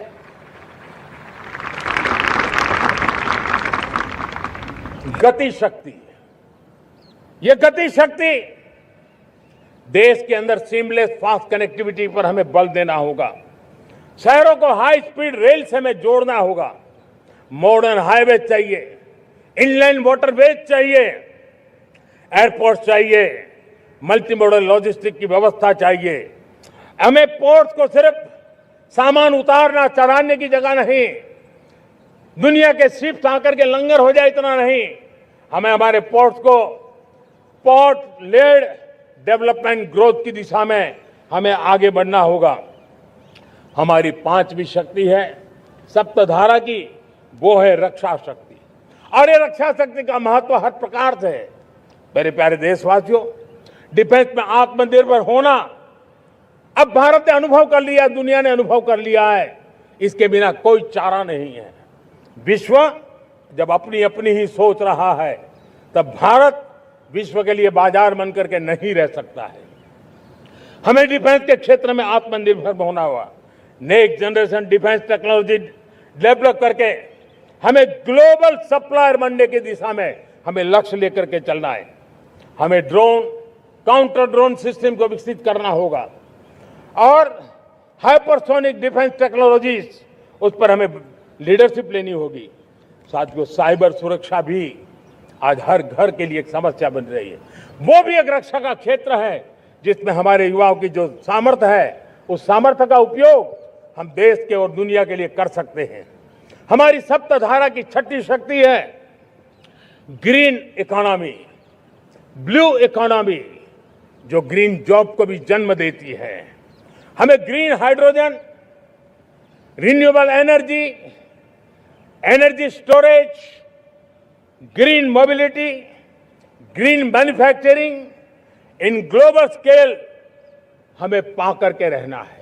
हमें दुनिया जब ग्लोबल वार्मिंग की चर्चा करती रहती है, हम रास्ते खोजते रहते हैं, हम समस्याओं का समाधान दे रहे हैं और भारत ये ग्रीन मूवमेंट का बहुत बड़ा सामर्थ्य लेकर के चलिए।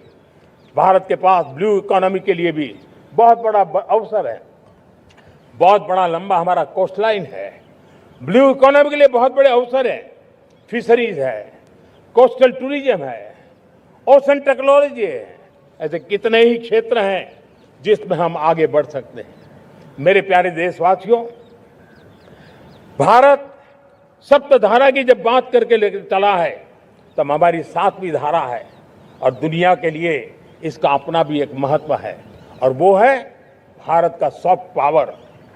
भारत के सॉफ्ट पावर की ताकत है। आज योग ने पूरी दुनिया को भारत के साथ जोड़ के रखा हुआ है। योग दुनिया के लिए एक ऊर्जा बनता जा रहा है, भारत के लिए विश्वास का बड़ा कारण बनता जा रहा है। जिस भारत के पास आस्था के केंद्र हो, जिस भारत के पास आयुर्वेद हो, जिस प्रकार से भारत के पास होलिस्टिक हेल्थ केयर की व्यवस्था हो, हील इन इंडिया का मूवमेंट हो, हम दुनिया के अंदर हमारे सामर्थ्य को लेकर के जा सकते हैं।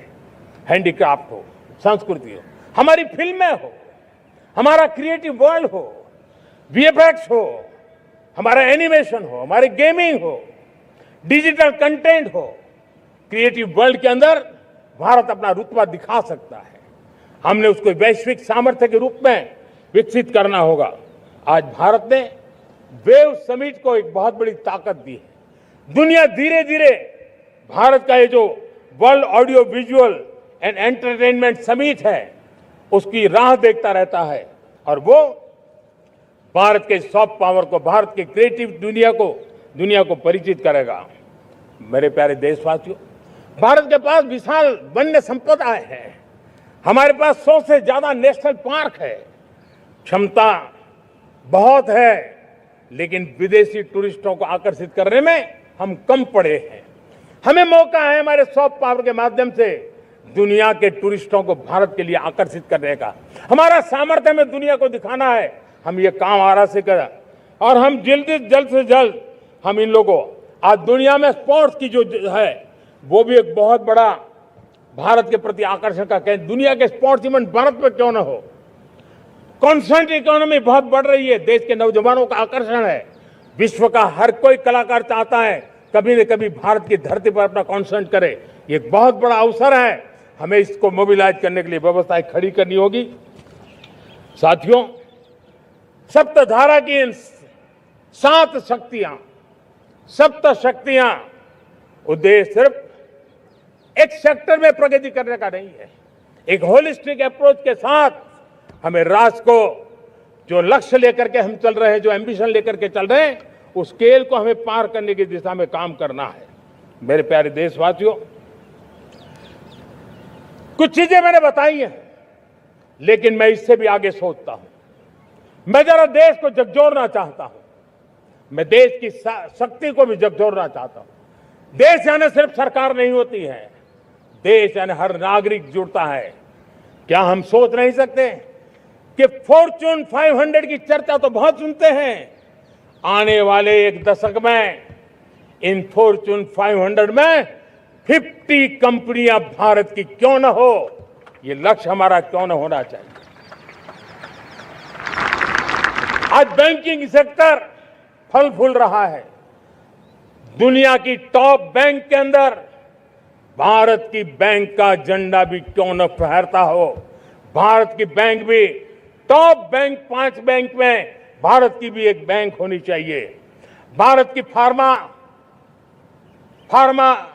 की दिशा में हमने बहुत काम किया है, लेकिन समय की मांग है कि दुनिया की 5 बड़ी फार्मा कंपनियों में भारत की भी 1-2 फार्मा कंपनियों का नाम गूंजना चाहिए। भारत उसमें अपना स्थान बनाना चाहिए। लॉ फर्म्स होते हैं, रेटिंग एजेंसी होती है।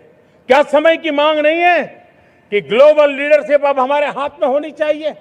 टैलेंट है, सामर्थ्य है, हमारा लंबा इतिहास भी है, भाषाओं पर हमारा प्रभुत्व है, हमें विश्व में पहुंचना चाहिए।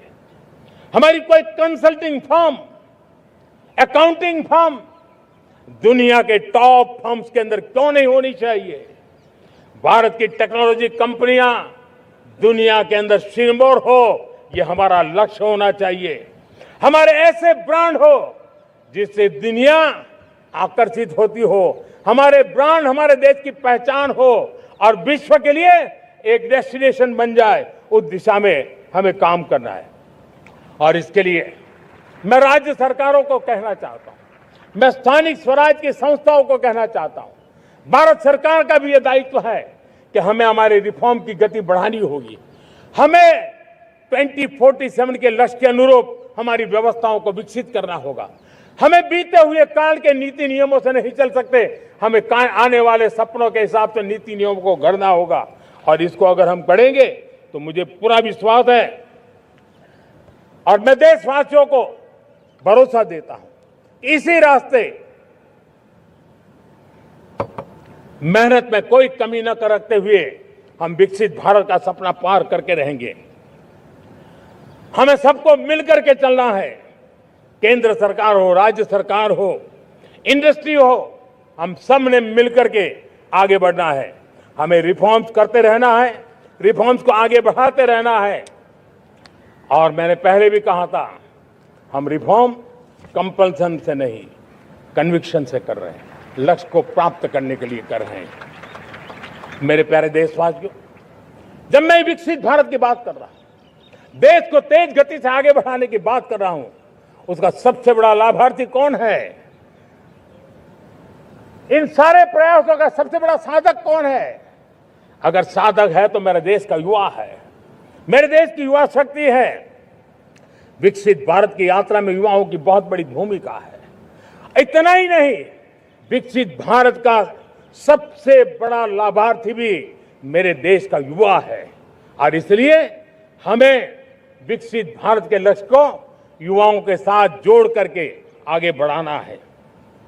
युवाओं हमारी सर्वोच्च प्राथमिकता के साथ हमें आगे बढ़ना है। साथियों, पिछले 10-12 साल में उस दिशा में बहुत कुछ हुआ है। स्टार्टअप इंडिया अभियान, आज पूरे देश में 2.5 लाख से ज्यादा रजिस्टर्ड स्टार्टअप बन गए। देश के नौजवान खुद तो काम कर रहे हैं, अनेकों को रोजगार दे रहे हैं। 1 लाख करोड़ रुपया इनोवेशन फंड भारत सरकार ने घोषित किया है। मैं देश को, नौजवानों को कहना चाहता हूं, आप अपने सपनों को लेकर के आइए, संसाधनों की कमी नहीं रहने देंगे। 1 लाख करोड़ रुपया आपके दिल दिमाग को सामर्थ्य देने का एक व्यवस्था हमने कर दी है। रिसर्च के नए अवसर मिले, डिजिटल इंडिया के नए सस्ते डेटा, ये युवाओं को सशक्त किया। दुनिया में सस्ता डेटा कहीं है तो भारत की धरती पर है और देश के नौजवानों को उसने नई ताकत दी है। स्किल इंडिया हमने नेशनल प्रोग्राम बनाया है। स्पेस सेक्टर को हमने ओपन कर दिया। नेशनल ड्रोन पॉलिसी हमने बनाई है। खेलो इंडिया पॉलिसी बनाई है। 35 वर्षों तक एजुकेशन पॉलिसी नहीं थी, नई एजुकेशन पॉलिसी लेकर के आए हैं और इसका फायदा मिडिल क्लास के परिवारों को हुआ है। साथियों, 2004 से 14 आंकड़ा मुझे देना चाहिए आपको।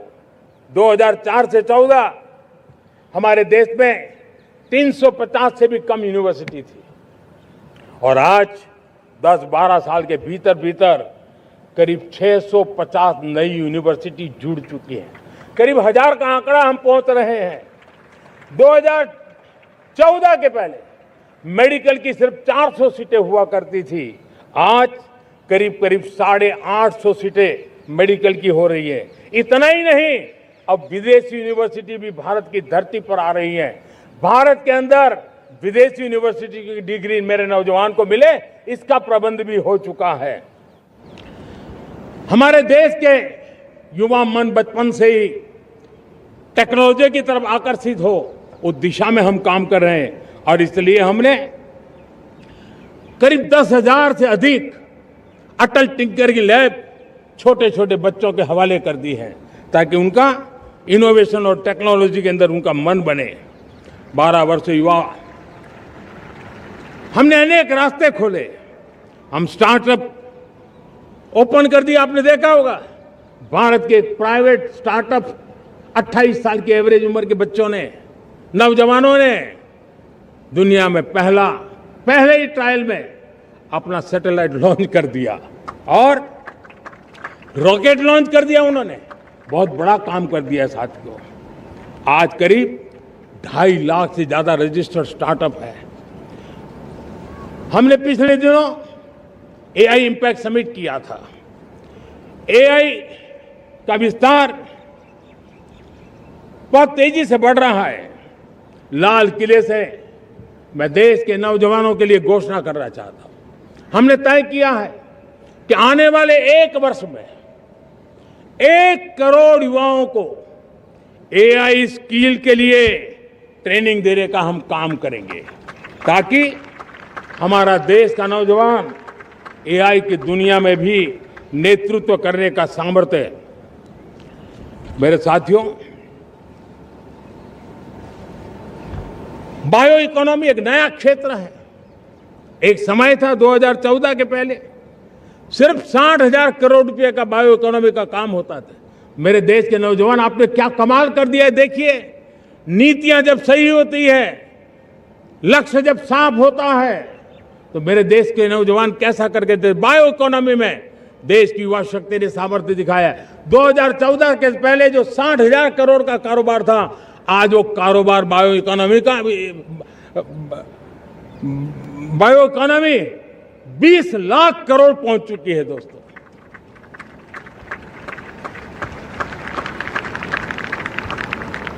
दो 2009-10 का कालखंड था, सिर्फ 25 लाख इलेक्ट्रिक व्हीकल हमारे देश में बिके थे। 1.5 लाख इलेक्ट्रिक व्हीकल बिके थे। 2009-10 में 1.5 लाख इलेक्ट्रिक व्हीकल। इस 25-26 में 25 लाख इलेक्ट्रिक व्हीकल बिके हैं। मेरे प्यारे देशवासियों, एविएशन सेक्टर भी मेरे नौजवानों के लिए बहुत तेजी से आगे बढ़ रहा है। नए एयरपोर्ट, नए रूट, नए नए रोजगार के अवसर बना रहे हैं। मेंटेनेंस, ओवरहॉलिंग, इसके भी कारण देश में बहुत बड़ी मात्रा में स्किल मैन पावर को काम मिल रहा है। मेड इन इंडिया हवाई जहाज बनाने की दिशा में हमने सफलता पाई है। Made in India defence transport aircraft C295 already अपनी उड़ान भर चुका है, सफल उड़ान भर चुका है। ये देश के नौजवानों के लिए, मेरे साथियों, ड्रोन ने भी बहुत बड़ा काम किया है। स्वामित्व योजना, गांव में ड्रोन से स्वामित्व योजना सफल हो रही है। करीब 3.25 करोड़ परिवारों को स्वामित्व योजना का लाभ मिला है और इसके कारण 140 लाख करोड़ रुपए जैसी संपत्ति अनलॉक हुई है, जिसके कारण बैंक से लोन मिल सकता है, लोग अपना कारोबार कर सकते हैं। मेरे प्यारे देशवासियों, हमारे मध्यम वर्गीय परिवारों के सामने एक बहुत बड़ा बोझ बन चुका है कोचिंग क्लासेस की स्पर्धा। हर माँ बाप को लग रहा है कि कोचिंग क्लास में बच्चे को नहीं भेजा तो हम प्रतिष्ठित परिवार नहीं हैं।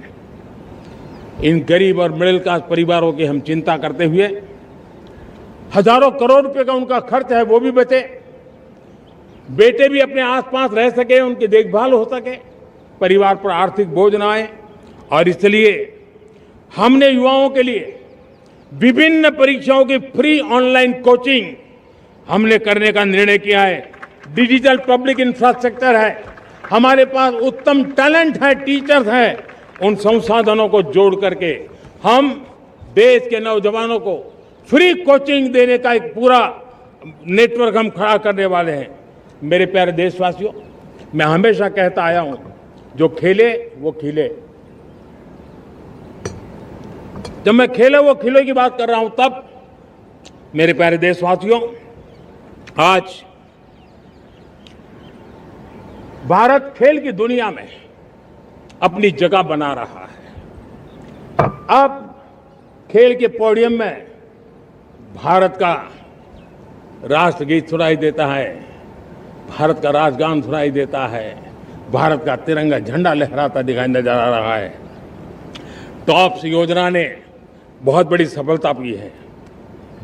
खेलो India games, university games, winter games, beach games, sports infrastructure, sports के लिए कोचिंग, स्पोर्ट्स मेडिसिन, स्पोर्ट्स के लिए न्यूट्रिशन, इन सारे विषयों में भारत अब महारत करने की दिशा में आगे बढ़ रहा है। नौजवानों के लिए पूरा नया क्षेत्र, खिलाड़ी न बन सके तो उसकी सपोर्ट सिस्टम में भी बहुत बड़ा क्षेत्र खुल रहा है। स्पोर्ट्स की दुनिया में भारत का प्रदर्शन बेहतर होता रहा है और हम 2036 में ओलंपिक के मजबूत दावेदार बनकर के आगे बढ़ रहे हैं और 2030 में कॉमनवेल्थ गेम्स को भारत होस्ट करने वाला है। और मेरे साथियों, दुनिया में जो ओलंपिक की खेल होते हैं, करीब 40 प्रकार के गेम होते हैं और करीब 350-350 स्पर्धाएं होती हैं ओलंपिक में। और आपको जानकर के दुख होगा मेरे देशवासियों, मेरे नौजवानों, मैं आपको चुनौती देता हूं, मैं आह्वान करता हूं, मैं आपकी मदद चाहता हूं। 350 जितने स्पर्धाओं में भारत 2/3 खेलों में कहीं होता ही नहीं, हमारी मौजूदगी नहीं होती, हम क्वालिफाई नहीं होते हैं। हमने तय किया है कि 2036 में जो ओलंपिक होगा, हम चाहते हैं कि वो भारत में हो, लेकिन 2036 में जिन विधाओं में आज भारत खेलता नहीं है, जिन विधाओं में भारत क्वालिफाई नहीं करता है, जिन स्पर्धाओं में भारत ने छोड़ के रखा है, 3/4 हिस्सा हमारे इंतजार कर रहा है। भारत उस पर बल देगा और इसके लिए हम टैलेंट हंट का एक अभियान भी चलाना चाहते हैं। हमें अगर 2036 के लिए खिलाड़ी चाहिए तो तो आज जो 5 साल, 10 साल, 15 साल की उम्र के नौजवान हैं, बेटे हैं, उनकी तरफ ध्यान देना होगा, उन बेटियों पर ध्यान देना होगा। और इसलिए 5 से 15 उम्र के बच्चों में खेल प्रतिभा ढूंढने के लिए गांव-गांव, शहर-शहर, स्कूल-स्कूल एक टैलेंट हंट का अभियान चलाया जाएगा। बच्चों की प्रतिभा को देखा जाएगा और फिर उनको स्पेशल ट्रेनिंग दे करके देश के लिए खेलने वाले अच्छे खिलाड़ी बनाए जाएंगे। मेरे प्यारे युवा, देश के सामने, देश के नौजवानों के सामने नशा एक बहुत बड़ा संकट बनता जा रहा है। नशा मुक्त भारत ये हम सबका सामूहिक दायित्व होना चाहिए। हमारे उज्जवल भविष्य के लिए हमारी युवा पीढ़ी मजबूत हो, हमारा युवा सामर्थ्य हमारे देश के लिए काम आए, इसलिए नशा मुक्त भारत। पिछले दिनों माय भारत के वॉलंटियर्स ने, देश के एनजीओ ने, देश के सामाजिक सांस्कृतिक संगठनों ने, देश के आध्यात्मिक पुरुषों ने मिलकर के नशा मुक्त भारत का 100 सप्ताह का एक कार्यक्रम तय किया है। 100 सप्ताह तक एक अभियान चलने वाला है। मैं हर परिवार को कहना चाहता हूं कि आप भी इस अभियान का हिस्सा बने, आप इसके साथ जुड़िए और देश के नशा मुक्त भारत के सपने को पूरा करने के लिए आप आगे आइए। मेरे प्यारे देशवासियों, 21वीं सदी में दशकों पुरानी जो चुनौतियां हैं, उन चुनौतियों को खत्म करना बहुत अनिवार्य है। नक्सलवाद, माओवाद लाखों युवाओं के भविष्य को तबाह कर दिया, अनेक माताओं के दुधमल नौजवानों को छीन लिया, बर्बाद कर दिया, हर मां बाप के सपनों को चूर चूर कर दिया। इस नक्सलवाद ने 4 दशक तक हिंदुस्तान के बहुत बड़े हिस्से को, बहुत बड़ी आबादी को दबोच करके रखा था, बंदूक के नोक पर दबोच करके रखा था, संविधान की धज्जियां उड़ा दी थी और देश के सामान्य नागरिकों की रक्षा में 3,500 से ज्यादा हमारी पुलिस के, सुरक्षा बल के जवान शहीद हो गए। युद्ध के अंदर जितने सैनिक मरते हैं, उससे ज्यादा हमारे पुलिस जवानों को जान की बाजी लगानी पड़ी ताकि देश के सामान्य मानवी को सुरक्षा मिले। ये नक्सलवाद ने धरती को लहूलुहान कर दिया था। 2014 में आपने जब हमें मौका दिया, उसी दिन हमने संकल्प लिया था कि हम देश को नक्सलवाद से मुक्त करेंगे। और आज मुझे खुशी है कि नक्सली माओवादी हिंसा आखिरी सांस भी शायद रहने की अब तो ताकत नहीं रही है। पूरी तरह उसे खत्म करने की दिशा में जहां पर कभी नक्सलवादियों की गोलियां चलती थी, जहां पर कभी धरती रक्त रंजित रहा करती थी, आज उसी नक्सल क्षेत्रों में, उसी इलाकों में नक्सल मुक्त होने के कारण विकास, विश्वास और प्रयास का तिरंगा लहरा रहा है। मेरे प्यारे देशवासियों, लेकिन इस चुनौती को हमने कम नहीं आंकना है। इस चुनौती से हमें और भी सावधान रहने की जरूरत है। वर्षों तक देश की सत्ता में माओवादी सोच के लोग गलियारों में अपनी जगह बना करके बैठे थे। सरकारी कमेटियों में सलाहकार के रूप में भी ये माओवादी सोच ने नीतियों को प्रभावित किया था। मेरे प्यारे देशवासियों, जंगलों में हमें हथियारी नक्सलों का खात्मा बुलाने में, उस संकट से देश को मुक्त कराने में सफलता मिली है। लेकिन हथियारी नक्सल तो गए, लेकिन दिमागी नक्सल, ये दिमागी नक्सल मौके की तलाश में है। हिंसा, अराजकता के वो रास्ते खोज रहे हैं, समाज को गलत राह पर घसीटने के लिए भांति भांति के दांव कर रहे हैं। इन दिमागी नक्सलियों को पहचानना होगा, इन दिमागी नक्सलियों को आइसोलेट करना होगा और राष्ट्र को विकसित राष्ट्र बनाने की मुख्य धारा की ओर देश की युवा पीढ़ी को जोड़ना होगा। मेरे प्यारे देशवासियों, सुरक्षित भारत बनाना हम सबका दायित्व है। चुनौती सीमा के भीतर हो या सरहद से बाहर, भारत हर परिस्थिति के लिए तैयार है। आज युद्ध का नेचर बदल रहा है। अब युद्ध सीमा पर ही होता है, गारंटी नहीं है। आज युद्ध सीमा के अंदर, कहीं रिफाइनरी पे जाकर के, कहीं बैंकिंग सेक्टर को जाकर के, कहीं डेटा सेंटर को जाकर के, एक प्रकार से लड़ाई का नया रूप, इंफ्रास्ट्रक्चर तोड़े जा रहे हैं, फैक्ट्रियां तोड़ी जा रही है। हमने मिशन सुदर्शन चक्र की पिछले सालों घोषणा की थी, बहुत तेजी से उस पर काम चल रहा है। आज डिफेंस एक्सपोर्ट हमारा करीब 50 गुना बढ़ा है। करीब 100 देशों में हमारे अस्त्र शस्त्र पहुंच रहे हैं। वैश्विक पटल पर भारत की प्रतिष्ठा धीरे धीरे बढ़ रही है। बदलते हुए समय में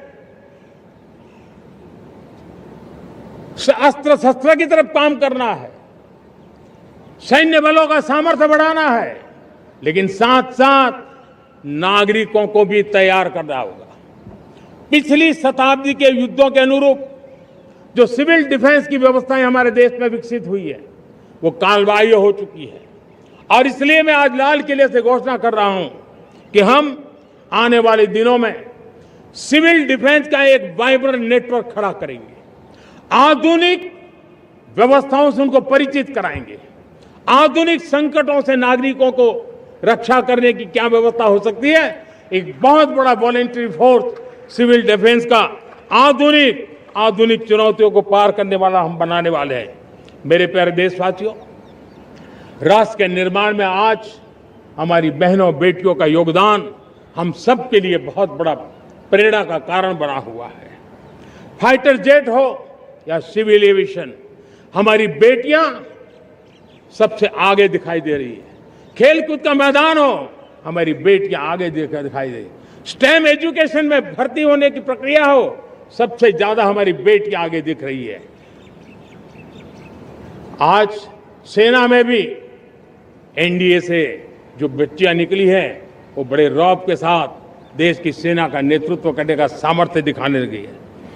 मेरी बेटियों की ताकत कैसी है। मैं पिछले दिनों साणंद में एक सेमीकंडक्टर प्लांट में गया, वहां आदिवासी बेटियां, देश के अलग अलग कोने से आई हुई बेटियां काम कर रही थी।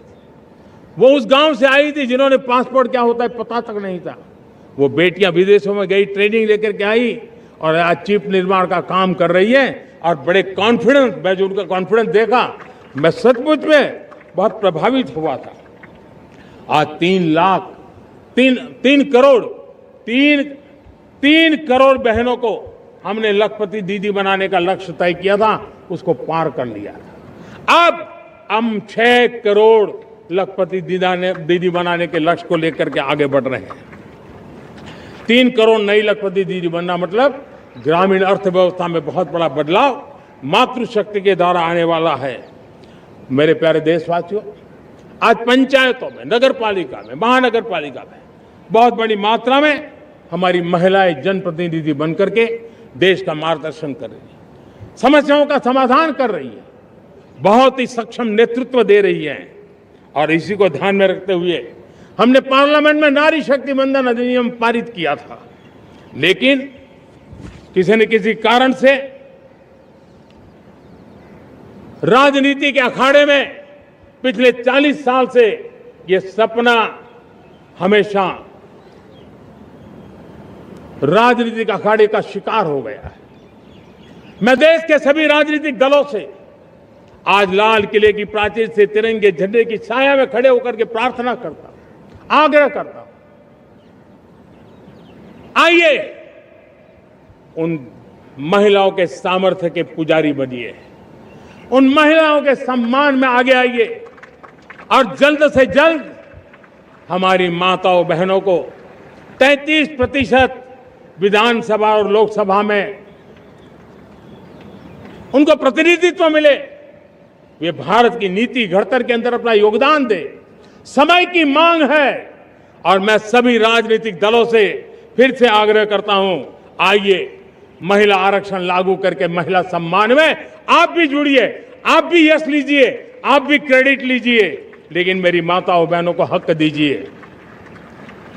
मेरे प्यारे देशवासियों, विकसित भारत का संकल्प तभी पूरा होगा जब विकास अंतिम व्यक्ति तक पहुंचेगा।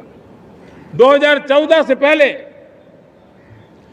सिर्फ 25 करोड़ लोगों के पास सोशल सिक्योरिटी का कवर था, सिर्फ 25 करोड़ के पास। साथियों, पिछले 5-7 दशक में सिर्फ 25 करोड़, हमने एक दशक के भीतर भीतर 100 करोड़ देशवासियों को सोशल सिक्योरिटी का कवच दिया है। आयुष्मान भारत योजना से 70 साल की उम्र के बुजुर्गों से भी आज 5 लाख रुपए तक मुफ्त दवाई की व्यवस्था हो रही है। करोड़ों करोड़ों परिवारों को इसके कारण बहुत बड़ी सुविधा मिली है।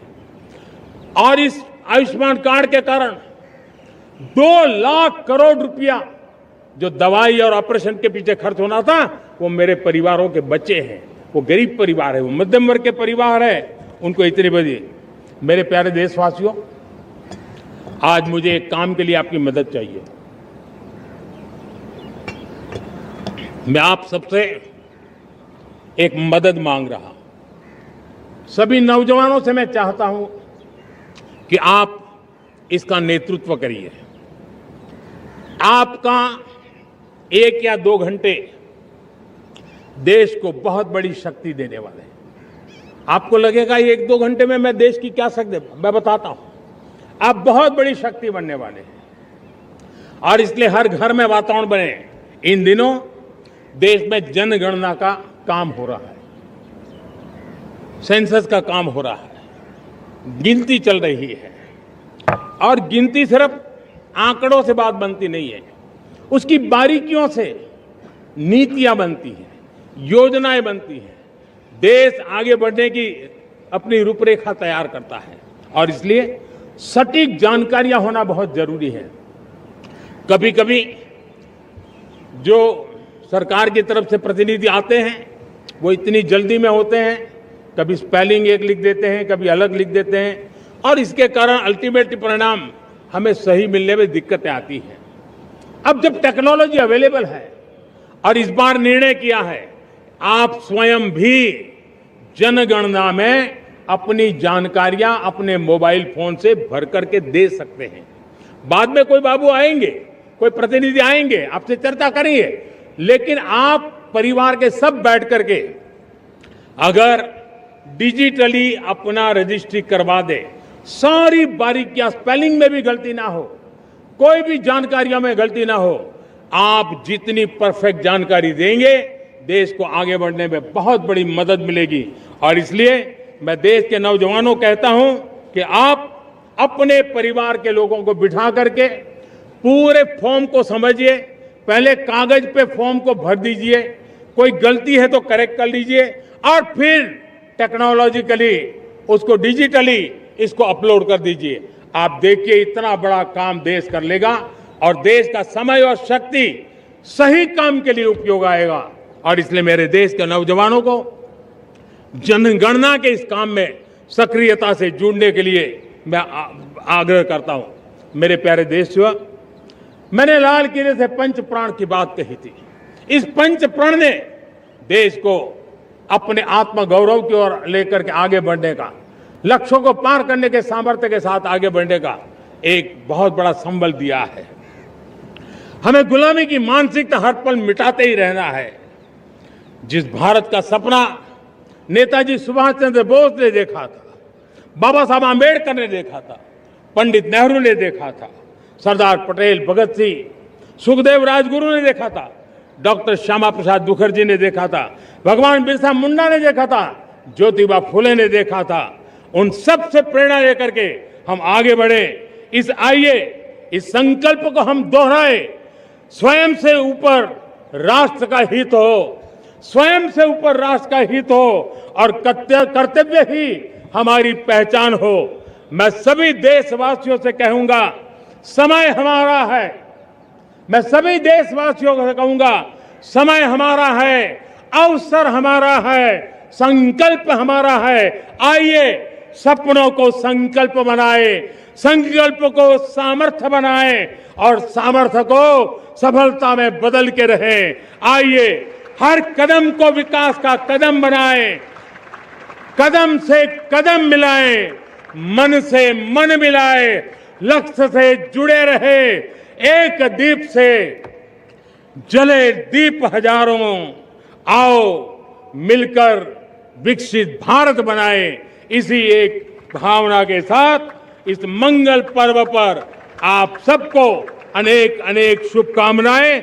मेरे साथ बोलिए, भारत माता की, भारत माता की, भारत माता की, वंदे वंदे वंदे। बहुत बहुत धन्यवाद।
விழாவை ரொம்ப அழகா ஏற்பாடு செஞ்ச பொதுத்துறை செயலாளர் அவர்களோடு சேர்ந்து அலுவலர்களுக்கும், காலையிலேயே இந்த பிராக்டிஸ் பண்ணி சிறப்பான பரேட் நடத்திய காவல்துறை நண்பர்களுக்கும், இந்த விழாவை ரொம்ப பாதுகாப்பாக நடத்திய காவல்துறை அதிகாரிகளுக்கும், ஊடகத்துறை நண்பர்களுக்கும், சமூக ஊடகத்துறை நண்பர்களுக்கும் என்னுடைய மனமார்ந்த நன்றியை தெரிவிச்சுக்கிறேன்.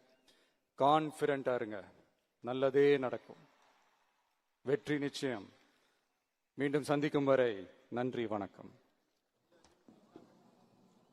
சுதந்திர தின விழா பேருரை வழங்கிய மாண்புமிகு தமிழ்நாடு முதலமைச்சர் அவர்களுக்கு மனமார்ந்த நன்றியை தெரிவித்துக் கொண்டு சுதந்திர தின சிறப்பு விருதுகளை விருதாளர்களுக்கு வழங்கி சிறப்பிக்குமாறு பேரன்போடு கேட்டுக்கொள்கிறோம். We sincerely thank the Honorable Chief Minister of Tamil Nadu for delivering the Independence Day special address. May we also humbly request him to honor the awardees by presenting the Independence Day special awards. முதலாவதாக தமிழ்நாட்டிற்கும் தமிழினத்தின் வளர்ச்சிக்கும் மாபெரும் பங்காற்றியமைக்காக திரு M. Krishnaswamy அவர்களுக்கு தகைசால் தமிழர் விருது வழங்கி கௌரவிக்கிறார்கள் நம் மாண்புமிகு தமிழ்நாடு முதலமைச்சர் அவர்கள். 10 லட்சம் ரூபாய்க்கான காசோலையும் பாராட்டு சான்றும் வழங்கப்படுகிறது. தகைசால் தமிழர் award is presented to திரு M. Krishnasamy.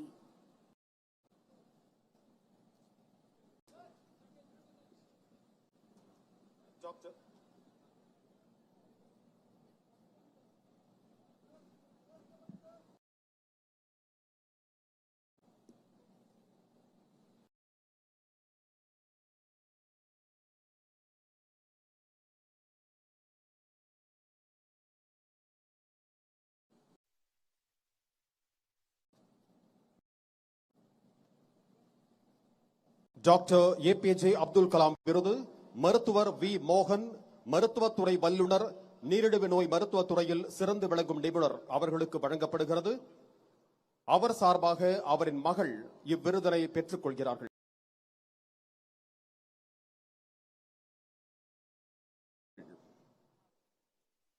This is the Google AI Professional Certificate. Start here to gain the skills for a new way of working. Maybe you've asked AI to help write an email or to summarize a long document. A nice time saver. But what if that small win was just the warm-up? Discover what's possible when it stops just being a tool you use and starts being a professional collaborator. Google experts will guide you at every step and teach you the AI skills that employers are looking for. Enroll today and get 3 months of Google AI Pro on us. குழந்தைக்கும் 1 gram தங்க மோதிரம் வழங்கப்பட உள்ளது. உறவு என்பது பெயரால் மட்டும் வருவதல்ல, தேவையான நேரத்தில் தோள் கொடுத்து கடமையை நிறைவேற்றுவதில் தான் உண்மையான உறவு இருக்கிறது. அந்த வகையில் மக்களின் வாழ்வில் முக்கியமான தருணங்களில் எல்லாம் துணை நிற்கிறார்கள் நமது மாண்புமிகு தமிழ்நாடு முதலமைச்சர் அவர்கள்.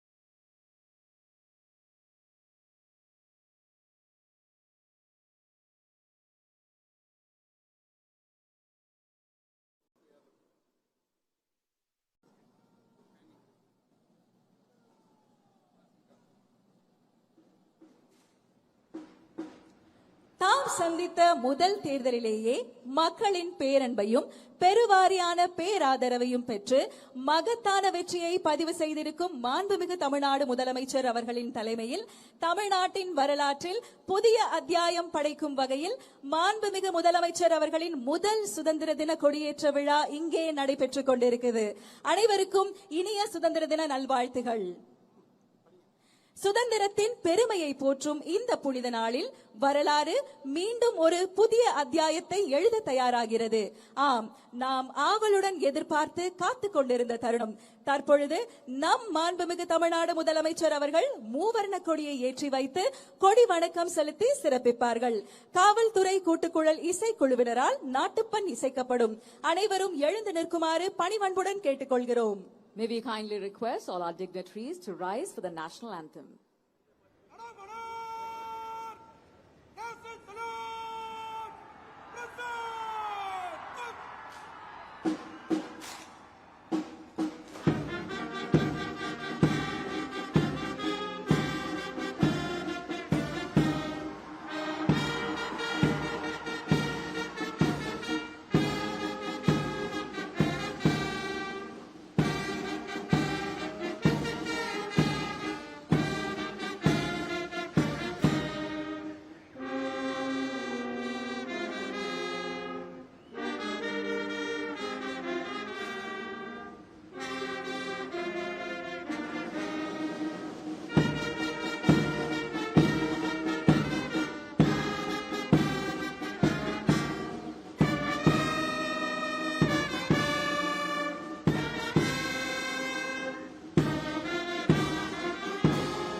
தாயின் மணிக்கொடி பாரீர், அதை தாழ்ந்து பணிந்து புகழ்ந்திட வாரீர்.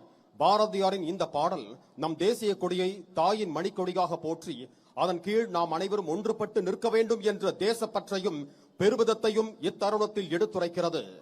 இந்த சுதந்திர தின நன்னாளில் மாண்புமிகு தமிழ்நாடு முதலமைச்சர் அவர்களை சுதந்திர தின விழா பேருரையாற்ற பணிவன்புடன் அழைக்கிறோம்.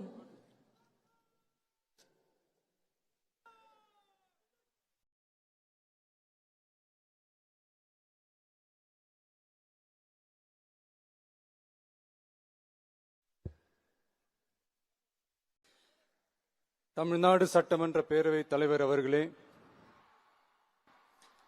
மாண்புமிகு அமைச்சர்கள், நீதியரசர்கள், எம்எல்ஏஸ், எம்பிஸ், உள்ளாட்சி பிரதிநிதிகள், தலைமை செயலாளர் உள்ளிட்ட அரசு அதிகாரிகள், நம்ம தாய்நாட்டின் சுதந்திர போராட்டத்தில் பங்கேற்று இன்னைக்கும் வாழ்ந்துட்டு இருக்கிற தியாகிகள், தற்போது குடும்ப ஓய்வூதியம் பெற்று வரும் சுதந்திர போராட்ட தியாகிகளின் வாரிசுதாரர்கள், டிஜிபி உள்ளிட்ட அனைத்து காவல்துறை அதிகாரிகள், முப்படைகளை சேர்ந்த அலுவலர்கள், வீரர்கள், சிறப்பு விருந்தினர்கள், இன்னைக்கு இந்த சுதந்திர தினத்துல கோட்டையில கொடியேற்றுறத பார்க்க வந்திருக்கிற பொதுமக்களுக்கும், இந்த சுதந்திர தினத்தை கொண்டாடிக்கிட்டு இருக்கிற என் நெஞ்சில் குடியிருக்கும் தமிழக மக்களுக்கும் மாணவ மாணவிகளுக்கும் அனைவருக்கும் என்னுடைய சுதந்திர தின நல்வாழ்த்துக்கள், என்னுடைய வணக்கத்தையும் தெரிவிச்சுக்கிறேன். உங்களுடைய உயிரை, உடமைய, வாழ்க்கைய எல்லாம் இழந்துட்டு நமக்காக சுதந்திரம் வாங்கி கொடுத்த நம்ம சுதந்திர போராட்ட தியாகிகள், அதுல பிரபலமானவர்கள் மற்றும் பேர் தெரியாதவங்க அப்படின்னு இருந்தாலும் அவங்க எல்லாருக்கும், ஏன் அவங்க ஒவ்வொருத்தருக்கும் தனிப்பட்ட முறையில் என்னுடைய வீர வணக்கங்கள்.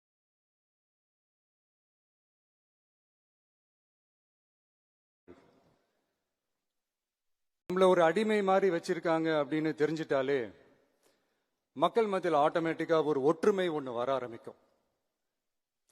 எல்லாரும் ஒரே மாதிரி யோசிச்சு ஒன்னு சேர ஆரம்பிப்பாங்க. அப்படி ஒன்னு சேர்ற இடத்துல தான் சாதி உடையும், மதம் உடையும், மொழி, இனம் இந்த மாதிரி எல்லாமே உடைஞ்சு நொறுங்கும். அப்படி உடைஞ்சு நொறுங்குற இடத்துல தான் கிடைக்கிறது தான் உண்மையான சுதந்திரம். அதுதான் நம்ம மகாத்மா காந்திஜி அவர்கள் அவங்களுடைய தலைமையில் 1947 இதே இந்த ஆகஸ்ட் 15ஆம் தேதி நமக்கு அந்த சுதந்திரம் கிடைச்சது. இன்னைக்கு நம்ம எல்லாரும் அந்த சுதந்திரத்தை கெட்டியா பிடிச்சுக்கிட்டு படிப்படியா டெவலப் ஆகி வந்துகிட்டே இருக்கிறோம். அந்த டெவலப்மெண்ட்ஸை அடுத்தடுத்த கட்டத்துக்கு கொண்டு போக வேண்டியது நம்ம எல்லாருடைய ஒரு கடமையும் கூட. இந்த நேரத்தில் நம்ம தமிழ்நாட்டை லஞ்சத்திலிருந்து, ஊழலிருந்து காப்பாத்துறதும் ஒரு மிகப்பெரிய ஒரு விடுதலைக்கு சமமான ஒரு விஷயம்தான். அதை நோக்கி தான் நம்ம அரசும் செயல்பட்டுக்கிட்டு வந்து இருக்கு. இந்த 386 ஆண்டு பழமையான இந்த கோட்டையில இங்க மேல ஏறி வந்து இந்த 80வது சுதந்திர தின நாள்ல நம்ம நாட்டோட தேசிய கொடியை ஏத்தி வச்சு இன்னைக்கு இந்த விழாவில் என்ன பேசவும் வச்சிருக்கிறீங்க. அதுக்காக உலகம் முழுவதும் இருக்கிற என்னுடைய தமிழ் சொந்தங்களுக்கும், தமிழ்நாட்டு மக்களுக்கும், ஜென்சி இளம் சிங்கப்படை தோழர்களுக்கும் என்னுடைய மனமார்ந்த நன்றியை தெரிவிச்சுக்கிறேன். பிறப்புக்கும் எல்லா உயிருக்கும் அப்படின்ற ஒரு மிகப்பெரிய ஒரு கோட்பாட்டை அடிப்படையாக வச்சுதான் நம்ம தமிழ்நாட்டை லஞ்ச லாவண்யமற்ற போதைப் பொருள் கலாச்சாரம் இல்லாத, பெண்கள் பாதுகாப்பு, சமூக நீதி அடிப்படையில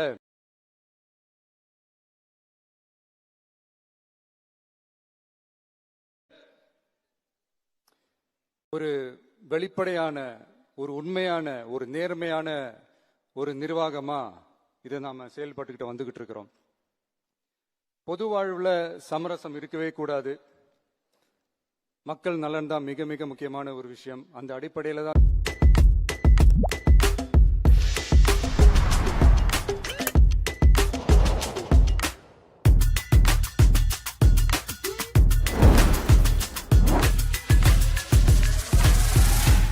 இருக்கிறோம்.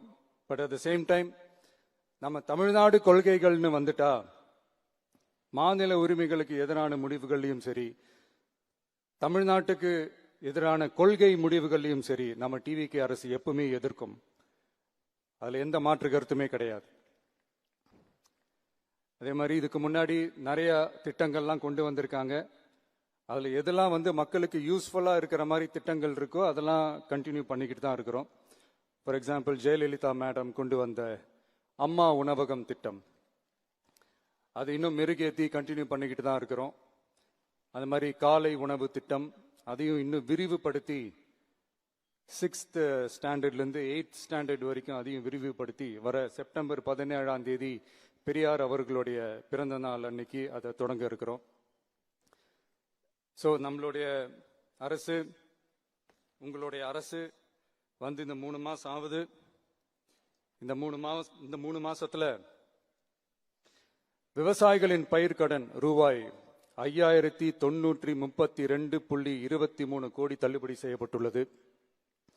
குறுவை சாகுபடி தொகுப்பு திட்டத்திற்கு ரூபாய் 134.83 கோடி வழங்கப்பட்டுள்ளது. ஒன்றிய அரசு நிதியுடன் ரூபாய் 12,642 கோடியில் 125 நாள் வேலைவாய்ப்பு திட்டம் மற்றும் ஜல் ஜீவன் குடிநீர் திட்டம் ரூபாய் 18,123.05 கோடியில் செயல்பாட்டிற்கு கொண்டு வரப்பட்டுள்ளது. சுகாதாரத்துறையில் சேவைக்கு நலம் AI செயலி கொண்டு வரப்பட்டுள்ளது. பேரறிஞர் அண்ணாவின் பிறந்த நாளான செப்டம்பர் 15ஆம் நாள் தாய்மாமன் தங்க மோதிர திட்டம் ரூபாய் 755.83 கோடியில் தொடங்கப்பட உள்ளது. மக்களின் போக்குவரத்திற்கு ரூபாய் 127.21 கோடியில் 300 புதிய பஸ்கள் வழங்கப்பட்டுள்ளது. தமிழ்நாட்டில் மது பழக்கத்தை குறைத்திடும் வகையில் முதற்கட்டமாக 717 டாஸ்மாக் கடைகள் மூடப்பட்டுள்ளன. வெளிப்படையான நிர்வாகத்திற்காக நவீன தொழில்நுட்பத்தை பயன்படுத்தி கணினி மயமாக்கப்பட்ட நிர்வாகம் செயல்பாட்டில் உள்ளது. முன்னெப்போதும் இல்லாத ஆளில்லா பத்திரப்பதிவு செயல்பாட்டிற்கு கொண்டு வரப்பட உள்ளது. கோயில் நிலங்கள் கணக்கெடுக்கப்பட்டு அனைவருக்கும் தெரியுமாறு ஆன்லைனில் ஏற்றப்படுகிறது. வருவாய்த்துறையில் அனைத்து சான்றிதழ்களும் 15 தினங்களுக்குள் வழங்கப்படுகிறது. லஞ்சம் வாங்குவதை புகார் செய்ய புதிய வாட்ஸ்அப் எண் அறிவிக்கப்பட்டுள்ளது. அரசின் வருமானம் தனிநபருக்கு செல்வது தடுக்கப்பட்டுள்ளது. அனைத்து துறைகளிலும் லஞ்சம் ஊழல் ஒழிக்க தொடர் நடவடிக்கை எடுக்கப்பட்டு வருகிறது. கனிம பயன்பாடு முறைப்படுத்தப்பட்டு நவீன தொழில்நுட்ப உதவியுடன் விநியோகிக்கப்படுகிறது. சட்டம் ஒழுங்கு தீவிரமாக கண்காணிக்கப்பட்டு பராமரிக்கப்பட்டு வருகிறது. ஜூன் மாதம் 29, 30ஆம் தேதியில் நடந்த மாவட்ட ஆட்சியர் மற்றும் காவல் கண்காணிப்பாளர் மாநாட்டில் சட்டம் ஒழுங்கு பிரச்சனையில கடுமையான நடவடிக்கை எடுக்க உத்தரவு போட்டிருக்கிறோம். அரசு அலுவலகங்கள் காவல் நிலையங்களும் மக்களுக்கான சேவை மையங்களாக மாறணும்னு வலியுறுத்தி இருக்கிறோம். அது மட்டும் இல்லாம கவர்மெண்ட் ஆபீஸுக்கு வர்ற மக்களுக்கு அவங்க குறைகளை தீர்க்கிறதுக்கும் தேவையான தகவல்களை பெறுவதற்கும் நலத்திட்ட உதவிகள் பெற கவர்மெண்ட் ஆபீஸை தேடி வர்றப்போ அவர்கள் மிகவும் கண்ணியமாக நடத்தப்படணும். மக்களை கனிவா அன்பா நடத்தணும்னு சொல்லி இருக்கிறோம். மக்களை அலைய விடக்கூடாது. கோரிக்கைகளை நல்லபடியா ஆராய்ஞ்சி சரியான வழியில தீர்வை தர சொல்லி இருக்கிறோம்.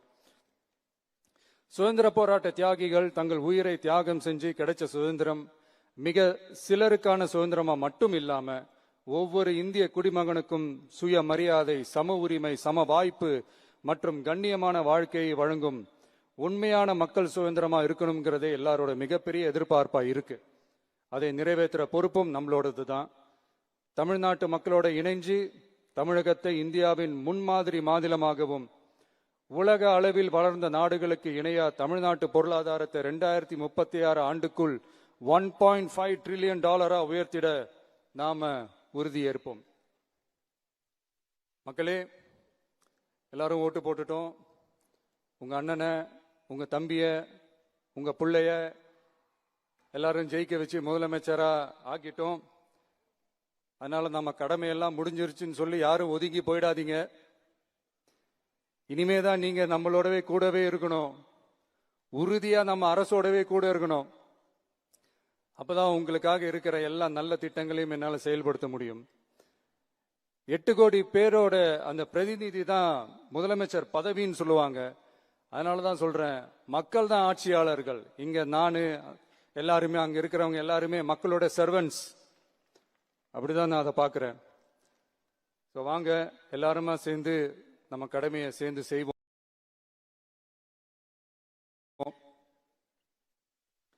நம்ம அரசுக்கு எதிரான சக்திகளையும் சரி சதிகளையும் சரி முறியடிப்போம்.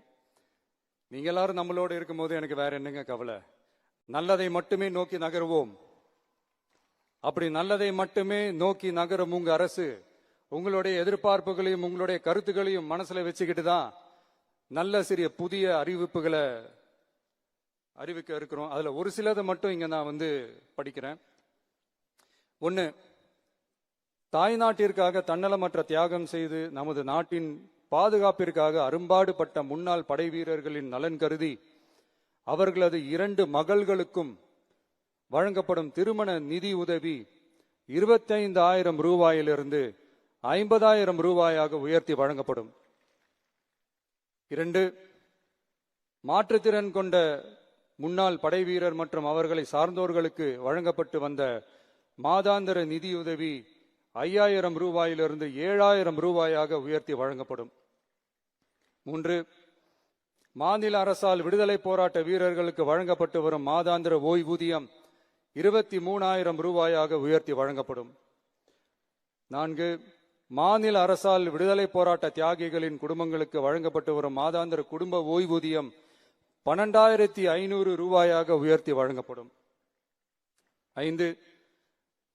வீரபாண்டிய கட்டபொம்மன், முத்துராமலிங்க, விஜய ரகுநாத சேதுபதி, மருது சகோதரர்கள் மற்றும் வாவு சிதம்பரனார் ஆகியோரின் வழித்தோன்றல்களுக்கு வழங்கப்பட்டு வரும் மாதாந்திர சிறப்பு ஓய்வூதியம் 11500 ரூபாயாக உயர்த்தி வழங்கப்படும். இவற்றிற்கான அரசாணைகள் அரசால் வெளியிடப்பட்டுள்ளது. Once again, extend my respectful greetings and salute the people of Tamil Nadu who has broken the caste and religious considerations, rejecting money and muscle power, and gave us an overwhelming support to establish people-centric and social justice government. We are on a mission mode to achieve corruption-free government. We want our people to develop zero tolerance towards corruption. And we appeal to the officials and the people of Tamil Nadu to make our state corruption-free. இன்னைக்கு இந்த விழாவில் பரிசு வாங்க போற, பாராட்டுகளை வாங்க போற, விருதுகளை வாங்க போற அனைவருக்கும் என்னுடைய வாழ்த்துக்களை தெரிவிச்சுக்கிறேன். இந்த விழாவை ரொம்ப அழகா ஏற்பாடு செஞ்ச பொதுத்துறை செயலாளர் அவர்களோடு சேர்ந்து அலுவலர்களுக்கும், காலையிலேயே இந்த பிராக்டிஸ் பண்ணி சிறப்பான பரேட் நடத்திய காவல்துறை நண்பர்களுக்கும், இந்த விழாவை ரொம்ப பாதுகாப்பாக நடத்திய காவல்துறை அதிகாரிகளுக்கும், ஊடகத்துறை நண்பர்களுக்கும், சமூக ஊடகத்துறை நண்பர்களுக்கும் என்னுடைய மனமார்ந்த நன்றியை தெரிவிச்சுக்கிறேன். கான்ஃபிடண்டா இருங்க, நல்லதே நடக்கும், வெற்றி நிச்சயம். மீண்டும் சந்திக்கும் வரை நன்றி, வணக்கம். சுதந்திர தின விழா பேருரை வழங்கிய மாண்புமிகு தமிழ்நாடு முதலமைச்சர் அவர்களுக்கு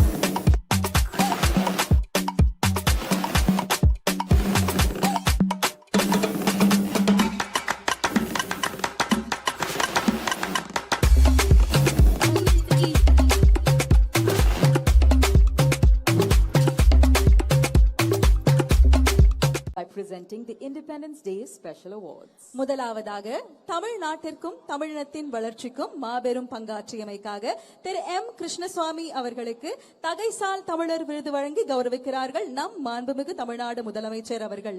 10 லட்சம் ரூபாய்க்கான காசோலையும் பாராட்டு சான்றும் வழங்கப்படுகிறது. தகைசால் தமிழர் award is presented to திரு எம் கிருஷ்ணசாமி.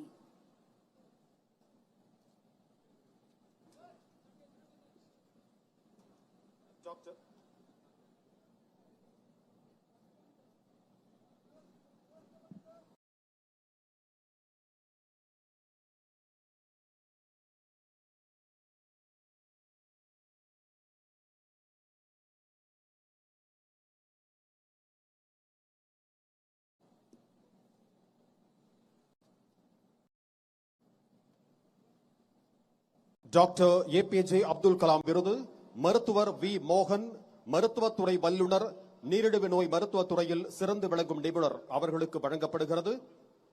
அவர் சார்பாக அவரின் மகள் இவ்விருதினை பெற்றுக் கொள்கிறார்கள்.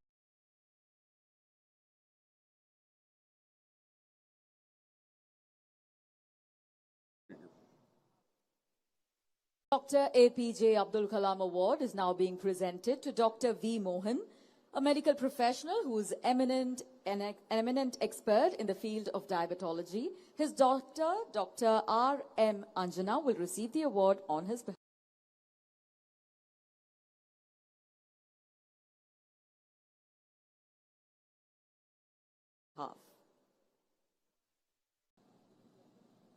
ஒவ்வொரு குழந்தைக்கும் 1 கிராம் தங்க மோதிரம் வழங்கப்பட உள்ளது. உறவு என்பது பெயரால் மட்டும் வருவதல்ல, தேவையான நேரத்தில் தோள் கொடுத்து கடமையை நிறைவேற்றுவதில் தான் உண்மையான உறவு இருக்கிறது. அந்த வகையில் மக்களின் வாழ்வில் முக்கியமான தருணங்களில் எல்லாம் துணை நிற்கிறார்கள் நமது மாண்புமிகு தமிழ்நாடு முதலமைச்சர் அவர்கள்.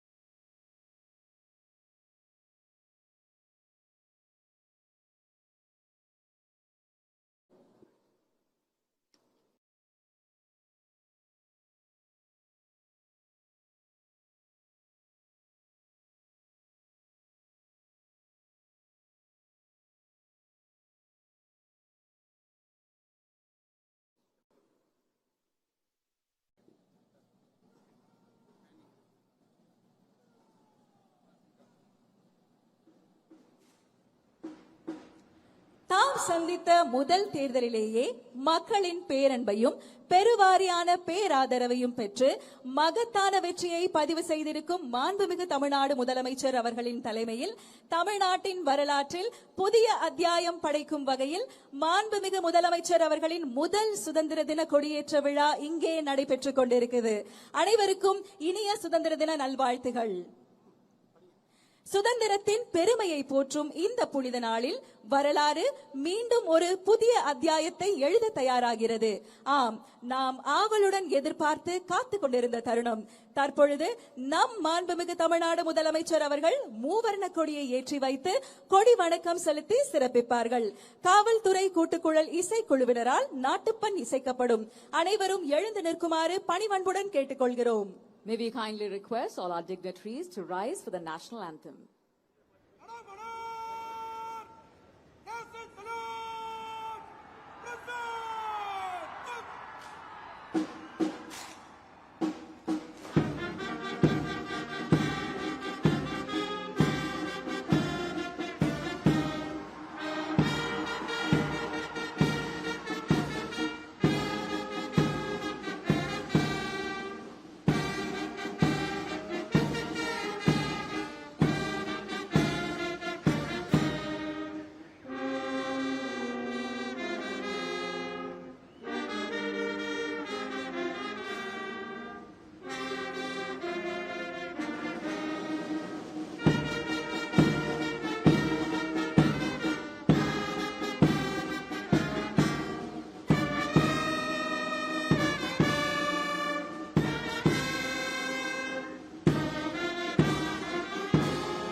தாயின் மணிக்கொடி பாரீர், அதை தாழ்ந்து பணிந்து புகழ்ந்திட வாரீர். பாரதியாரின் இந்த பாடல் நம் தேசிய கொடியை தாயின் மணிக்கொடியாக போற்றி அதன் கீழ் நாம் அனைவரும் ஒன்றுபட்டு நிற்க வேண்டும் என்ற தேசப்பற்றையும் பெருமிதத்தையும் இத்தருணத்தில் எடுத்துரைக்கிறது. இந்த சுதந்திர தின நன்னாளில் மாண்புமிகு தமிழ்நாடு முதலமைச்சர் அவர்களை சுதந்திர தின விழா பேருரையாற்ற பணிவன்புடன் அழைக்கிறோம்.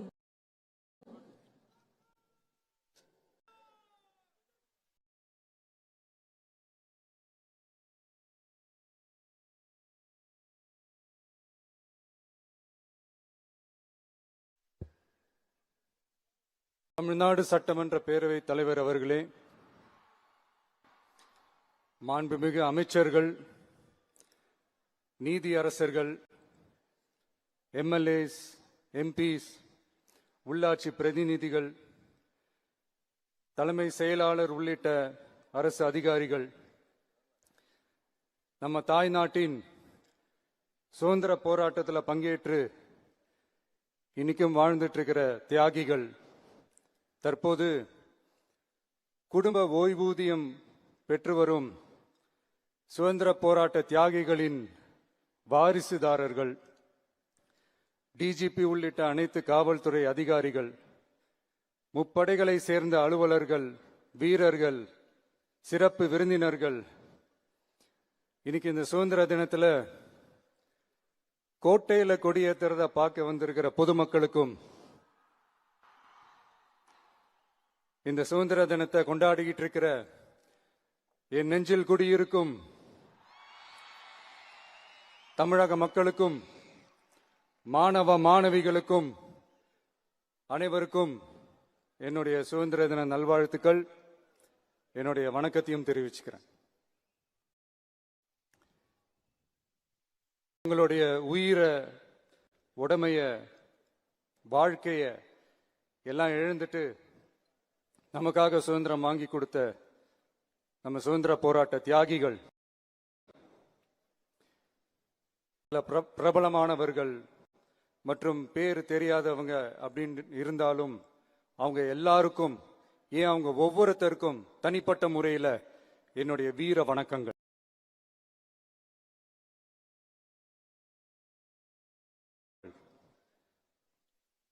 நம்மள ஒரு அடிமை மாதிரி வச்சிருக்காங்க அப்படின்னு தெரிஞ்சிட்டாலே மக்கள் மத்தியில் ஆட்டோமேட்டிக்கா ஒரு ஒற்றுமை ஒண்ணு வர ஆரம்பிக்கும். எல்லாரும் ஒரே மாதிரி யோசிச்சு ஒன்னு சேர ஆரம்பிப்பாங்க. இப்படி ஒன்னு சேர்ற இடத்துல தான் சாதி உடையும், மதம் உடையும், மொழி, இனம் இந்த மாதிரி எல்லாமே உடைஞ்சு நொறுங்கும். அப்படி உடைஞ்சு நொறுங்குற இடத்துல தான் கிடைக்கிறது தான் உண்மையான சுதந்திரம். அதுதான் நம்ம மகாத்மா காந்திஜி அவர்கள் அவங்களுடைய தலைமையில 1947ல இதே இந்த ஆகஸ்ட் 15ஆம் தேதி நமக்கு அந்த சுதந்திரம் கிடைச்சது. இன்னைக்கு நம்ம எல்லாரும் அந்த சுதந்திரத்தை கெட்டியா பிடிச்சுக்கிட்டு படிப்படியா டெவலப் ஆகி வந்துகிட்டே இருக்கிறோம். அந்த டெவலப்மெண்ட்ஸ் அடுத்தடுத்த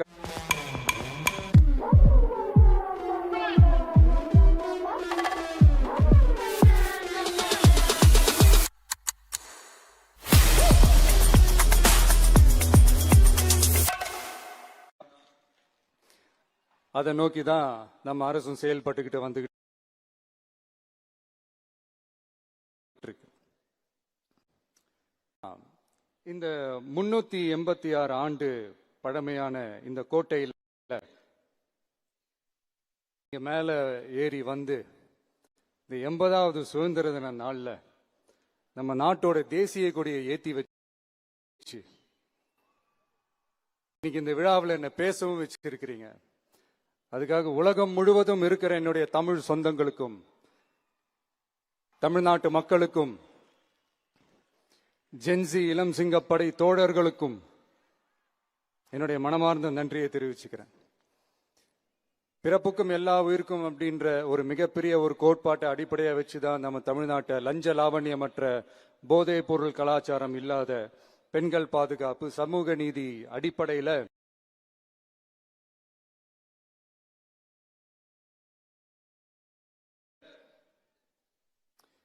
ஒரு வெளிப்படையான, ஒரு உண்மையான, ஒரு நேர்மையான ஒரு நிர்வாகமா இதை நாம செயல்பட்டுக்கிட்டு வந்துகிட்டு இருக்கிறோம். பொது வாழ்வுல சமரசம் இருக்கவே கூடாது. மக்கள் நலன் தான் மிக மிக முக்கியமான ஒரு விஷயம். அந்த அடிப்படையில தான் தமிழக வெற்றி கழக அரசு செயல்பட்டுக்கிட்டு வந்துகிட்டு இருக்கோம். அதே அடிப்படையில தான் மக்கள் நலன் சார்ந்த திட்டங்கள்லையும் நம்ம சென்ட்ரல் கவர்மெண்டோட நிர்வாக ரீதியா ஒத்துழைப்போட இருக்கிறோம். But at the same time நம்ம தமிழ்நாடு கொள்கைகள்னு வந்துட்டா மாநில உரிமைகளுக்கு எதிரான முடிவுகள்லையும் சரி, தமிழ்நாட்டுக்கு எதிரான கொள்கை முடிவுகள்லையும் சரி நம்ம டிவிகே அரசு எப்பவுமே எதிர்க்கும். அதுல எந்த மாற்று கருத்துமே கிடையாது. அதே மாதிரி இதுக்கு முன்னாடி நிறைய திட்டங்கள்லாம் கொண்டு வந்திருக்காங்க. அதுல எதெல்லாம் மக்களுக்கு யூஸ்ஃபுல்லா இருக்கிற மாதிரி திட்டங்கள் இருக்கோ அதெல்லாம் கண்டினியூ பண்ணிக்கிட்டு தான் இருக்கிறோம். ஃபார் எக்ஸாம்பிள், ஜெயலலிதா மேடம் கொண்டு வந்த அம்மா உணவகம் திட்டம், அது இன்னும் மெருகேற்றி கண்டினியூ பண்ணிக்கிட்டு தான் இருக்கிறோம். அது மாதிரி காலை உணவு திட்டம், அதையும் இன்னும் விரிவுபடுத்தி 6th ஸ்டாண்டர்ட்லேருந்து 8th ஸ்டாண்டர்ட் வரைக்கும் அதையும் விரிவுபடுத்தி வர செப்டம்பர் 17ஆம் தேதி பெரியார் அவர்களுடைய பிறந்த நாள் அன்னைக்கு அதை தொடங்க இருக்கிறோம். ஸோ நம்மளுடைய அரசு, உங்களுடைய அரசு இந்த 3 மாசம் ஆகுது. இந்த 3 மாசத்துல விவசாயிகளின் பயிர்க்கடன் ரூபாய் 5932.23 கோடி தள்ளுபடி செய்யப்பட்டுள்ளது. குறுவை சாகுபடி தொகுப்பு திட்டத்திற்கு ரூபாய் 134.83 கோடி வழங்கப்பட்டுள்ளது. ஒன்றிய அரசு நிதியுடன் ரூபாய் 12,642 கோடியில் 125 நாள் வேலைவாய்ப்பு திட்டம் மற்றும் ஜல் ஜீவன் குடிநீர் திட்டம் ரூபாய் 18,123.05 கோடியில் செயல்பாட்டிற்கு கொண்டு வரப்பட்டுள்ளது. சுகாதாரத்துறையில் சேவைக்கு நலம் AI செயலி கொண்டு வரப்பட்டுள்ளது. பேரறிஞர் அண்ணாவின் பிறந்த நாளான செப்டம்பர் 15ஆம் நாள் தாய்மாமன் தங்க மோதிர திட்டம் ரூபாய் 755.83 கோடியில் தொடங்கப்பட உள்ளது. மக்களின் போக்குவரத்திற்கு ரூபாய் 127.21 கோடியில் 300 புதிய பஸ்கள் வழங்கப்பட்டுள்ளது. தமிழ்நாட்டில் மது பழக்கத்தை குறைத்திடும் வகையில் முதற்கட்டமாக 717 டாஸ்மாக் கடைகள் மூடப்பட்டுள்ளன. வெளிப்படையான நிர்வாகத்திற்காக நவீன தொழில்நுட்பத்தை பயன்படுத்தி கணினி மயமாக்கப்பட்ட நிர்வாகம் செயல்பாட்டில் உள்ளது. முன்னெப்போதும் இல்லாத ஆளில்லா பத்திரப்பதிவு செயல்பாட்டிற்கு கொண்டு வரப்பட உள்ளது. கோயில் நிலங்கள் கணக்கெடுக்கப்பட்டு அனைவருக்கும் தெரியுமாறு ஆன்லைனில் ஏற்றப்படுகிறது. வருவாய்த்துறையில் அனைத்து சான்றிதழ்களும் 15 தினங்களுக்குள் வழங்கப்படுகிறது. லஞ்சம் வாங்குவதை புகார் செய்ய புதிய வாட்ஸ்அப் எண் அறிவிக்கப்பட்டுள்ளது.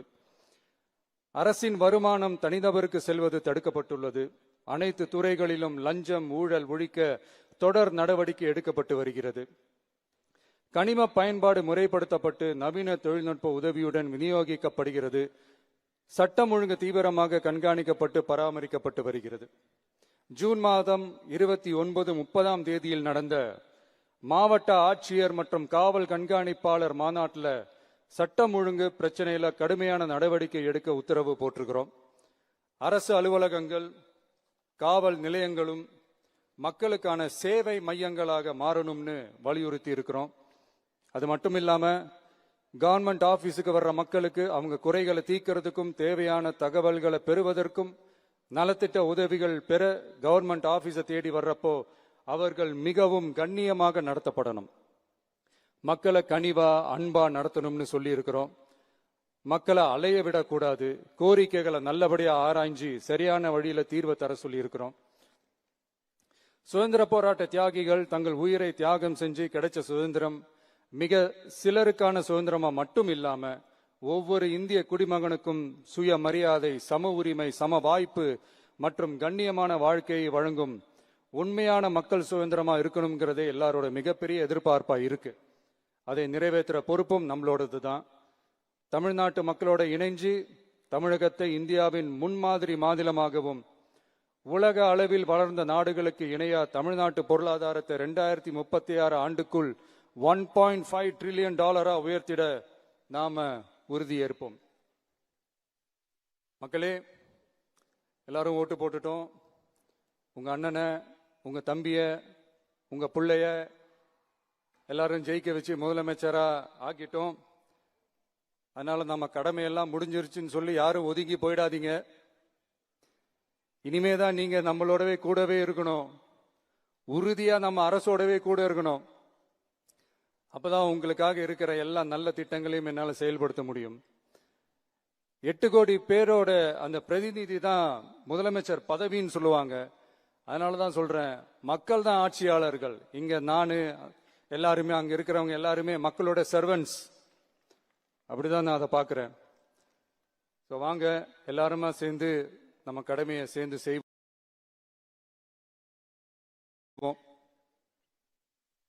நம்ம அரசுக்கு எதிரான சக்திகளையும் சரி சதிகளையும் சரி முறியடிப்போம். நீங்க எல்லாரும் நம்மளோட இருக்கும்போது எனக்கு வேற என்னங்க கவலை? நல்லதை மட்டுமே நோக்கி நகருவோம். அப்படி நல்லதை மட்டுமே நோக்கி நகரும் உங்க அரசு உங்களுடைய எதிர்பார்ப்புகளையும் உங்களுடைய கருத்துக்களையும் மனசுல வச்சுக்கிட்டு தான் நல்ல சிறிய புதிய அறிவிப்புகளை அறிவிக்க இருக்கிறோம். அதுல ஒரு சிலதை மட்டும் இங்க நான் படிக்கிறேன். 1, தாய்நாட்டிற்காக தன்னலமற்ற தியாகம் செய்து நமது நாட்டின் பாதுகாப்பிற்காக அரும்பாடுபட்ட முன்னாள் படை வீரர்களின் நலன் கருதி அவர்களது 2 மகள்களுக்கும் வழங்கப்படும் திருமண நிதி உதவி 25,000 ரூபாயிலிருந்து 50,000 ரூபாயாக உயர்த்தி வழங்கப்படும். 2, மாற்றுத்திறன் கொண்ட முன்னாள் படை வீரர் மற்றும் அவர்களை சார்ந்தோர்களுக்கு வழங்கப்பட்டு வந்த மாதாந்திர நிதியுதவி 5000 ரூபாயிலிருந்து 7000 ரூபாயாக உயர்த்தி வழங்கப்படும். 3. மாநில அரசால் விடுதலை போராட்ட வீரர்களுக்கு வழங்கப்பட்டு வரும் மாதாந்திர ஓய்வூதியம் 23,000 ரூபாயாக உயர்த்தி வழங்கப்படும். 4. மாநில அரசால் விடுதலை போராட்ட தியாகிகளின் குடும்பங்களுக்கு வழங்கப்பட்டு வரும் மாதாந்திர குடும்ப ஓய்வூதியம் 12,500 ரூபாயாக உயர்த்தி வழங்கப்படும். 5. வீரபாண்டிய கட்டபொம்மன், முத்துராமலிங்க, விஜய ரகுநாத சேதுபதி, மருது சகோதரர்கள் மற்றும் வாவு சிதம்பரனார் ஆகியோரின் வழித்தோன்றல்களுக்கு வழங்கப்பட்டு வரும் மாதாந்திர சிறப்பு ஓய்வூதியம் 11,500 ரூபாயாக உயர்த்தி வழங்கப்படும். இவற்றிற்கான அரசாணைகள் அரசால் வெளியிடப்பட்டுள்ளது.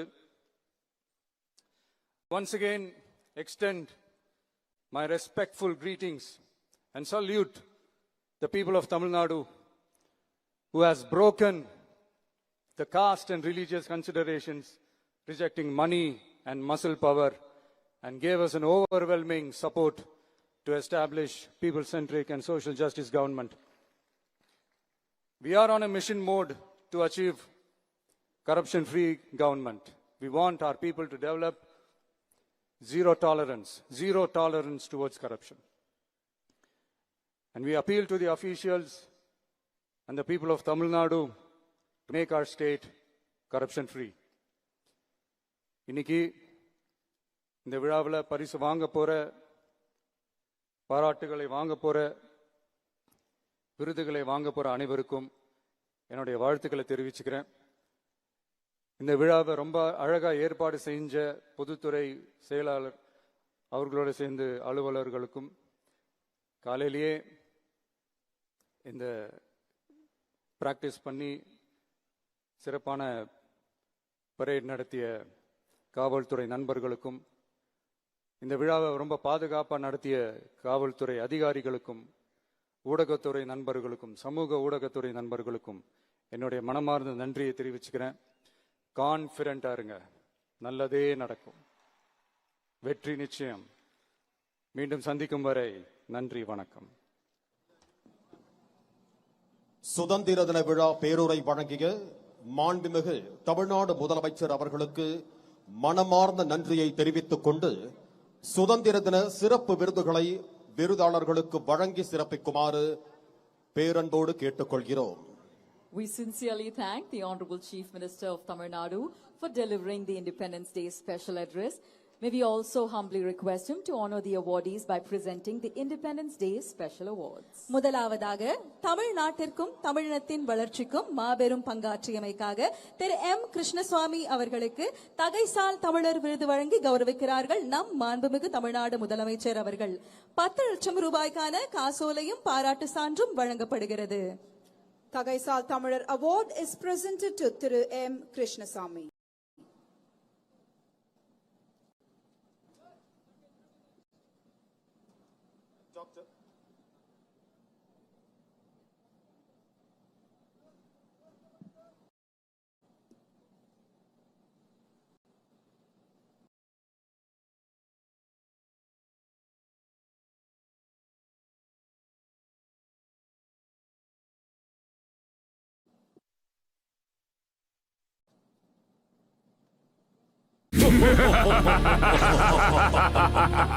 असुरराज शुंभ निशुंभ अमर रहे। ओए, मेरे ऊपर क्यों लटक गए? मैं घोड़ा नहीं हूँ, उतरो। यदि इन बालकों ने हमारी कहानियाँ सुनी और हमारे सवालों का सही जवाब दिया तो हम इनका शरीर छोड़कर चले जाएंगे।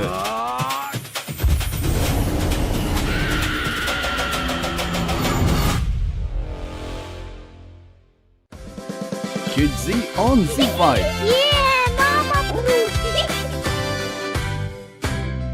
R.M. Anjana will receive the award on his behalf.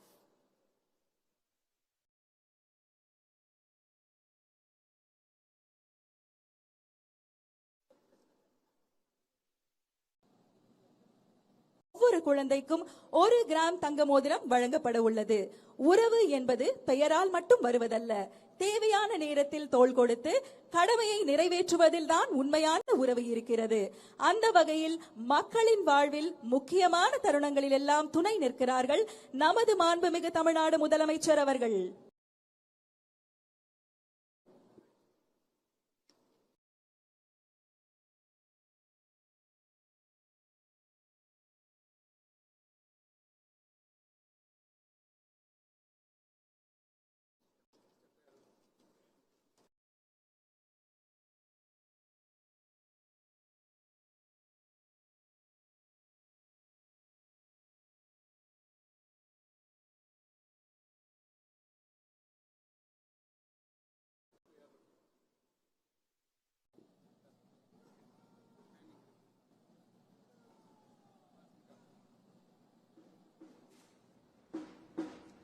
தாம் சந்தித்த முதல் தேர்தலிலேயே மக்களின் பேரன்பையும் பெருவாரியான பேராதரவையும் பெற்று மகத்தான வெற்றியை பதிவு செய்திருக்கும் மாண்புமிகு தமிழ்நாடு முதலமைச்சர் அவர்களின் தலைமையில் தமிழ்நாட்டின் வரலாற்றில் புதிய அத்தியாயம் படைக்கும் வகையில் மாண்புமிகு முதலமைச்சர் அவர்களின் முதல் சுதந்திர தின கொடியேற்ற விழா இங்கே நடைபெற்றுக் கொண்டிருக்கிறது.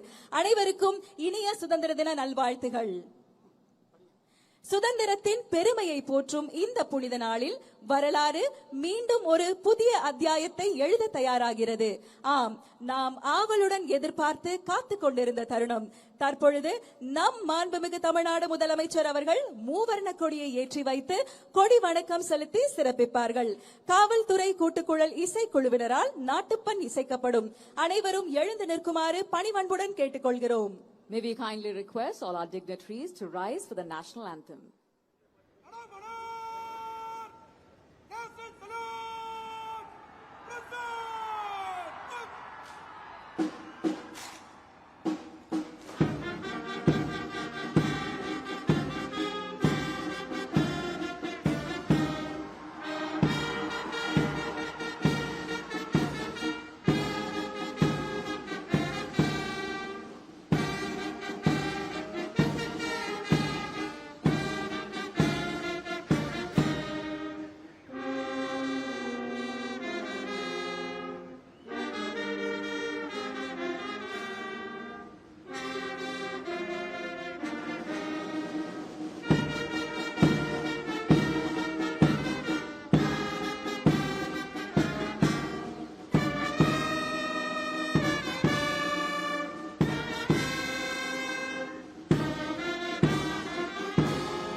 தாயின் மணிக்கொடி பாரீர், அதை தாழ்ந்து பணிந்து புகழ்ந்திட வாரீர். பாரதியாரின் இந்த பாடல் நம் தேசிய கொடியை தாயின் மணிக்கொடியாக போற்றி அதன் கீழ் நாம் அனைவரும் ஒன்றுபட்டு நிற்க வேண்டும் என்ற தேசப்பற்றையும் பெருமிதத்தையும் இத்தருணத்தில் எடுத்துரைக்கிறது. இந்த சுதந்திர தின நன்னாளில் மாண்புமிகு தமிழ்நாடு முதலமைச்சர் அவர்களை சுதந்திர தின விழா பேருரையாற்ற பணிவன்புடன் அழைக்கிறோம்.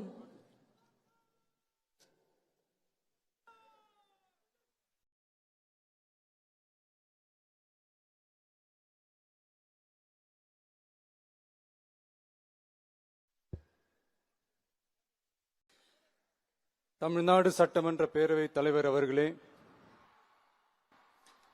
மாண்புமிகு அமைச்சர்கள், நீதியரசர்கள், எம்எல்ஏஸ், எம்பிஸ், உள்ளாட்சி பிரதிநிதிகள், தலைமை செயலாளர் உள்ளிட்ட அரசு அதிகாரிகள்,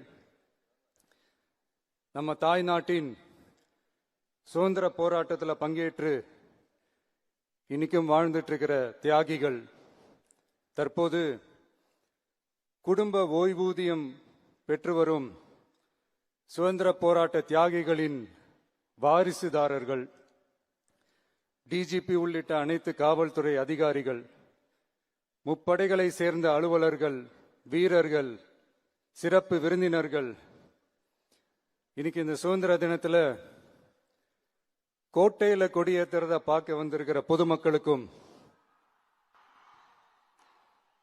இந்த சுதந்திர தினத்தை கொண்டாடிக்கிட்டு இருக்கிற என் நெஞ்சில் குடியிருக்கும் தமிழக மக்களுக்கும் மாணவ மாணவிகளுக்கும் அனைவருக்கும் என்னுடைய சுதந்திர தின நல்வாழ்த்துக்கள், என்னுடைய வணக்கத்தையும் தெரிவிச்சுக்கிறேன். தங்களுடைய உயிரை, உடமைய, வாழ்க்கைய எல்லாம் இழந்துட்டு நமக்காக சுதந்திரம் வாங்கி கொடுத்த நம்ம சுதந்திர போராட்ட தியாகிகள், சில பிரபலமானவர்கள் மற்றும் பேர் தெரியாதவங்க அப்படின்னு இருந்தாலும் அவங்க எல்லாருக்கும், ஏன் அவங்க ஒவ்வொருத்தருக்கும் தனிப்பட்ட முறையில என்னுடைய வீர வணக்கங்கள்.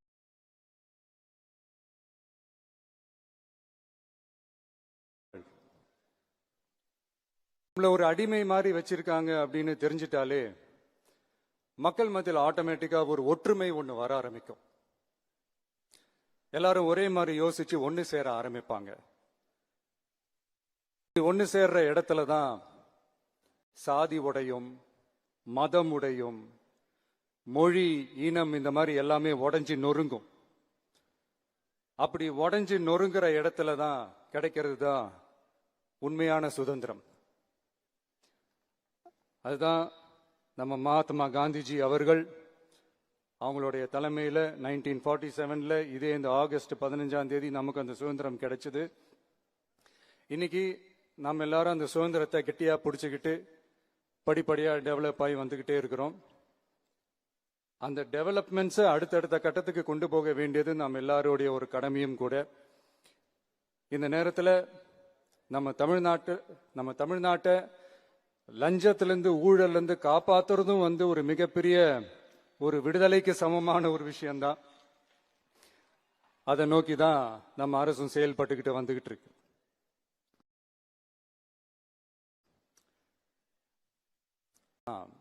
இந்த 386 ஆண்டு பழமையான இந்த கோட்டையில இங்க மேல ஏறி வந்து இந்த 80வது சுதந்திர தின நாள்ல நம்ம நாட்டோட தேசிய கொடியை ஏத்தி வச்சு இந்த விழாவில் என்ன பேசவும் வச்சிருக்கிறீங்க. அதுக்காக உலகம் முழுவதும் இருக்கிற என்னுடைய தமிழ் சொந்தங்களுக்கும், தமிழ்நாட்டு மக்களுக்கும், ஜென்சி இளம் சிங்கப்படை தோழர்களுக்கும் என்னுடைய மனமார்ந்த நன்றியை தெரிவிச்சுக்கிறேன். பிறப்புக்கும் எல்லா உயிருக்கும் அப்படின்ற ஒரு மிகப்பெரிய ஒரு கோட்பாட்டை அடிப்படையாக வச்சுதான் நம்ம தமிழ்நாட்டை லஞ்ச லாவண்யமற்ற போதைப் பொருள் கலாச்சாரம் இல்லாத, பெண்கள் பாதுகாப்பு, சமூக நீதி அடிப்படையில